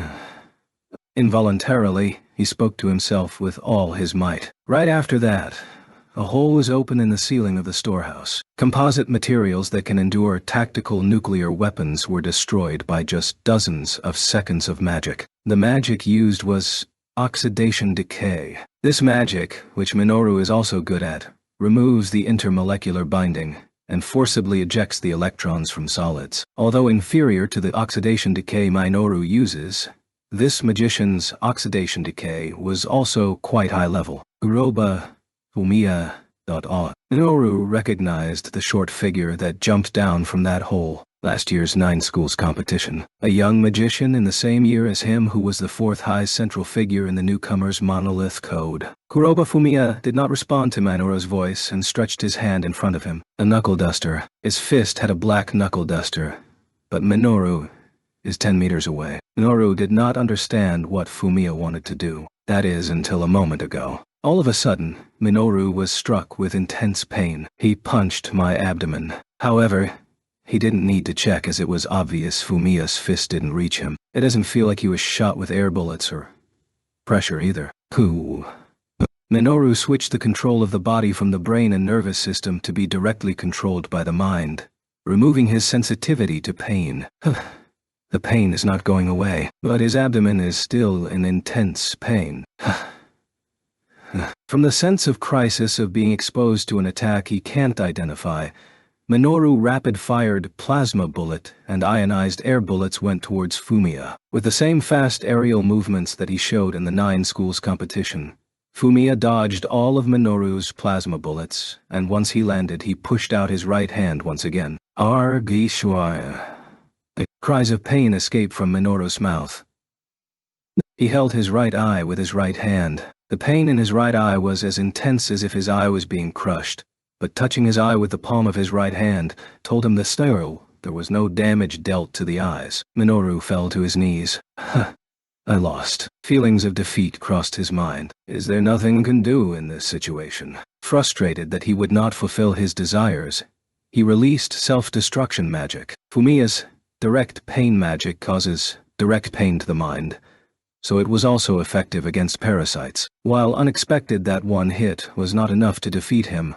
With 2 blows, Minoru fell to his knees. Even if a calm outsider were to look at this situation, they would surely think Fumiya's victory is 1 step away. However, when he was about to release a 3rd blow to the eyes, Fumiya was hit by an intense sense of danger. It was not just intuition. His magic sense perceived Minoru's magic is about to cover the inside of the storehouse. No way. Knocks out, Fumiya screamed in his mind. Knocks out is a magic that outputs NOx, which is short for nitrogen oxide. More specifically, It is an absorption-type magic that forces the chemical combination of the oxygen and nitrogen in the air. The generated compounds are magically assembled to produce primarily nitric monoxide, avoiding the highly toxic nitrogen dioxide. But nitric monoxide is still toxic. You will lose your consciousness if you inhale it for a few minutes. Because of this characteristic, it was named knocks out, with the double meaning knockout. The effect of this interpersonal magic is not just loss of consciousness due to nitric oxide. By consuming large amounts of oxygen in the air, it also creates oxygen deficiency. In closed spaces, it is a very high-risk magic. Minoru set the range to the entire warehouse and released the magic. Normally, there is no safe zone surrounding the caster assigned, so naturally they should make one. He's willing to commit suicide. Fumiya swore in his mind, but in reality he understood. This is tactical brute forcing that relies on the parasite's vitality and healing abilities. Fumiya went back to the entrance and pushed the button that opens the door. Fortunately for him, the trap Kudu Retsu had set up only affected the console on the outside, and the door system itself was not damaged. The motor worked with problems and the door opened smoothly. When Fumiya rushed out of the storeroom, he distanced himself from it by about 20 meters, just in case. His central nervous system was afflicted by the nitric oxide, and he was exposed to oxygen deprivation. Thus, Minoru's body ceased its activity, but his mind was a parasite, and it recognized the outside world. It had not lost the ability to influence the outside world. You guys, go. Minoru ordered the 16 parasidols to start fighting. Minoru had completely removed their seal just a short time before. They were originally frozen for repairs, but they were in a state where they could work at any time. The parasidols quickly rose from their coffin-like case and ran off towards the open door. After that, he restored the nitrogen oxide in the storeroom back to oxygen and nitrogen. When the air became breathable, the healing ability automatically activated. He knew now that he had fallen with his face to the ground. He raised his body by pressing both hands against the floor. If Ho was human, Cho would have lost. Minoru murmured with a bitter, weak voice. Off to advance a distance of about 50 meters, Ayako took no less than a minute. The enemies are attacking one after the other. The opponents all seem to be ancient magicians, traditional magicians that came from the continent. Ayako's abilities are not oriented for direct combat. Moreover, they are suited for wide areas, so battles like this were situations she is extremely weak in. Nevertheless, without fleeing and erasing her appearance, those are Ayako's strongest points. She left 7 traditional magicians crawling on the ground. The successive attacks by the enemies come to an end, and Ayako breathed in relief. The traditional magicians were by no means weak, judging by their abilities. Ayako thought she was poor at direct combat, but she defeated them without as much as a scratch. She had assistance from the way the opponents fight. On her side, there is 1 person. On theirs, there's 7. Yet, instead of 7 attacking at the same time, the next person came as soon as the other was defeated, and this way, there was absolutely no coordination. In addition, the attacking patterns of each traditional magician were monotonous. Ancient magic is good at deceiving the opponent's 5 senses, surprising the opponent with unexpected attacks that are impossible to fight against, and ending the battle with a decisive blow from destroying the enemy mentally. If they confront from the front, they are no match for modern magic, which excels at speed. That should have been known to the enemy traditional magicians, but as they attacked Ayako, they were very straightforward by only attacking with visualized fireballs, lightning attacks that radiated in their hands temporarily, and winds that were given trajectories that were easy to understand by how they waved their hands. Have they been taken over?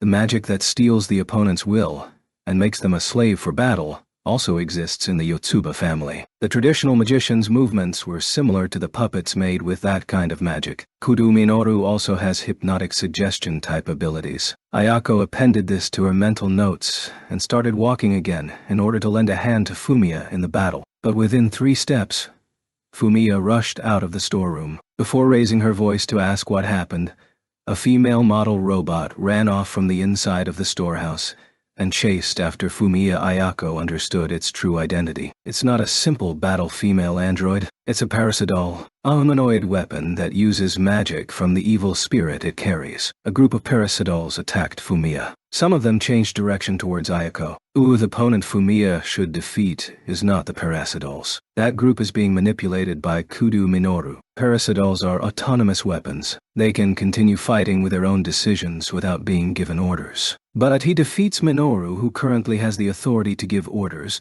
The Research Institute staff can inscribe new orders. In that sense, fighting Minoru should be priority. Exhausting energy and physical strength against the parasidols is foolish. But even if Fumiya tried to avoid the fight, the parasidols would not allow it. Fumiya jumped straight up. By escaping in the sky, he believed he would shake off the parasidols. But 2 parasidols ran after him from the ground, at a speed superior to his. Those figures were going in a straight line, like humanoid cannonballs. Fumiya noticed the signs of magic and made a big jump sideways. But the humanoid machine carrying the evil spirit didn't let Fumiya escape by tracing his movements. Each parasidol specializes in specific magic. Rather than a magician, it is closer to a supernatural power user. The mobility of the individual specializing in movement-type magic surpassed Fumiya's own. Was this desperation? Fumiya released direct pain to the approaching parasidol. However, it produced no change in the parasidol's behavior. A miss. Fumiya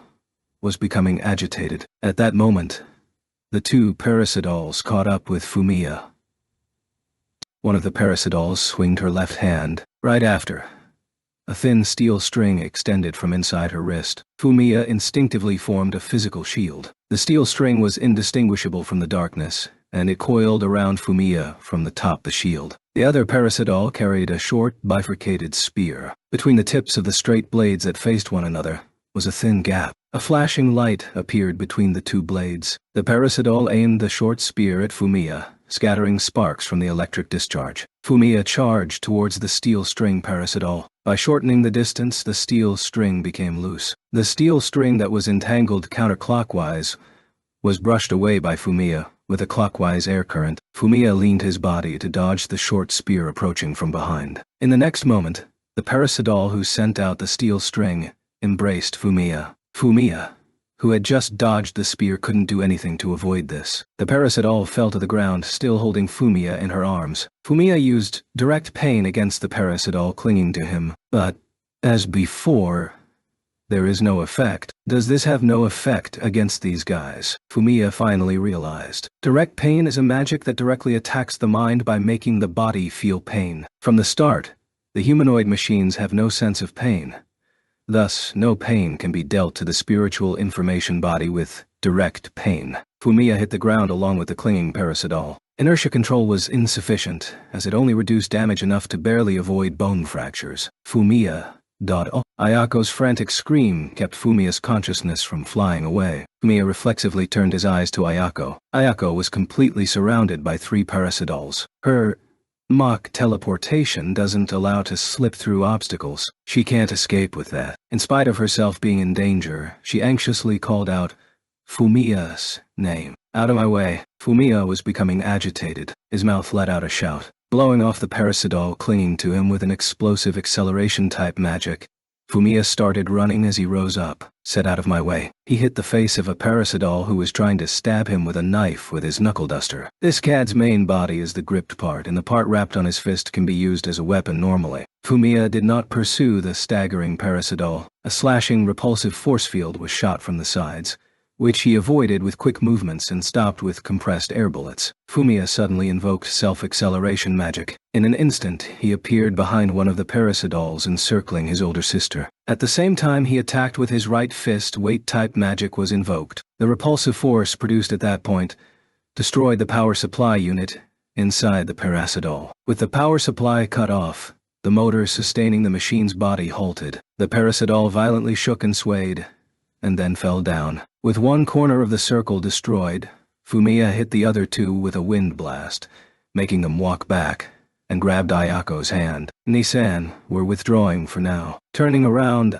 Ayako noticed that the obstacles are gone. She invoked mock teleportation, and both their bodies vanished from there. The moment just before they moved, Fumiya felt like he heard Minoru scream. Minoru recovered from his paralysis with the help of the parasite's healing ability and turned his attention to the outside of the storehouse. The battle is ongoing. That is to say, the parasidols haven't been annihilated. It seems the parasidols' fighting abilities are a match for that magician just now, Kuroba Fumiya. His objective today was to take the parasidols away, as they are valuable assets. Winning the battle here is unnecessary. Take advantage of the other person's surprise as they concentrate on the fight with the parasidols and escape from the research institute with Ghost Walker. That was Minoru's plan. Minoru went towards the storehouse exit, but he was suddenly assaulted with a feeling of intoxication. Was this the effect of knocks out from a little while ago? Minoru suspected so, but he quickly realized it wasn't so. This is certainly a symptom from the nitric oxide synthesized from knocks out. However, this magic just now was invoked by someone other than Minoru, an extremely small knocks out that limited its effect to the area around Minoru's head. Moreover, he only sensed this complex magic when it was completed. Minoru only knows one person who has such finesse. Minoru created a downward air current to blow away the nitrogen oxide and oxygen deprivation formed around him, and he searched for signs of the caster who should be inside the storehouse. Oji-sama. That person was standing just 2 meters away from Minoru. He had got closer until then without being detected. Because of that fact, Minoru was shivering from humiliation. You didn't perceive the magic until now. Disappointing. Really disappointing. Kudo-retsu's behavior was as if he wasn't in front of an enemy. Suppose this means didn't value you properly. Remorse and deep sorrow. Couldn't recognize your true value. He didn't really understand what you wanted. It was like he was repenting. You were precious to me. You were pitiable to me. At least, I thought had to protect you. But Retsu cut his words and turned his face up like he was looking at the sky. It looked like he was trying to endure the falling tears. Looks like he was wrong. Wrong. This word also came out of Minoru's mouth. It's not Oji-sama's fault. Oji-sama. There was nothing wrong. But in the end, Minoru could not convey this to his grandfather. He has not become a person qualified to talk with his grandfather. Such thoughts abruptly rose up inside Minoru and sealed his lips shut. You must have been a person who wished to earn some kind of recompense in life, instead of living a long life in a bed. To you, my love must have been nothing but restraints. But Minoru Tota, Retsu's tone changed. I still can't approve the current you. He understands and accepts his regrets. His repentance was decided. Can't even recognize you. You aren't even human anymore. Can't overlook the existence of an evil spirit who seeks to harm the world of people. Oji-sama, Iachor, I'll have no intention of harming human society. He began saying so, but Minoru realized he had lost the qualifications to say it. The 10 master clans decided to capture you without killing you. But if you are imprisoned, a life as an experimental animal is awaiting you. That is too much for me to bear. Minoru's heart received a mighty shock. Minoru knew what Retsu was going to say. This is minimal mercy. Minoru, you will go to the netherworld by this grandfather's hands. Lethal magic was released by Retsu. Minoru's human mind tried to accept it, but his parasite mind refused to be destroyed. Minoru suddenly regained his consciousness. No. Maybe it's more adequate to say that he regained his sense of reality. It felt as if he was watching a dream as he stood up. Outside the storehouse, the battle is still ongoing. The time spent losing himself was not that long. He looked around his body. Here and there his clothes were torn and burned, but his wounds were mostly healed. The healing abilities of the parasite were still restoring his body. He raised his eyes. He moved them so they looked straight ahead. In the dark storehouse floor, a shadow was collapsed. Who is this? He twisted his head in that moment, and in the next moment, he got his answer. Oji-sama. What? Minoru shouted and ran up to him. He put his hand on Retsu's body, which had fallen with its face to the ground. However, as he rocked his shoulder, Minoru removed his hand. He understood. His grandfather was dead. He killed him himself. Wah! Screams escaped from Minoru's mouth. Discord surfaces in Minoru's heart. With the sounds of his own heart cracking, one part of Minoru recognized that he didn't care at all. Minoru attacked the former 9th Research Institute and left with 15 parasidols. He left behind an injured researcher, a broken parasitol, a captured traditional magician, and the remains of Kudo-retsu. His Excellency Kudo died. Tatsuya got the news late at night in the same day. with a phone call by Fumiya. Yes. All this because was worthless. That's not right, Fumiya. Fumiya undoubtedly needed Tatsuya's consolation. Tatsuya's words were what he desired. Naturally, Tatsuya didn't intend to offer words of consolation. You did well. Besides Minoru, you also dealt with a group of parasidols. Your withdrawal was inevitable. Is that so? Yes. Thank you, Tatsuya-ne-san. Don't worry too much about what happened to His Excellency. What happened between His Excellency and Minoru was, essentially, an internal problem of the Kudo family. There is no need for the Yotsuba family to feel responsible for what happened inside the 9th Research Institute. Yes? Afterwards, Tatsuya comforted Ayako, who appeared on the terminal screen, and then hanged up the phone. As he received the phone call in his own room, Miyuki doesn't yet know that Retsu has died. It is already late today. It's fine to tell her tomorrow morning. Tatsuya postponed sharing it since he wanted to sort the information in his head. Minoru seized 15 parasidols. The fighting abilities of the parasidols is something Tatsuya knows well. Parasidols that use their telepathy-like ability to share a single intention become tougher existences if they are in groups. Even more, they have a parasite leader who has the same thought-sharing ability. Minoru. He could predict it was not going to be an easy opponent without thinking too deeply. Chapter 8. That Monday, there was an impression that First High School was dyed with the news of Kudo Retsu's death. Most likely it was the same in other magic high schools as well. Kudo Retsu, honored as the patriarch, was a symbolic existence in Japan's magical world. Tatsuya went to school before noon, and even at the lunch table with his friends the topic was solely about Kudo Retsu. Didn't know he was ill. After Mizuki's muttering, Tatsuya-san, did you know? Honoka brings up the topic to Tatsuya. No. I didn't know. Only saw him on the visiphone nowadays, but he didn't look particularly in bad shape. Retsu's cause of death was announced as death from illness. Thinking about it, it seems natural. There is no way they could announce that his grandson became an inhuman evil spirit, and that he was killed by that grandson. See, Tatsuya-kun, Miyuki, will you attend the funeral? To Erika's question, not only Miyuki but also Tatsuya opened their eyes wide. I haven't got such conversations yet. Why me? After all, Miyuki, you're a member of the 10 master clans as well, and a successor to boot. I don't think it's strange to be invited to the funeral. She will be, especially since she is Tatsuya's fiancée. Leo nodded in agreement to Erika's point. If I'm invited, to will attend. I have a connection with His Excellency Kudo since he helped me in the 9 schools competition the year before last. When Tatsuya cracked down on the tournament management committee member who was setting golden electron silkworms on Miyuki's CAD, he received a request from Retsu. That's what he's talking about. Actually, in the following, that is, last year's 9 schools competition, Retsu created a lot of trouble, but it is something that shouldn't be said, and it is unnecessary to bring it up now. That matter. Shizuku instantly recalled.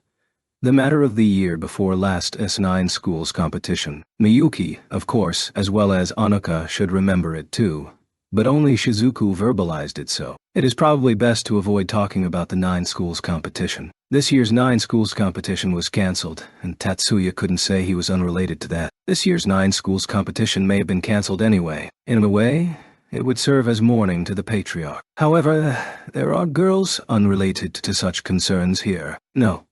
Maybe Erika may have shown concern in another way. Wouldn't it be the opposite? His Excellency loved the 9 schools competition. Tatsuya thought about it and answered Erika's words like that. There is still time left in the lunch break, but everyone in Tatsuya's group stood up from their seats. When they left the cafeteria in one group, Miyuki can say, have a minute. Tatsuya-kun, as well. Erika called out to Tatsuya, and Miyuki got, What? Just a minute. Erika dodged Miyuki's question. It was quickly understood that it was something difficult to talk about in front of everyone. You can use the Public Morals Committee headquarters. There shouldn't be anyone there right now. Mikihiko inserted his words from the side. He showed signs of knowing a little about what Erika is doing. Understood. Miyuki. Yes. Anuai-sama. Erika. Is that okay? Miyuki nodded to Tatsuya and asked Erika. It's fine. Naturally, Erika didn't object. As Mikihiko said, there was nobody in the Public Morals Committee headquarters. They unlocked the door with Miyuki's student count president ID card and Erika, Miyuki, and Tatsuya went inside in that order. Miyuki set up a soundproof field with the entire room as a target. The three sat ahead of the chief's table. The table being clean is probably due to Mikihiko's personality. It was completely different from when Tatsuya joined the committee. We don't have much time left, so Lil keep it brief. Erika started. I heard from Miki about tonight. Miyuki turned around and looked at Tatsuya's face, who was sitting next to her. Tatsuya didn't really look surprised and responded with just a I see. Miyuki, what will you do? Tatsuya did not tell Mikihiko how Miyuki will spend the evening. As such, Erika also didn't know. I'm going to accompany Minami-chan until Anui-sama makes his return. Caution. Against Minoru. Totosh. Yes. Me too. Erika placed one breath then, not for dramatic purposes, but to get over her hesitation. Is it fine if I'll go? She knew she was asking too much from them. You mean visit Minami-chan? Ooh. Tonight. Yes. After nodding, Erika continued talking rapidly. Leo will be by Miki's side. He will be defenseless while using the technique. Tatsuya didn't hear this detail from neither Mihiko nor Leo. Perhaps they were both planning to discuss it after school. Do you understand what you're going to do? Of course. It could be said that Erika's eagerness was speaking here, so Tatsuya naturally treated Erika as Leo's replacement. If you really understand, then they'll gladly borrow your abilities. Erika, who expected Tatsuya's opposition, felt surprised and relieved. Erika turned her eyes from Tatsuya to Miyuki. And you. The same. Erika. I am not used to fighting like Anui-sama. If something happens who can't protect you, are you still okay with it? I have no intention of being protected. More like the opposite. Oh, Anui-sama. What shall we do? Miyuki entrusted the decision to Tatsuya. If Erika doesn't have a problem with it, I guess. Tatsuya looked at Erika. Looks like you're ready. Of course. Erika responded to Tatsuya's provocations with a fearless smile, though Tatsuya was just bluffing. Tatsuya thinks Minoru won't move so soon after yesterday. If there was any risk, it would be with Mikihiko and Leo. That night had a starry sky, which is unusual nowadays. The moon had not yet come out. Today's moonrise was close to midnight. Tatsuya was in a parking lot of a big park separated from Camp Zama by 2 roads, the side opposite to the base. Of course, he can't see Camp Zama from this location. Leo, are you really fine? He didn't doubt it, but Leo really came together with Mikihiko. You didn't ask Mikihiko, why are you so concerned about me? Leo was unsatisfied by Tatsuya's question. Didn't really want to drag Mikihiko into this either. But you need my power, right? Mikihiko asked, and Tatsuya reluctantly admitted with a, yeah? In contrast, Mikihiko delightfully said so. A 7. If there's no problem with Mikihiko, I'm fine too. Since only Mikihiko is at risk, you won't be a target. Certainly, Mikihiko is in danger of receiving counter-magic due to the use of long-distance magic, a kind of technique that could even be called a ritual. But if the magic is tracked and counterattack units attack, Leo too will become involved in the battle. It can't be helped. Tatsuya also knew that it was useless to discuss things here. He had verified Leo's intentions after school. Besides, if it was to protect Mikiko in the middle of putting his consciousness in the base, Tatsuya was sure it would be helpful. As far as Tatsuya is concerned, Leo can be trusted more than the independent magic-equipped battalion right now. Mikihiko, I'm relying on you. Leo, do your best for Mikihiko. Yeah. Leave it to me. Okay. Oh. Ill. Tatsuya mounted the bike. The 2-wheeled electric wingless furnished with short-distance flight capabilities that was developed by the Yotsuba family. He is not wearing the combat uniform mobile suit. He has Yotsuba family's flight uniform, freed suit. Tonight's operation is officially unrelated to the 101st Brigade. Reinforcements will be sent from the independent magic-equipped battalion, but only when it's really time for them to take action. Until then, they are to stay hidden. See you later. Tatsuya closed his helmet's visor and took off on the bike. The USA Army's transport plane was just arriving. It slowly moved on the runway. Just to be sure, Fujibayashi had checked the arrival and departure records just before.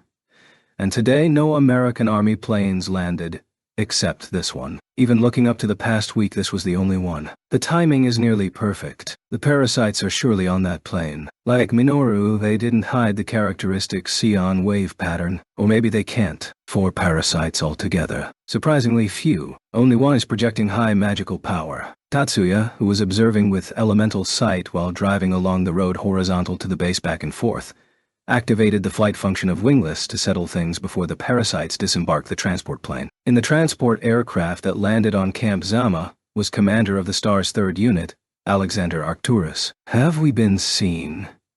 Inside the taxiing plane, Arcturus talked to himself. He didn't produce words. It was a monologue within his mind. He felt a glance right after landing, but that glance had no direction. For remote viewing, the force of the flow can be sensed with the glance's direction. If he is observed with a familiar, that familiar will be the source of the glance. There is also the strangely named multiscope, which makes it possible to observe without blind spots from various angles, but that is similar to setting up countless relay cameras in the air. It is the same as being observed by several familiars at the same time. So it is not directionless. But in the glance Arcturus is vaguely feeling right now, the component from where could not be found at all. Not from any direction. He is just being observed, as if a god or a demon was staring at him.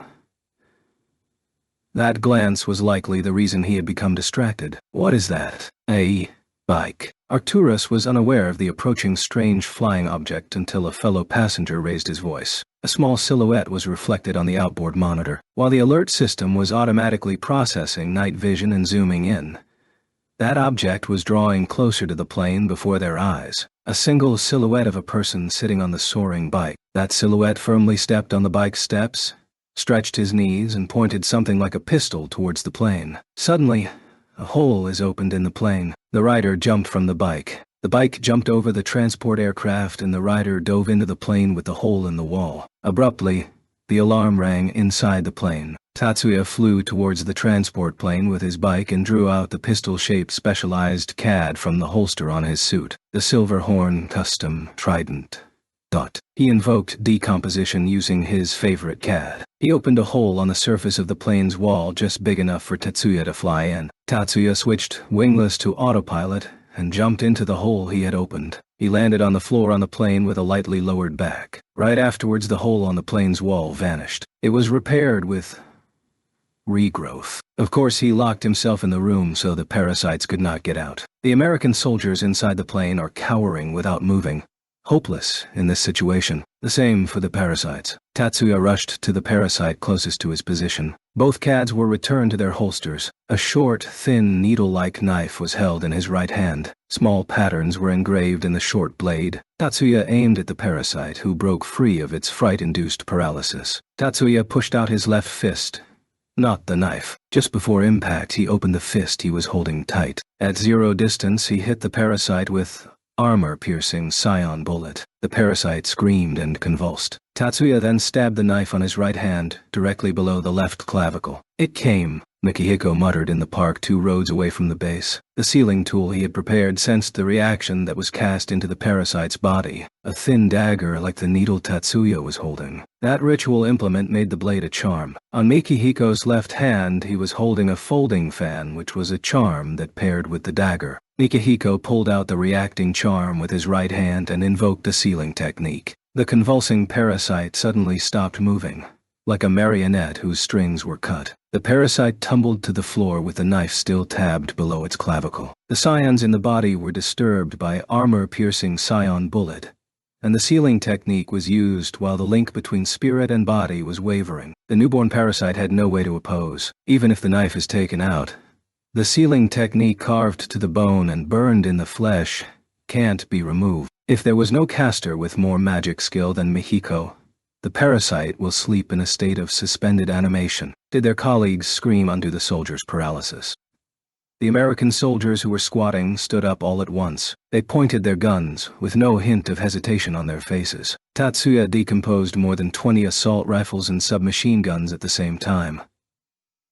Suddenly losing their gun, a vacuum was once again born in the heart of the American soldiers. With that opportunity, Tatsuya, processed a second parasite. Convulsions and exhaustion repeat once again. The sight of ceiling. Then, the only owner of magic abilities, Tatsuya, was on the lookout for started moving. Arcturus was unable to understand what was happening in front of him. The hole made on the plane suddenly disappeared like it was just a dream or an illusion. But the intruder who jumped through that hole did not disappear. Instead of disappearing, they sealed the Stardust member, who had just become his comrade, so fast it could be called instantly. Stardust have experimental bodies and are just waiting for their deaths. By becoming a parasite, they would have escaped their inescapable deaths. That is, lose the parasite, and they are as good as dead. Friendly soldiers who came with him pointed their gun at the intruder. They are not parasites, but from their perspective, the intruder has killed their brothers.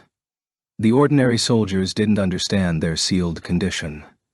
Thus, he is a terrorist. The number of guns pointing at him is no less than 20. He can't escape the small cabin. Even if that riding suit has bulletproof features, there is no way he would be safe when shot by dozens of bullets at point-blank range. But at that moment, powerful magic ran through the cabin. The ability wasn't just strong. The magic was powerful as well as accurate, efficient, and artistic. More than 20 assault rifles and submachine guns scattered into parts. The magazines were also rolling on the floor, spitting out their bullets. From the muzzles, not a single shot was fired. Arcturus was once again letting a comrade die. More due to fascination with the magic than the unexpected development. A second comrade was sealed. Arcturus took out his tomahawk and slashed at the intruder. Its job was mid-range combat with dancing blades.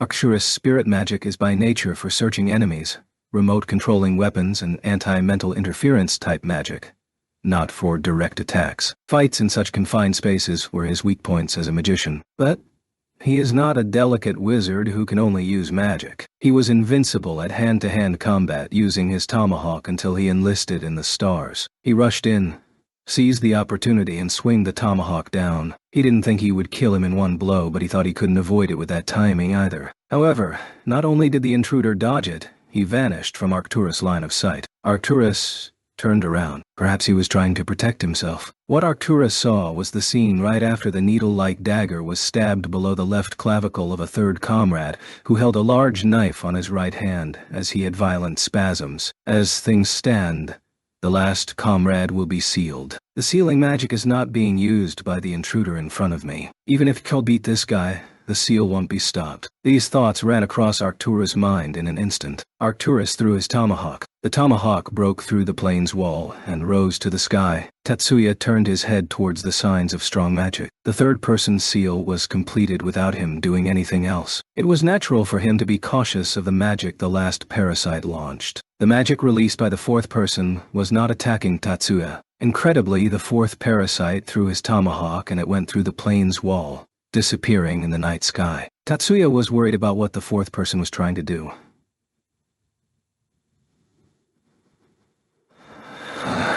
However, there was no time to track the fourth person's thrown tomahawk with elemental sight. Drawing out a combat knife, the fourth person attacked. The opponent is Star's third unit commander, Alexander Arcturus. Turning his attention while unleashing elemental sight, this information was reflected in Tatsuya's eyes. Like Lina and Minoru, he doesn't have the ability to camouflage the information body. Tatsuya attacked Arcturus' knife with a knife hand strike. In addition to the CADs in its holsters, the Ifrit suit has a completely thought-operated CAD. The point-blank range decomposition converted Arcturus' knife to sand. Another soldier came from the back. Not a parasite, not a magician, a regular soldier. Tatsuya turned around, intersected that soldier, and threw him towards Arcturus. Arcturus caught the soldier. Tatsuya put a penetrating shockwave on his fist and released it towards the soldier's back. Even martial arts masters can do the same thing. But Tatsuya's technique is an imitation that is used together with magic. However, the power is the same, even if it is an imitation. The large 185 cm Arcturus staggers backwards. Tatsuya grabbed the soldier's nape with his right hand and threw him away, then pushed out his left hand to Arcturus, who is still suffering from the backlash. In his hand was armor-piercing scion bullet. Arcturus' body starts convulsing. With his right hand, Tatsuya drew a fourth dagger and thrust it below Arcturus' collarbone. However, Arcturus' left hand blocked it. Armor-piercing scion bullet was definitely working. Regardless, Arcturus didn't lose his fighting strength. Contrarily, he began to collect plasma in his right hand, an ancient magic lightning strike. Done this way, he should receive the electric shock himself, but perhaps he is relying on the parasite's durability. Before the lightning attack could be fired from Arcturus's right hand, Tatsuya's left hand once again hits Arcturus' solar plexus. Arcturus' body made a great jump. From his right hand, the sparks of the electrical discharge disappeared. Tatsuya raised Arcturus' left hand with his right hand and stabbed the knife before the guards came back. The operation of the sealing technique was confirmed. Without confirming the result with his eyes, Tatsuya escaped from the transport aircraft by opening a hole in its floor. Something is coming. Mikihiko raised his tense voice. Leo mobilized his own 5 senses before he asked, "What?" "Ooh." His ears caught the sound cutting the wind. A flying object getting closer at high speed. Though it's high speed, it's not as fast as a bullet or a missile. Still, it exceeds 200 km/h, faster than a ball hit by a baseball bat. Is it slightly faster than a high-speed tennis serve? Leo adapted to the object's speed from experience and judged it. Leo's eyes understood its true nature before Mikihiko could. It's a rotating tomahawk. He also kept the hidden soldiers who were suddenly appearing in the corner of his eyes. Leo did not wait for them. It was an instinctive action to stand up in front of the tomahawk with Mikihiko to his back. It was not his survival instincts. It was his fighting instincts. "Siegfried," Leo roared. He pushed out both hands along with the roar. With that hand, the tomahawk, Alexander Arcturus, dancing blades was caught. Leo grabbed the weapon strengthened by the ancient magician's thoughts with his body hardened by Siegfried. Leo's body invulnerability magic overcame the trump card of Arcturus, who serves as the commander for the star's 3rd unit. After confirming by the resistance in his hands that the tomahawk had completely stopped, Leo fell with his back to the ground. He still didn't let go of the tomahawk he was holding with the top of the handle and part of the blade. Mikihiko was not looking at Leo, who had become his shield. He was concentrating on sealing the parasite. That is surely because he was convinced that Leo would protect him. Thus, Arcturus and 3 other parasites who tried to invade from Camp Zama were sealed. An American Army aircraft carrier stopped at the Yokosuka Naval Base. The evening entry was to practice arrivals and departures at night, and the Japanese side was notified in advance. But there are things they did not notify. Cutting-edge 2-seat fighter VTOLs arrived with the aircraft carrier. The Japanese army didn't know that it was aircraft launched from a very large submarine with a flight deck. The Japanese army didn't know that the 3 2-seater fighters carried female officers who were neither Rio nor SO. In the back seat, the names of those girls who transferred to the aircraft carrier from the large submarine were Charlotte Vega, Dungtaewid, Zoe Spica, Layla Dineb, Teddy. After Lena left the USNA, female officers of the parasitized stars infiltrated Yokosuka Naval Base in the evening of Monday, July 1, 2097.